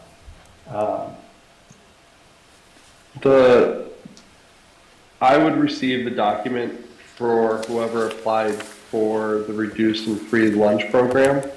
So whatever threshold that application met, I was just getting that list from them. Right. Yeah, I guess what I wonder is, is it affordable for folks beyond that within a certain range? And I don't know what the ranges are. Like, if we had a more progressive fee structure all the way up, would it be easier for families to participate? I don't know the answer to this. We probably don't have the information to know tonight, but it was just something that has been in the back of my mind since the last time we talked. So I wanted to put it out there for the committee. Great. Any other discussion? Okay. Roll call, please, Michelle. Member Miller? Oh, yes. Member Goldman? Yes. Member Agna? Yes. Member Davis? Yes. Mayor Shara? Yes. Member Robbins? Yes. Member Gazy? Yes. Member Seraphy Cox? Yes. Member Stein? Yes. Member Levy? Yes. Thank you. Thank you. Okay, moving on to C, which is request increase in fees for entry into athletic events. Sorry, there's more there. Adults from $5 to $8, children and seniors from $3 to $5. So we talked a little bit about this last month. The caveat to this would be, this past fall, we moved to a digital ticketing platform called GoFan, where I'm able to also sell season passes for adults, children, seniors, NHS students. So this proposal would only be for the single game tickets that would be sold on site or purchased on a per game basis on the app.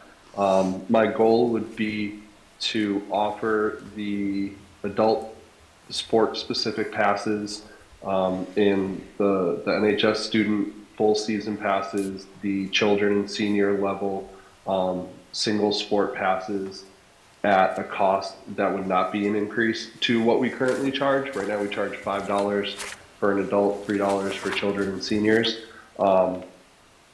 It would even be a lower than that per game cost for the season passes for all of those sports.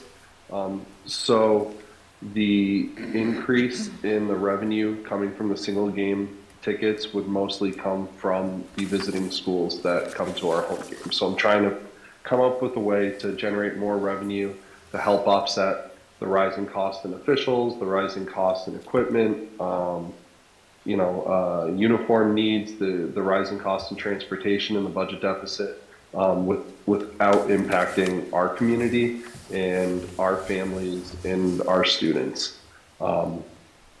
We started selling tickets through the GoFan app in late September in our fall season, and we also started selling season passes at that point. So what I did going into it, because I know you got the committee wanted some numbers to go along with this proposal. So I created a spreadsheet with only the single event ticket purchases from September 27th through the end of the fall season, which 11 soccer games and 4 football games were included in that that event range. And in total, if we were to have had this increase in place this year, it would have generated an additional $6,840 in ticket revenue. And that's only the single game tickets. So anybody that purchased the season passes would not have been impacted by that increase. Thank you. Anyone have any questions? I'm sorry, go ahead. No, just to keep going, looking into this coming winter and the upcoming fall. So kind of to project what my hopes would be for next year if this were to be approved. I would be, I think a conservative goal or a realistic goal would be an additional $10,000 in revenue from ticket sales through an entire fall, winter, and spring sports season. By this increase, and like I said, my hope would be that our community and our families would be purchasing the season passes at the rates that would be what they are used to spending to support our athletic events, and that this revenue increase would be coming from the opponents, our visitors that attend our games.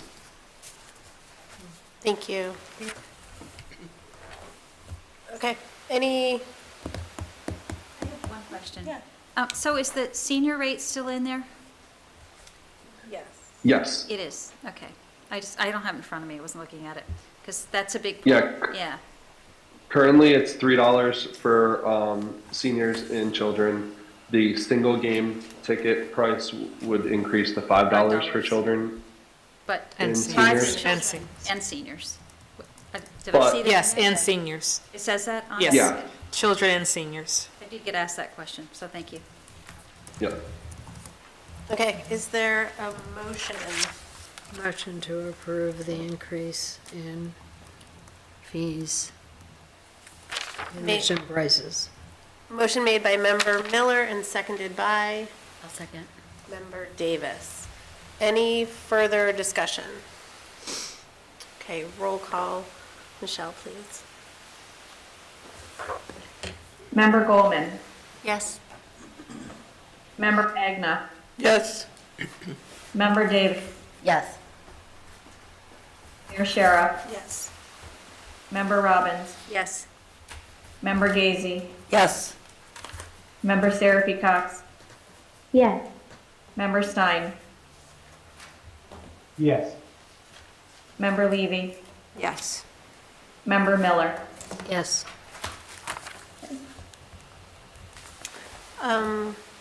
Okay, Principal Worley. Did you, hold on, there you go. Hi, there you go. Hi, I'm sorry, I was hoping you might consider G, the boys basketball field trip while you had Dave on the call. So smart. I'm sorry, say again? It's the, to go to this. To G now? G. Absolutely. Okay, vote to approve overnight field trip for boys basketball. This is December 28th and 29th in Milton, Massachusetts. Motion to approve overnight field trip for boys basketball at 12:20. Kids are watching. Second it. Motion is made by Member Goldman, seconded by Member Agna. Any discussion? Yeah, Principal Worley, do you have your hand up anew to talk about this or from before? Sorry about that, no.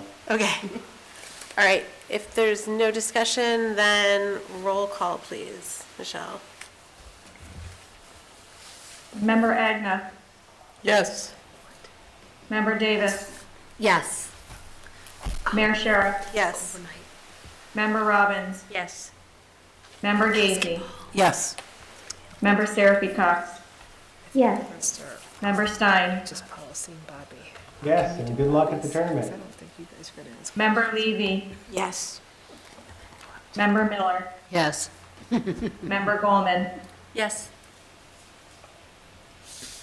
Okay, thank you. Okay, we're gonna do, we're gonna skip over for right now D and E, excuse me, and go to F and then H, and then we'll go back up. Okay, so F is vote to approve IT budget transfer request of $15,225. Is there a motion? So moved. Is there a second? Second. Which is made by Member Levy, seconded by Member Robbins. Bobby, did you want to talk about this? Oh, Bobby, you're here. I'm so sorry. I've never had you in the room before, and I just don't know what to do with it. Hi. Yes, so what this is because it's for our regular backup systems, and the state bid expired, so we had to pay on a month-to-month basis, and now the state bid is back into effect, so we went ahead with the contract with the same company that we've been using, and it's for the full year, so it went over a little bit than what they anticipated. Any questions or discussion? Okay, roll call, please, Michelle. Sorry, typing in at the same time. Member Davis, Yes. Mayor Shara, Yes. Member Robbins, Yes. Member Gazy, Yes. Member Seraphy Cox, Yes. Member Stein, Yes. Member Levy, Yes. Member Miller, Yes. Member Goldman, Yes. Member Agna. Yes. Great, thank you. Moving down to H, vote to approve scholarship of $140,000 from the John G. Tenzar Revocable Trust for High School Students. And Bobby. So, this is a trust that I received from Doherty, Wallace, Pillsbury, Murphy for the John G. Tenza Revocable Trust. This would be For the first installment, it would be $140,000. They anticipate the second installment being larger. It's for Northampton High School for kids who are continuing on to college. And they would want 2 scholarships a year to be awarded. The amount would be up to the scholarship committees. And at least one of those awards would have to be to a person of Polish descent. And I have to get information back to this company if it's approved. So I said I would put it on tonight. Okay, thank you. Is there a motion? Member Seraphy Cox. I'll make a motion and then I have some questions. Move to approve scholarship of $140,000 from the John G. Tenzer Revocable Trust for high school students. Okay, thank you. Second. Okay, motion's made by Member Seraphy Cox, seconded by Member Levy. And go ahead, Member Seraphy Cox. Yeah, Bobby, you were outlining the, like, how the scholarships would work and so forth. I just want to clarify, are you saying that every year this revocable trust would give the school district 140, whoa, just thing. Sorry. Not using my mouth. Every year, this revocable trust would give $140,000 to the school district, and then we would give that to the students. Can you just like explain how the money moves? Sure. So what they're giving is 10% of this estate to the school. The first installment would be $140,000. I don't know yet. They don't know yet. They're hoping by January they'll know what the remaining amount will be. But that would be it. That'd be the one-time thing. And then they would give 2 awards every year from that $140,000 plus whatever else comes in until the funds would run out. And that would, they'd run out dependent on what the committee would decide that the 2 scholarships annually would be. Got it. Okay, so it's a spend down plan. Okay, that makes more sense. And can you just elaborate on who the scholarship committee is? I don't really know. I am assuming there is a scholarship committee. I've never heard of one. Yeah. But Yeah, I don't know who's on it. Guidance and teachers. Yep. It's made up of guidance counselors and teachers. So did you hear that? It's made up of guidance counselors and teachers, the oh, scholarship okay, committee. Great. at the It's high within the high school then. Got it. Okay. Thank you. That's it. Thank you. Thank you. Okay, Member Stein. It's a, a great gift to the city and to the students. My other life in development, the type of stipulation and requirement for the recipient here would give me a lot of anxiety. And I would want to make sure before we accepted this that we confirmed with our attorney that we are not running afoul of any laws by upholding the stipulation of the trust, which I heard to be it has to go to a student of Polish descent.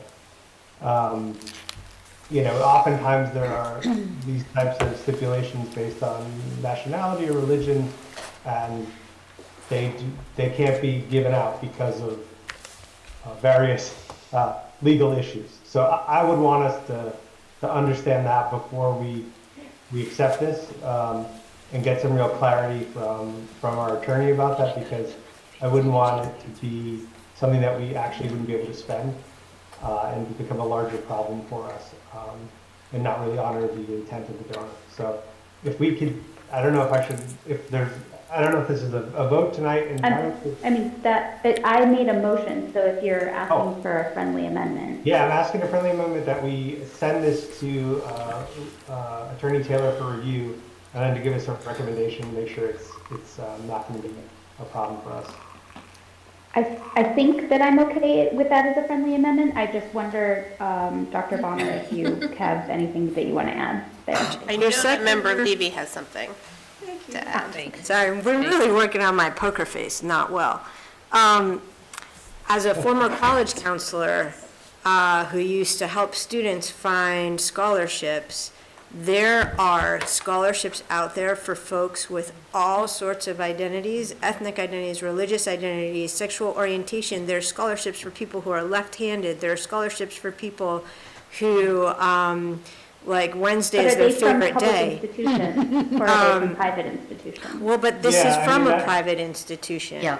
And we're No, simply but being, you have it. Through still us. have the I floor. think that's- I Person think has the floor. Member Levy has the floor.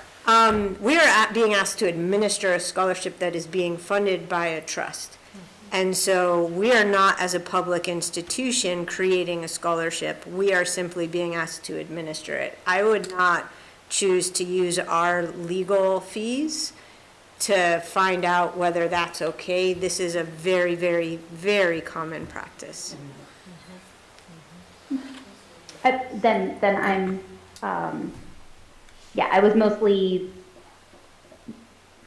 I'm okay with leaving the motion how I had it and not accepting the funding amendment. Do you have anything that you wanted to add? No, Gwen has her hand up and Margaret. Okay, so, And so let's go Gwen, then you, Margaret and Amy. Well, I would defer to Member Levy's knowledge in her past of how these things go. I just wonder, my question was too, about whether that stipulation is okay in our school, and whether there is a precedent even for that in our high school, for having a scholarship that goes to some specific heritage or all the, yes, okay, Member Levy's nodding, so I just, thank you for helping me understand that. Okay, Member Miller. I was just going to say that having sat through 2 high school awards ceremonies, there are numbers of trusts that fund scholarships that I don't know who's on the committee who decides who gets what, but almost every senior was getting one. And so I remember my son got one from a trust, and it didn't cost anything to the high school. It was funded by the trust. So to me, this is just a good thing. Member Davis.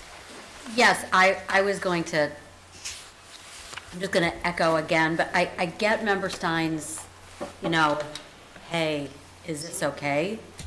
But again, I know that there are, as a parent who looked for any scholarship possible that might be out there, there really are things like, the short basketball player scholarship. Like, there's all kinds of amazing, interesting things, including identity-related ones. So Just as a public service announcement, everybody who's listening should go to fastweb.com. Yes. It's a great place to search for scholarships, but you put in your identities and then it tells you what scholarships you could apply for. Sorry. And you don't work for the. I attended the Dollars for Scholars event last year, and I was trying to pull up their, if they have a list of the scholarships that they pull from, but yes, there's the Kay Lane Irish American Scholarship. There are actually many of them. So there certainly is precedent for it. Oh, now I can't see my screen. I think Member Stein has his hand. Member Stein. Yeah, I mean, there is a lot of precedent, and there's tons of these. But I will say that recently, there's been a lot of activism prosecuting these as civil rights violations or other violations, and a lot of lawsuits around various types of scholarships offered by institutions that have these sorts of identity-based limitations. And I don't know, I mean, we can go ahead with it, but I think understanding and clarifying, because we are doing the selection process. As I understood it, members of our staff are doing the selection process. And when you do that and you only offer an opportunity to a certain class of students, you do open yourself up to a liability. Whether or not anyone tests that is a different question. And so that would be my recommendation. I've had to deal with some of these recently. It's not fun. The likelihood of someone coming after this is probably low, but just go into it with your eyes open that when you have these types of preferential things that exclude other groups, people paying attention that want to push those issues, regardless of what the identity is, can do so, and can do so effectively. So that's just my piece on it. Thanks. Thank you.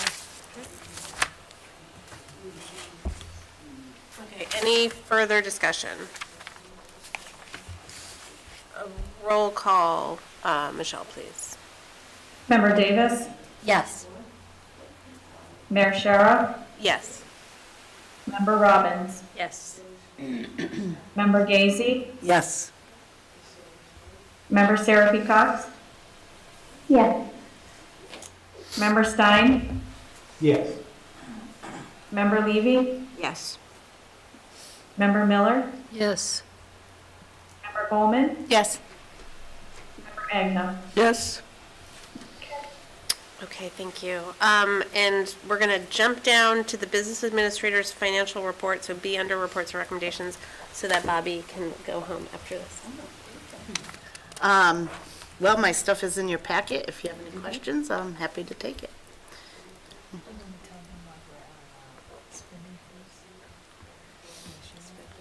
I didn't know if you do. I'll do it, okay. Are there any questions or comments for Bobby? Member Stein? Bobby, without having you have to go through all of the entire thing, my question related to what would we look for in here to understand the recent spending freeze? See? You laughing. It's because she asked me if I wanted to mention it. So basically, we did put a spending freeze on because there is a potential for some additional, I want to make sure I say it correctly. Students with disability needs. Right, students with disability needs. So we have to be careful and make sure that we can handle those. So the way we're trending on the percentages, how should I say this? I guess, so what's frozen in there? Like anything we've committed to is going to happen, or like when we say we have a spending freeze, like what is frozen? Basically for your, negotiable items, for supplies that you don't need or that sort of thing. But anything that you have, all your services that you have are going to happen. All your contracts with companies for your IT and utilities and all that stuff is going to happen. So it's basically just the discretionary money that is technically frozen. Okay. Okay, so, and do you have a sense if that freeze will be enough to cover whatever anticipated costs you're looking that might be coming? Can you say that again? I'm sorry. Do you think that freeze, those discretionary items for the rest of this fiscal year will be enough to cover the costs that you're anticipating? I am hoping so. But if they're in, if they're in talks, we don't know yet what those costs will be, so. We can So do you a don't know. ballpark, but, All right. yeah. Okay, thank you. Any other questions? Okay. Thank you. Okay. Okay, so now I need to go back up here and figure out what we didn't do yet. So I think we're at D. D. Second reading and adoption of policy JRA, student records. So we brought this to you last time for first reading. You saw the turning comments. We resolved those. And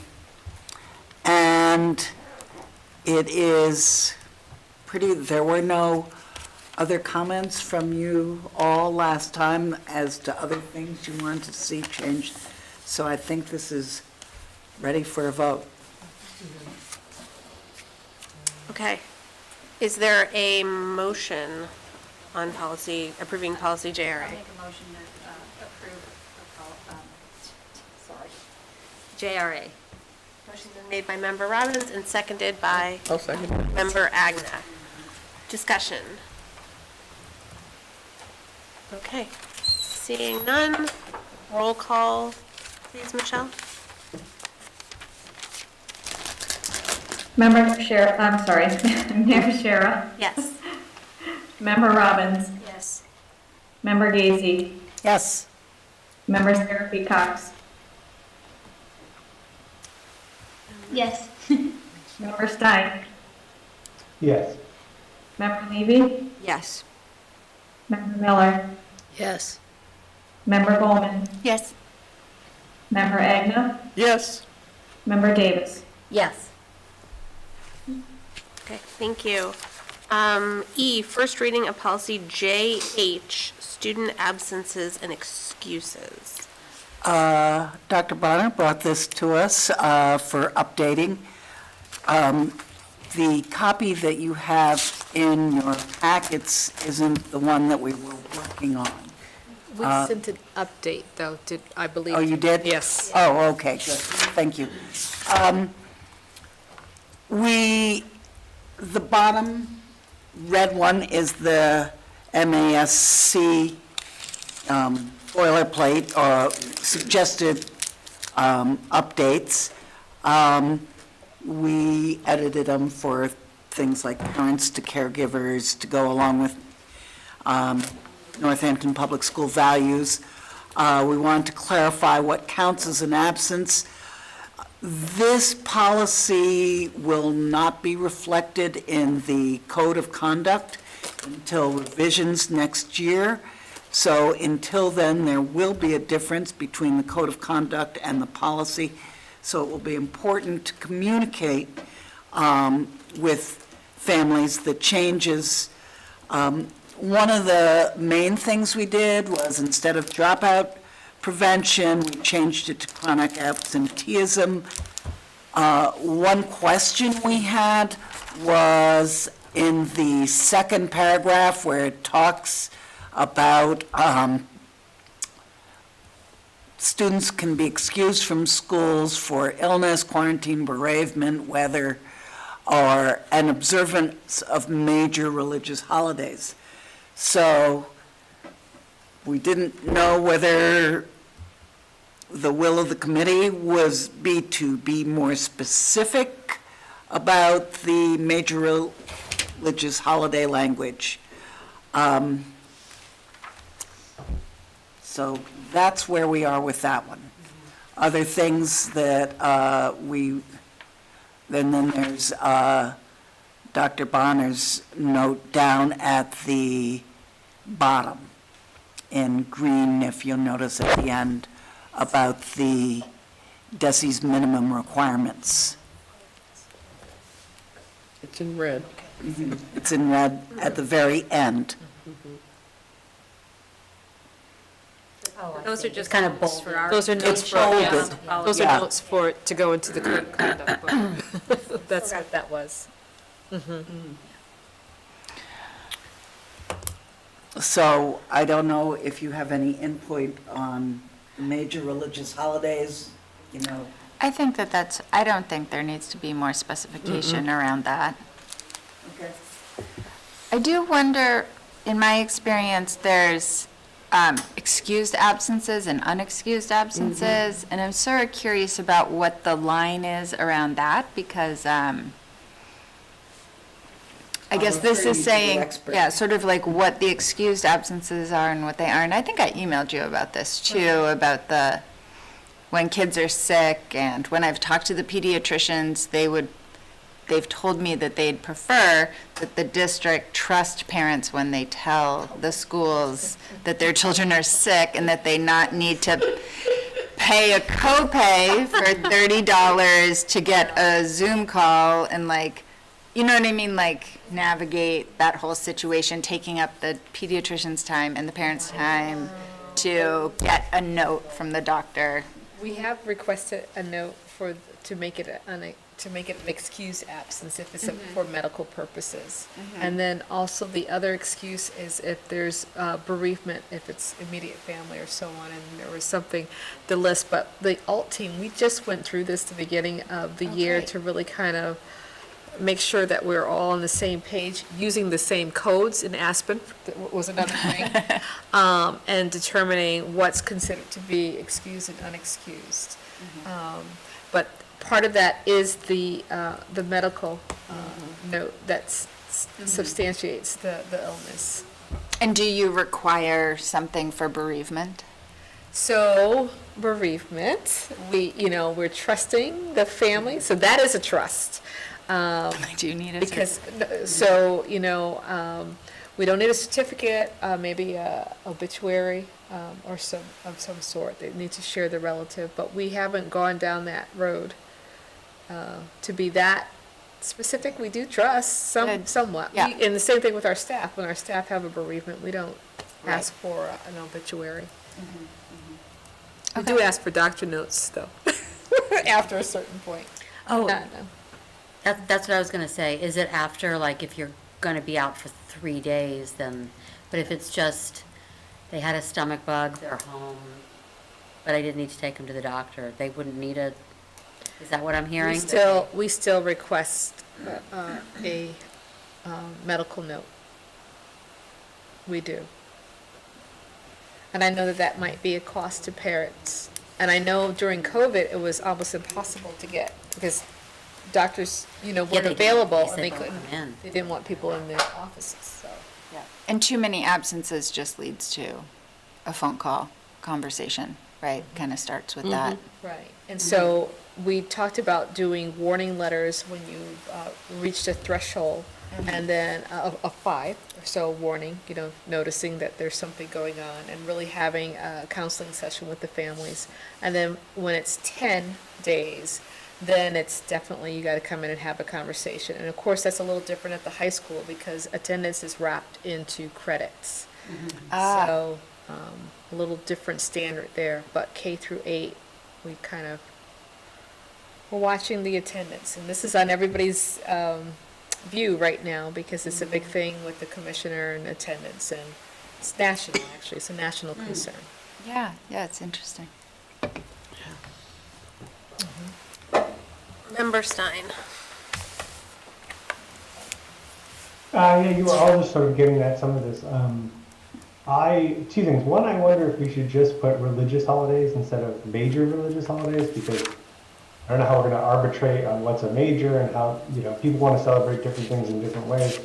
I think if we just left it as religious, is it the high holidays if you're Jewish? Like what are the major holidays versus the minor holidays? And I would sort of leave it up to folks and their own religious observance. So from my perspective, I would like to see it just be religious holidays and not major religious holidays. The other thing is I do wonder about, for lack of a better word, the teeth of this. Like for K through 8 students, we're going to be monitoring this, I think, to set a cultural expectation of the district. But what are we really going to do if people are not complying with it? I know it says here we're going to have, if students are absent for 5 unexcused days, the principal will try to meet with the caregiver. Where do things escalate at the K-8 level, or are we just trying to set a cultural expectation by flagging these things? And what are we trying to accomplish there in terms of truancy or some more severe problem? And does this policy address that? Yeah. So I think that our practices really address that. The policy sets the stage, and there are expectations that we want our kids in school. And the younger you start to train them to see that attendance is important in school, the better off you are as when they age and they're starting to have those same habits. those are the ones who don't do well, they drop out of schools, and you want to prevent that. So you want to kind of teach an ethic that attendance in school is important. You need to be there, you need to be present, and be a part of the instruction. And so, but it also allows us to really see if there's something else that is happening in the home to be able to help our families, that there might be something else needed. So this is an opportunity when we have those meetings with families to say, is there a need that we can address, maybe to help to make sure that kids are getting to school and getting to school on time.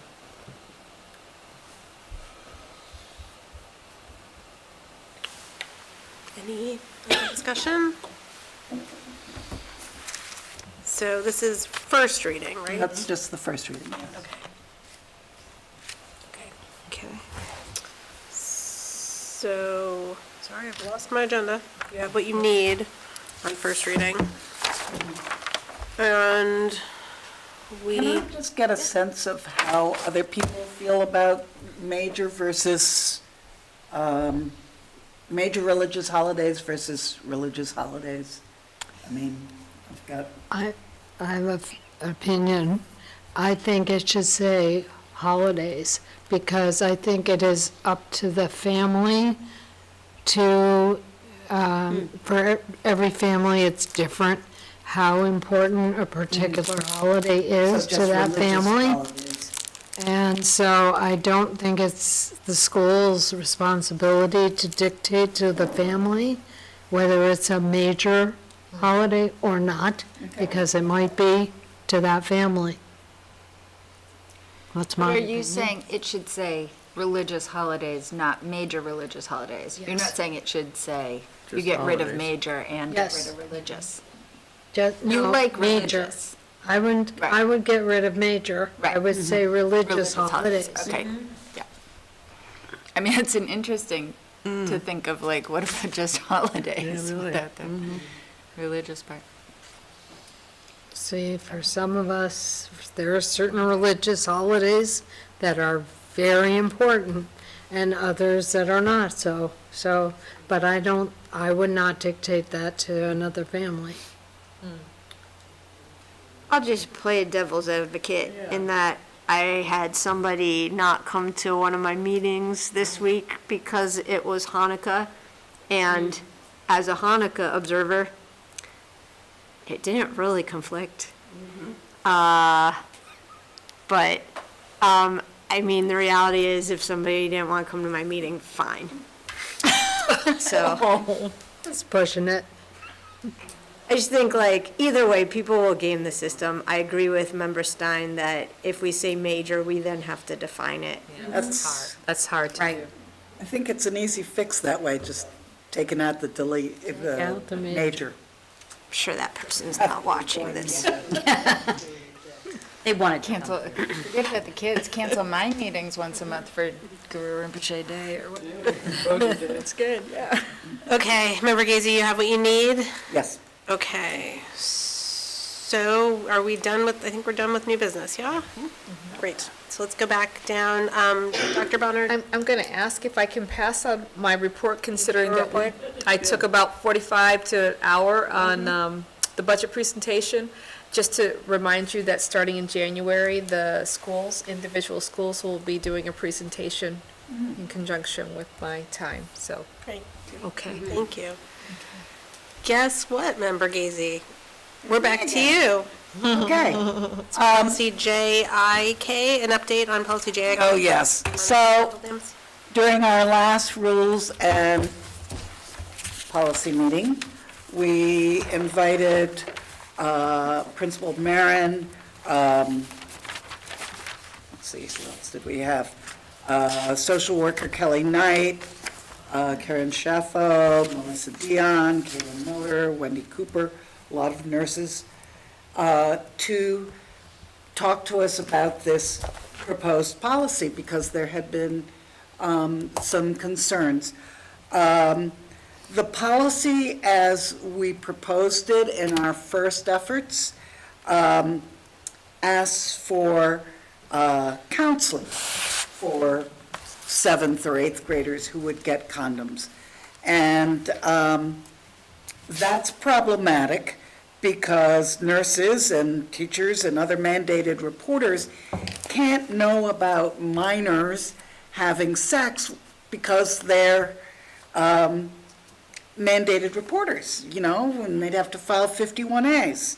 So the high school has a strong 9th grade health curriculum which provides that counseling piece, and their condom availability is based on anonymity. It's just in a little basket in the nurse's waiting room or something.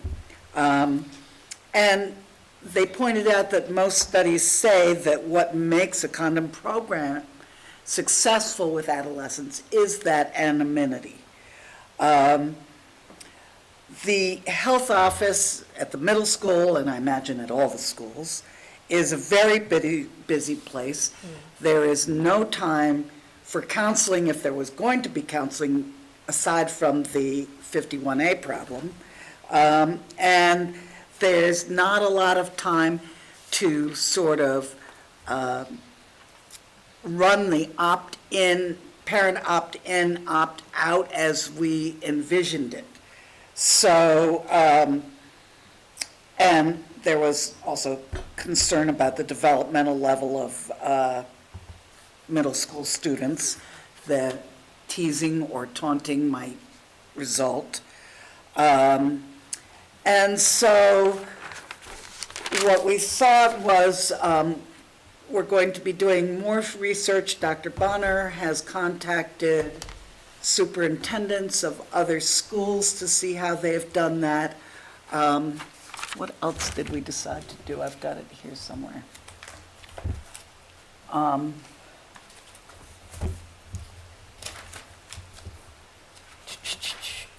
that's rules and policies. Sorry, I should have had this up.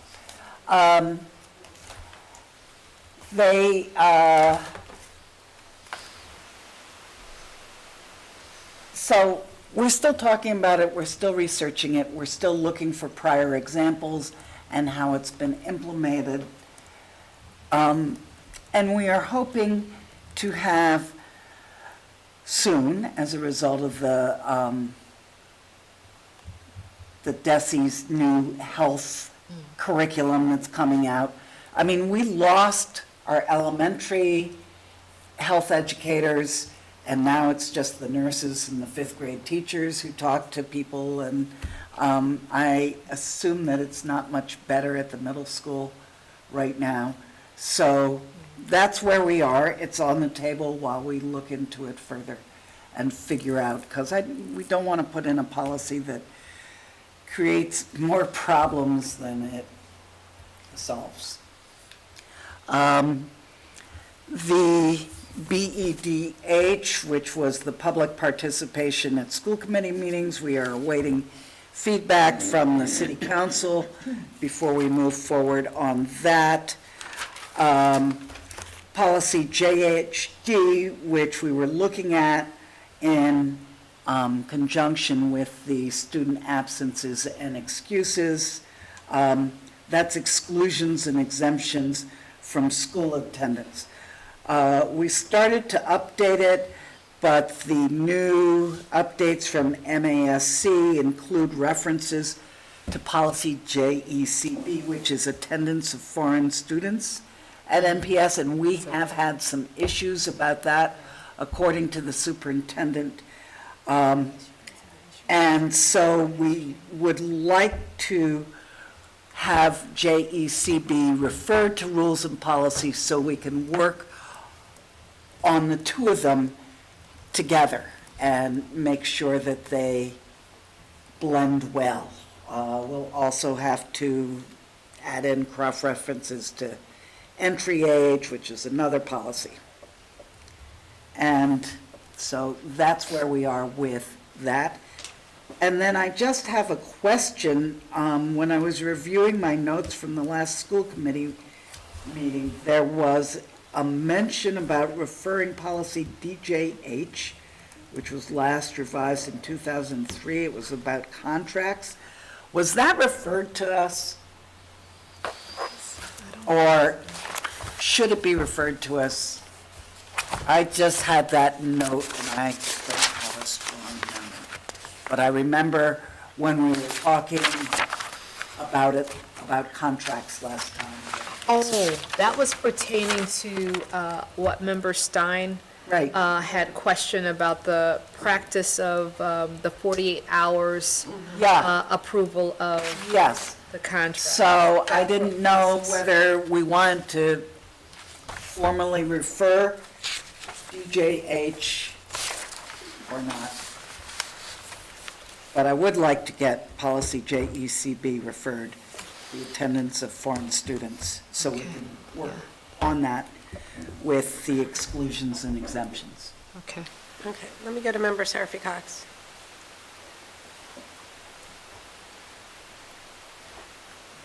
Where's she at? Oh, you can't unmute? She's muted. Yeah, sorry, I got kicked off the meeting and had to come back in, so I'm no longer a co-host. I was just going to make a motion to refer policy JECH and CB, I think. Isn't it JECB? JECB and what was the other one? DJH, the contracts one. DJH, obviously it.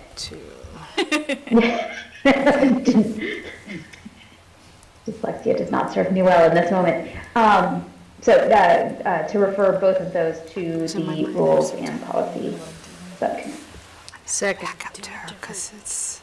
Give us 1 sec. If you go to a different Yeah. view. What about if I go into participants? I can do it that Yeah. way. Oh my Where'd gosh. everybody go? Oh, because see what's in the box? Take that out of the box. Oh, that's right. I was looking you up. Yeah. I'm right here. Okay. And There's then, Emily. yeah, to the, there you go. Okay. The co-host right there. Got it. Go. One more button. Done. You are a co-host again, Emily. Okay. Hooray. Sorry about that. Thank you. I second it. Okay, motion was made by Member Seraphy Cox, seconded by Member Agna. So before we take a vote on that, can I just go back to the discussion we had about condoms? I just want to clarify that we heard from staff in the schools. I don't think we had a confirming discussion about the legality issues. So I want to be really clear about that. So we have to, that's something that, in fact, Dr. Bonner was going to check with other superintendents around that. So that we're not, there's not an assumption that, in fact, there are definitive barriers to implementing a protective program for middle school students. We're still very much in an exploration phase of it. Exactly. And also running it by Attorney Taylor again. We had run it by her. We had run it by her first, but then there were more. Well, there's a difference between discussion on the committee and that confirmation and also hearing testimony. I just want to make sure that our voices are clear on that. Yes. Thank you. Okay, Member Stein. I just wanted to say, I don't know if we need the contract policy referred. I think what happened last time was we were just trying to figure out if the practice that we had prior to Dr. Bonner arriving was actually a policy. And when we looked at it, it was. So if I remember correctly, what it specified in the policy was that we would get 48 hours notice about a contract. We'd be able to weigh in. If a member had questions that they wanted to be addressed at the next school committee, it'd be put on that agenda. So I don't remember anyone asking for changes to it. So I don't know if we have to refer it. We looked at it to understand if we had a policy and what our past practice was. And it turned out we had a policy that marked our past practice and clarified that at the meeting. So I don't know that you need to try to update it unless there's some other interest in doing so. Well, it is a 2003 policy. I mean, a lot of them are. I can look and see how many changes have been made between our old policy and We tried to follow that, so I don't know. There were many changes. But it's good to maybe have it updated because you have new members coming on board. It's a process that they may not be familiar with. Yeah, it's just for me a matter of, in the pantheon of priorities for policies, where does this stand? And is there other things you should be looking at and updating that are more important? So I would leave it to you to decide that. To me, I just wanted to point out that there wasn't a request that it be reviewed or an issue be changed in it. So it'll be up to you all in the body if you want to look at it in that way.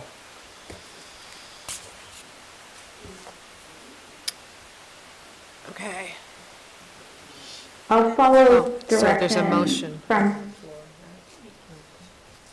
Yeah, and I'm saying the motion maker, had both of them in there, but member Daisy, if you're thinking, whoa, I just made balloons happen. I haven't made that one happen yet. That was you. All me. How's that? Do heart hands. Yeah. Oh my God, that's adorable. How do Okay. you do that? I was just gonna say that, member Daisy, I would take direction from you on whether or not you would like for me to change the motion to take out the B one. I would personally like to look at the policy and look at the changes that have happened over the last 20 years and see if there is something. Sounds good, then I'm good and ready to move to the vote. Okay. Any further discussion? Roll call, please, Michelle. Member Robbins? Yes. Member Gazy? Yes. Member Seraphy Cox? Yes. Member Stein? Yes. Member Levy? Yes. Member Miller? Yes. Member Goldman? Yes. Member Agna? Yes. Member Davis? Yes. Mayor Shara? Yes. Great. Thank you. Okay, that brings us to D, Curriculum Subcommittee, an update on district SEL curriculum and final remarks from members. And I'm reporting on 2 successive meetings that we had, one following a week before because there were some conflicts in scheduling. And I think that I will give you some details about these because they are very informational about the work of culture and climate in our schools. We were charged, first of all, though, with conducting a start time survey of faculty and staff to receive feedback on how these change times impact teaching, learning, and facilities. Dr. Bonner reported that this survey will also be included for the strategic plan in the late winter and early spring, which will look at more complex pieces of that, including finances, after-school programs, buses, et cetera, but that there was a consensus on the committee to hear from the teachers, staff, and administrators about their experience with late start on a short survey with an open response section. Member Agna and educators Agito and Fontaine volunteered to create a very brief open response survey, which was distributed last week. I think some results have come in, and they will be shared in January. The committee has also been exploring how the social-emotional programs in all 6 schools connect and support district-wide skills for all children. Principals Wentz, Ruffler, Brown, and Albano shared what these curricula look like in each of their schools. Leeds and Ryan Road continue to use Responsive Classroom with a group attending advanced training. This program does align with restorative practices, and Andrea Agito from Ryan Road School shared, interestingly, that the original training for Responsive Classroom happened 20 years ago as a commitment made for every member of the staff, including new staff. It's a unifying approach with common language, and there were book studies, and para-educators participated in online training, and she felt strongly that a refresher course would be very welcome for all staff to receive that training, because 20 years ago is a long time. There'll be new staff that have come in, and everyone needs to be on the same page. It's a very powerful model to bring a sense of belonging to all. Additional complementary programs in use are the Second Step program, which are in use through videos at this point, as well as the anti-bullying component. The color-coded zones of regulation is also used starting in kindergarten, which helps students identify feelings and appropriate actions. Principals are themselves finishing up a new anti-bullying curriculum training. Dr. Bonner shared that they're trying to have consistency across the schools, acknowledging the differences in cultures in each school. Principal Worley gave a short summary of the history of standards-based grading implemented 3 years ago. So this refers to what we were hearing earlier.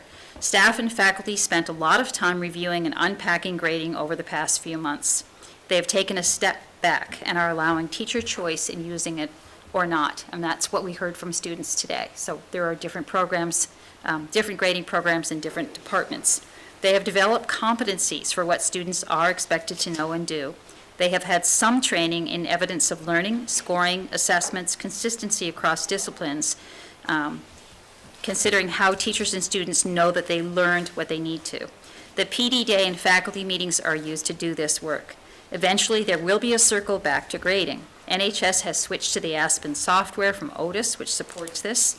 It's important for there to be clarity in what students should learn and what evidence they need to have to determine that learning has happened. The goal is to bring this back together at the March PD Day and then determine what the goal should be for next year.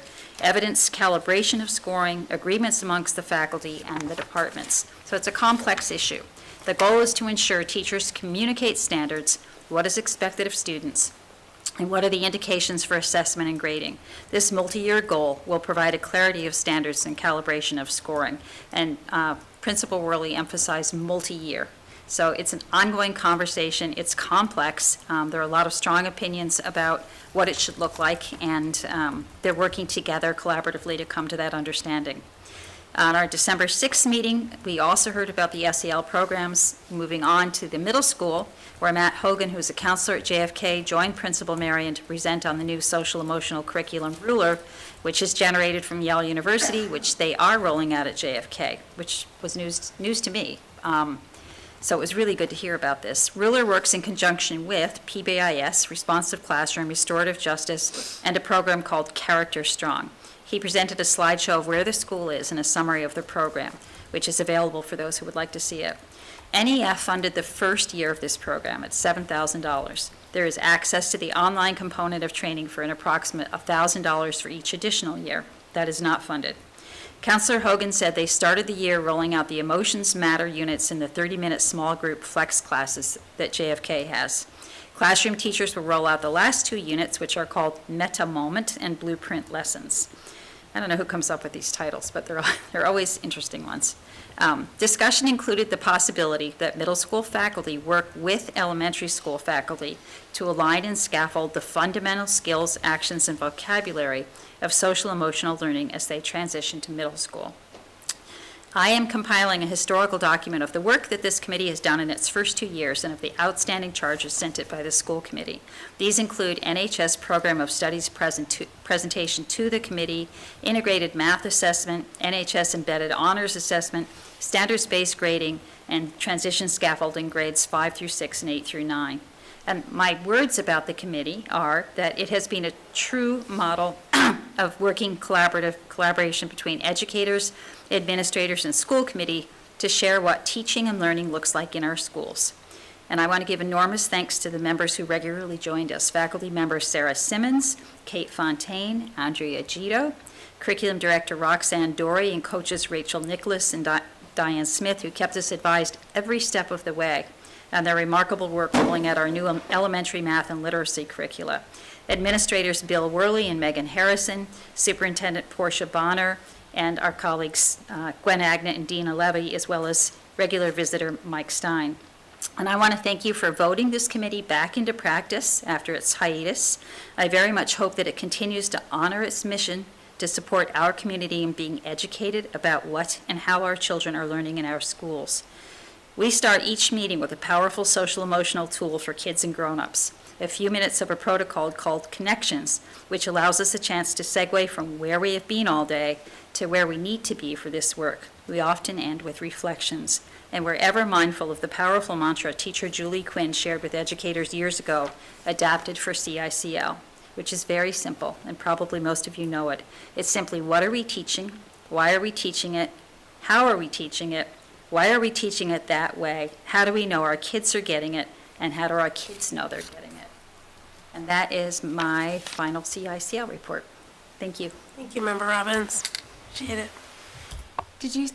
Did you say that you weren't sure about the naming of Meta Moment? Is that the one you were talking No, about? I'm not, it's not that I'm not sure about it. It's the name of the piece of curriculum. So when they come up with the titles for those pieces of curriculums that are very catchy and punchy, it's always amusing to see what they've currently come up with, yes. If it's spelled M-E-T-T-A, Meta means loving kindness. Yes, thank you. Did I see a hand over here? No? Member Stein. Yeah, I just wanted to thank you for that, excellent report, and also for doing the work to get this committee reinstated and for being its inaugural new chair. I learned a lot in the meetings I was able to attend, and it was really an amazing space to hear from educators and administrators about the work that they're doing, and a real venue for that. And I really appreciate it, and I'm excited to see it continue to grow. So I want to just thank you for doing that. It's a big accomplishment and a legacy that I look forward to going forward. And well, while you're still here, I do want to ask if you can give us, because we're going to be faced with this again in a few months, if you can give us an update of where the curriculum committee is on questions of the program of study, where we are on the math curriculum question. Like, I know there was follow-up things that we referred to the curriculum subcommittee. If you just sort of give us a sense of where we are, so that we have some bearings before we're faced with these questions again, that would be really Yeah, and that's what I'm doing, because I think it's really important when committees are changing personnel to have, I think we've missed that in some of our other committees and subcommittees, to have that historical record. We haven't had minutes of some of them, and I'm trying very hard to make sure that that is not the case with this committee. Thanks. I just want to say that I appreciate the work of your committee, because to me, it brings us right back down to the level of what is actually happening in the schools and what are they doing and what kinds of programs are they working with. And I just feel like that's what, to me, why I joined the school committee. It's about what's happening in the schools. So I really appreciate your reports. Thank you. It's actually our committee. So, yeah, and I think you came to one of our meetings, which was great. Thank you for coming to that. I would have come to more if I could. It's a different kind of committee because it is cross-section of the community that works with children. So it's us and all the other people who are with them in the classroom. Okay. Thank you, Member Robbins. Yep. Moving on to Budget and Property Subcommittee, update from November meeting and final remarks from Member Goldman. Thank you. The Budget Committee is focusing on the budget. That is our main focus, and you're privy to most of that information.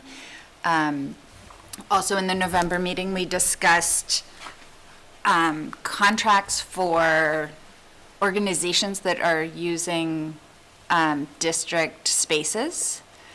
In general, this is prompted because of the Clark School contract where the timeline was really tight and quite difficult this past year, so we're getting a head start on that and talking about the upcoming contract for the Clark School. That's obviously those kinds of contracts and building space is a part of the budget conversation, so now it's an appropriate time to start discussing that. The other two pieces that are in the budget subcommittee are the electric busing initiative. Member Stein, do you have any updates on that? We didn't discuss it in the November meeting, but we did discuss it in the October meeting briefly, I think.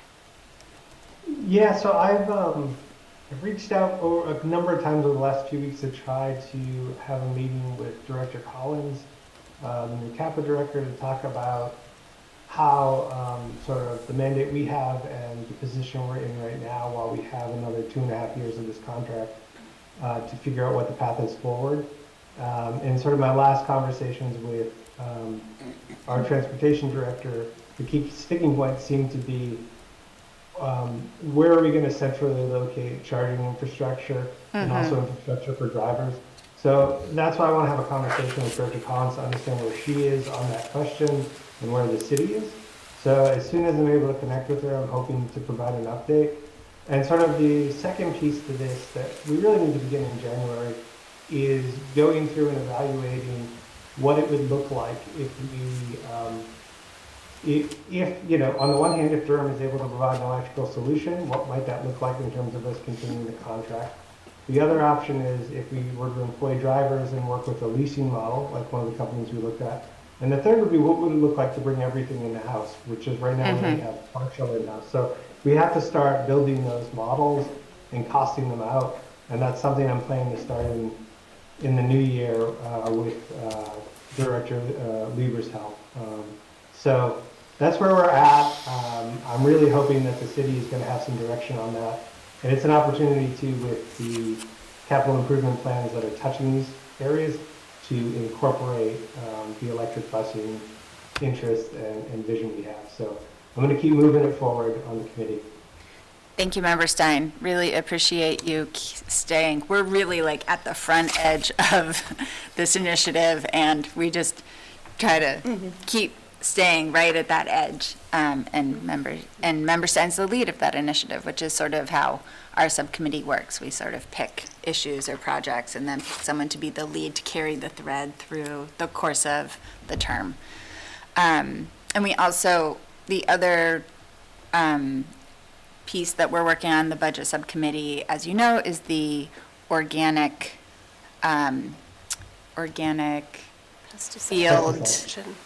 field, Turf.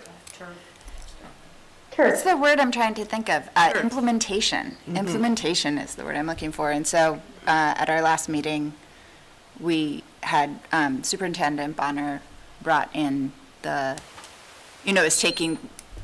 putting forward an ad hoc subcommittee for that. So that's sort of sitting on her plate until that comes together. And that's really all I have for budget.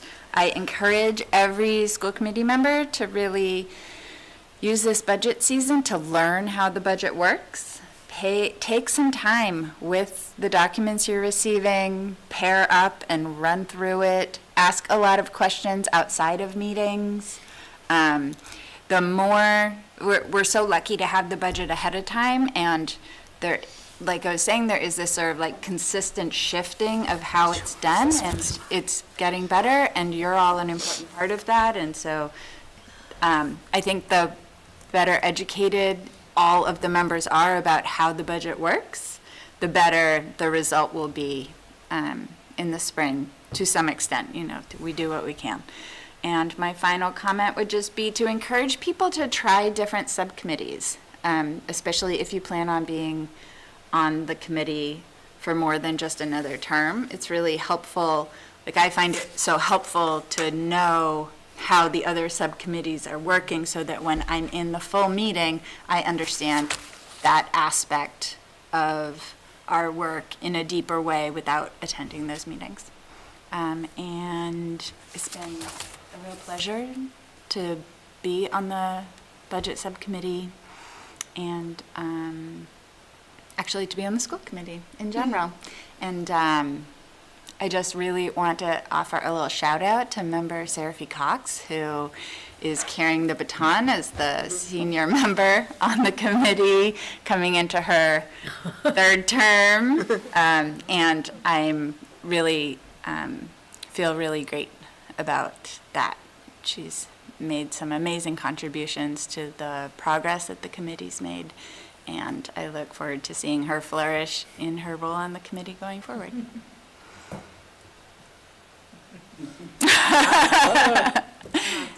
It didn't work? It didn't work that time. I don't know. I'm talking. Oh, there you go. Oh, there we go. Thank you. Thank you. Yes, Member Casey. I just wanted to ask the members of the Budget Subcommittee if they had any general recommendations when we non-budget committee people who haven't looked at it at such a microscopic level, what are the major entry ways that you find most helpful in examining these things? I mean, where do you look first? You, Mike, and who is it, Gwen? When I first joined the committee, I actually called up Cammie and went and met with Cammie, who was the business administrator at the time, and had her walk me through the book and just explain to me the buckets. We talk about buckets a lot. We talk about the different funding sources, and part of the effort is to have what everyone is receiving, have that information more involved. So that was the first stage for me, is actually having a conversation with the person who runs the budget about how it works. And that's been consistent for me. The same with Nick. When Nick was in, I met with him right away in the fall when he started. And of course, the same with Bobby. I worked with Janelle, and I was working with Bobby right away. In October, I started meeting with her last year when she came on board. So, I mean, go to the source is really my recommendation. I'm someone who learns a lot more through like a one-on-one interaction, in person, a lot of communication, establishing a relationship. And so I found that's my recommendation. Gwen, Mike, do you have other recommendations? Well, I think my experience as previously as the principal was looking at the cost centers and seeing where the needs are that way. For me, that would be the most important, and also to hear from the alt team about their thoughts on what is needed and what ideas they have as far as developing the budget, because that's, it's not a mystery that we have 85% of our budget in staff. And so it's very hard to think of it in any other way. And I guess that's sort of my mindset from the past anyway, my previous role. But I'm really glad to see that we have the cost centers laid out this way, because that's the way we were before. And I think that's a really good way to understand the budget. Okay, thank you. Mike, any glimmers of wisdom or? I mean, I would just add, to sort of draft off what Kaya said, I tend to, I read a lot. I'll read the budgets, I'll try to understand how it works, and I will ask Bobby a lot of questions, and she kind of explains many things to me. So these things are not apparent and easily understandable, and it takes some work. You gotta work at it to understand what the drivers are and what the pieces are. And it takes time.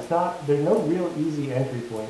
I would recommend sort of looking at the past budgets, and right now our archive online to access these is missing a bunch. So it's hard, like past, I think, 2019 to see anything. But if you look at these copies, you get a sense year over year what the conversations have been, where the big changes in money have gone, and it'll give you some general sense of where the district's been and where it's going. And I would just encourage everybody to ask questions, come to budget and property meetings if you can, reach out to members that seem to have a handle on it, reach out to Bobby. She's great at translating a lot of the stuff that's hard to understand. Another thing I would say is that one of the trickiest things I found is understanding some of the reimbursements we get, because we get reimbursed the following year for stuff that we incurred the current year. And so wrapping your head around what we're going to have versus what we spent in those buckets is really hard. And also when those reimbursement rates change. So like understanding all those state mechanisms really gives you a leg up on, I think, understanding what the district is ultimately going to face. You get weird formulas like you're going to get 75% reimbursement after whatever threshold is met, and you're like, I don't know what that means in terms of what we're on the hook for and when we'll get reimbursed, right? Like that kind of stuff is really confusing, and someone like Bobby's really good at helping understand those things. So yeah, I would say look at the past budgets, ask a lot of questions, read as much as you can, and come to Budget and Property if you can make it. Thank you. And also, last spring, it was very helpful. I called up Rachel Maori as the city councilor for my ward, and I had a couple of really helpful conversations with her to figure out, like, how it works and what's possible and what sort of asks are reasonable, and how it works on the city side, and that was really informative. And very friendly, like it's nice to connect with the city councilors. Yeah, they're great. So, And so lucky to have Karen, I was just gonna Karen say. Hauser, who's the current. And also Anne, who not only was a former member and so knows the history in the district before even we were here, but also is a little bit connected to the state side of things, and so has a lot to offer there. I'm really excited for all of you with the new members coming in. Thank you. Thank you. Thank you, Member Goldman. Okay, MASC resolutions. Member Agnew. Wait, I had my hand up. Oh, I thought your hand was up from before. No, that was just answering Holly's question. No, I just wanted to thank Member Goldman for her leadership on the committee, and I really did appreciate the way in which she brought a project management focus to the work of the committee, and it was really effective in allowing us to follow these threads that she talked about. And that was something that she really implemented, and I found it to be really effective. I also just want to recognize how much work she did on a lot of the surveys that the district put together around late start and around other issues that ended up in budget property that she stewarded across school committee, sessions. So I just really appreciate. I just want to recognize that in your last meeting here with us. Thank you so much, Member Sine. Appreciate that. Thank you. Okay, Member Well, Agnew. given the hour and the fact that I already presented some of my notes, and I don't know if anybody had a chance to look at them, but I don't think I want to take up a whole lot of time now. I did say that I had sent you the document about the resolutions and how they were the outcome of the votes. And if you need those again, I'm happy to share them with you. It was a long meeting and very contentious, and it put our meetings in perspective.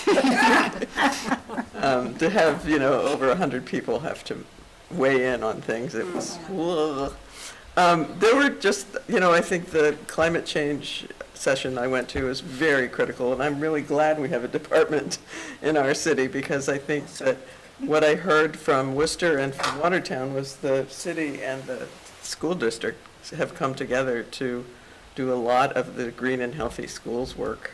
So it's really critical that I think our city will be working with us on this, and I think we've got some challenges in front of us in terms of our buildings. And then the other theme was equity, and we kept hearing again and again to do an equity audit. So I just wonder through our strategic plan if we want to consider doing that. And AI and virtual reality were things that I learned a lot about. I hadn't been very familiar with. And as I said in my notes, it would be really good for people to go to the CES conference in February to learn about virtual reality in terms of the research that CES is really undertaking on how it affects students, and whether or not it's a good tool, and they think it is a good tool, but there are some drawbacks to it, and I think it's one of those things that people jump on bandwagons about, but the thoughtfulness that the researchers from CES it was very impressive. So if there can be some people from the high school at least to go to the conference on February 15th, I think it'd be great. And AI, again, he was an engaging presenter, and he had taught high school students, and I think he probably has a very popular class at MIT to help people understand AI and the implications for the future, especially in education. So he's a real resource, even if we can't get him to come to speak to us, I think his books are out there, and he had free books to give away. I didn't get one until, because everybody ran to get the books, but I think that, it's another thing that's going to be it is facing us, and I think he'd be a good resource to go to. And the last one was the featured speaker was Darnisa Amante Jackson. She's very grounded in schools, and she really understands about the inclusive process that allows students to feel seen and heard. She's really student-oriented, and as she said, when they feel seen and heard, they rise to high expectations. And that just resonated so much with me as an educator. I felt like she really understood what we needed, and I was so glad to be with Portia for that session and some of the other sessions, so that we were both able to hear these things and talk about them. I would recommend it was one of the best conferences I've been to, and certainly was much better than last year's. Maybe I chose sessions better this time, but I think that we have resources around us to help us through this journey that we're going to be on and continue to be on in our strategic plan around equity and around climate issues. I went to the Environment Club today, and they are adamant, these students, about how this has to happen. And I think that if, electric buses is a great thing, and I'm glad that we're going to be tapping into the city for helping us understand how to get electric buses up and running, and our schools as far as how we're going to get them to be net zero or carbon neutral by 2030 in Northampton and 2050 in the state. So if you had any questions about what I saw or what I learned and any of the things that I've raised in my notes, I'm happy to speak with you about it, but I also am looking at 5 of 11. And Can I just ask a super quick question? Please. Which is, were there any sessions on budget ever? So pretty much every Mass Mayors Association meeting that I go to, the cliff that schools are experiencing across the state is talked about. I was with the governor a couple months ago. It was like the main topic that people wanted to talk about. So districts all across the state are experiencing the same situation because the loss of ESSER funds. We have some other factors in there with school choice, but it's a huge topic. And so I'm curious if there was discussion. Very little. Very little. I think the emphasis was equity and climate. Yes. And strategic planning was a Strategic piece. planning, And that could exactly. have probably, there was no focus on the fiscal cliff that we're all experiencing. I guess Except because in it's that a reality for us. It was sort of said, it was like, well, we know This is we're it. on a fiscal cliff, blah. So let's think about where we're going to go. So that was interesting. So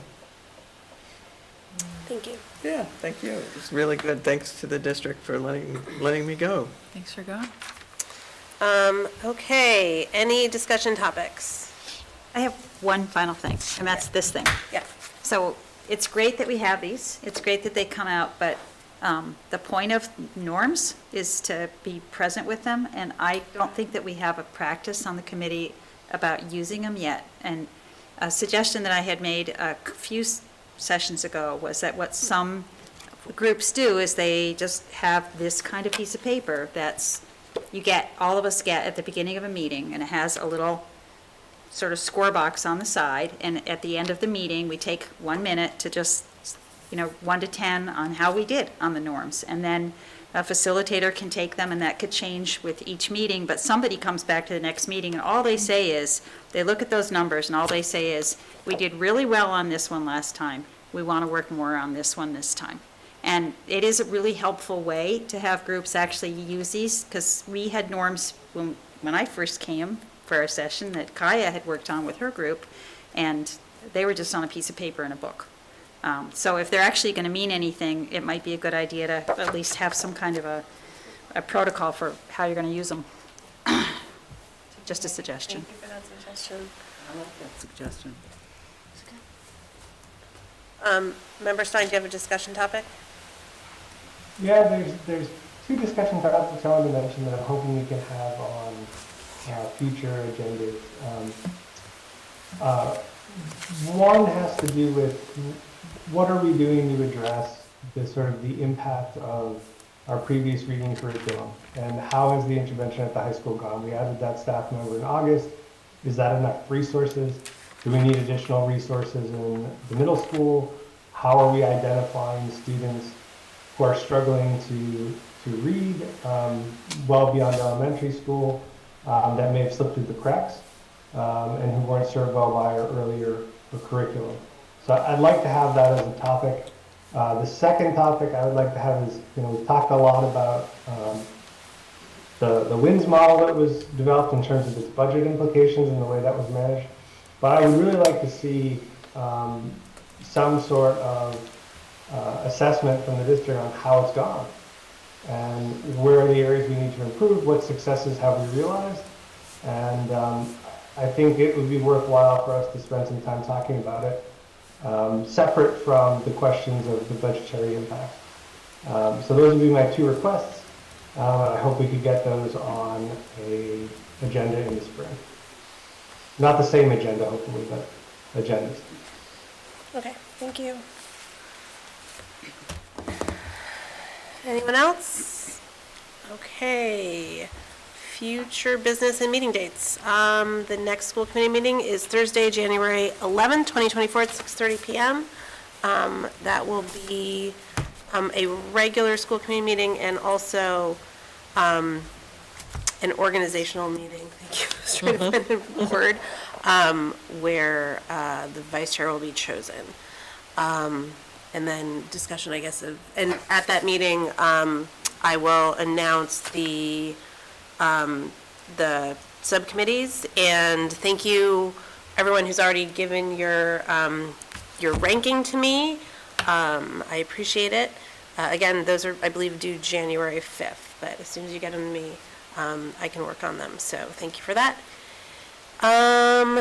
And we are going to go into executive session. Yes, Member Gazy. Do we have rules and policy next week? I don't see it on this list. No? There's nothing.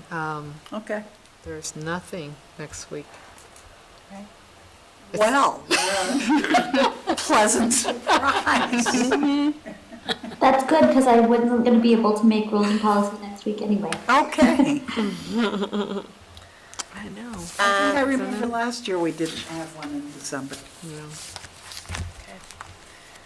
So would someone like to make a motion to go into? I'd like to make a motion that we enter into executive session under Massachusetts General Law, Open Meeting, Chapter 30A, Section 21A2, to approve and release executive session minutes and to conduct strategy sessions in preparation for negotiations with non-union personnel or to conduct collective bargaining sessions or contract negotiations with non-union personnel.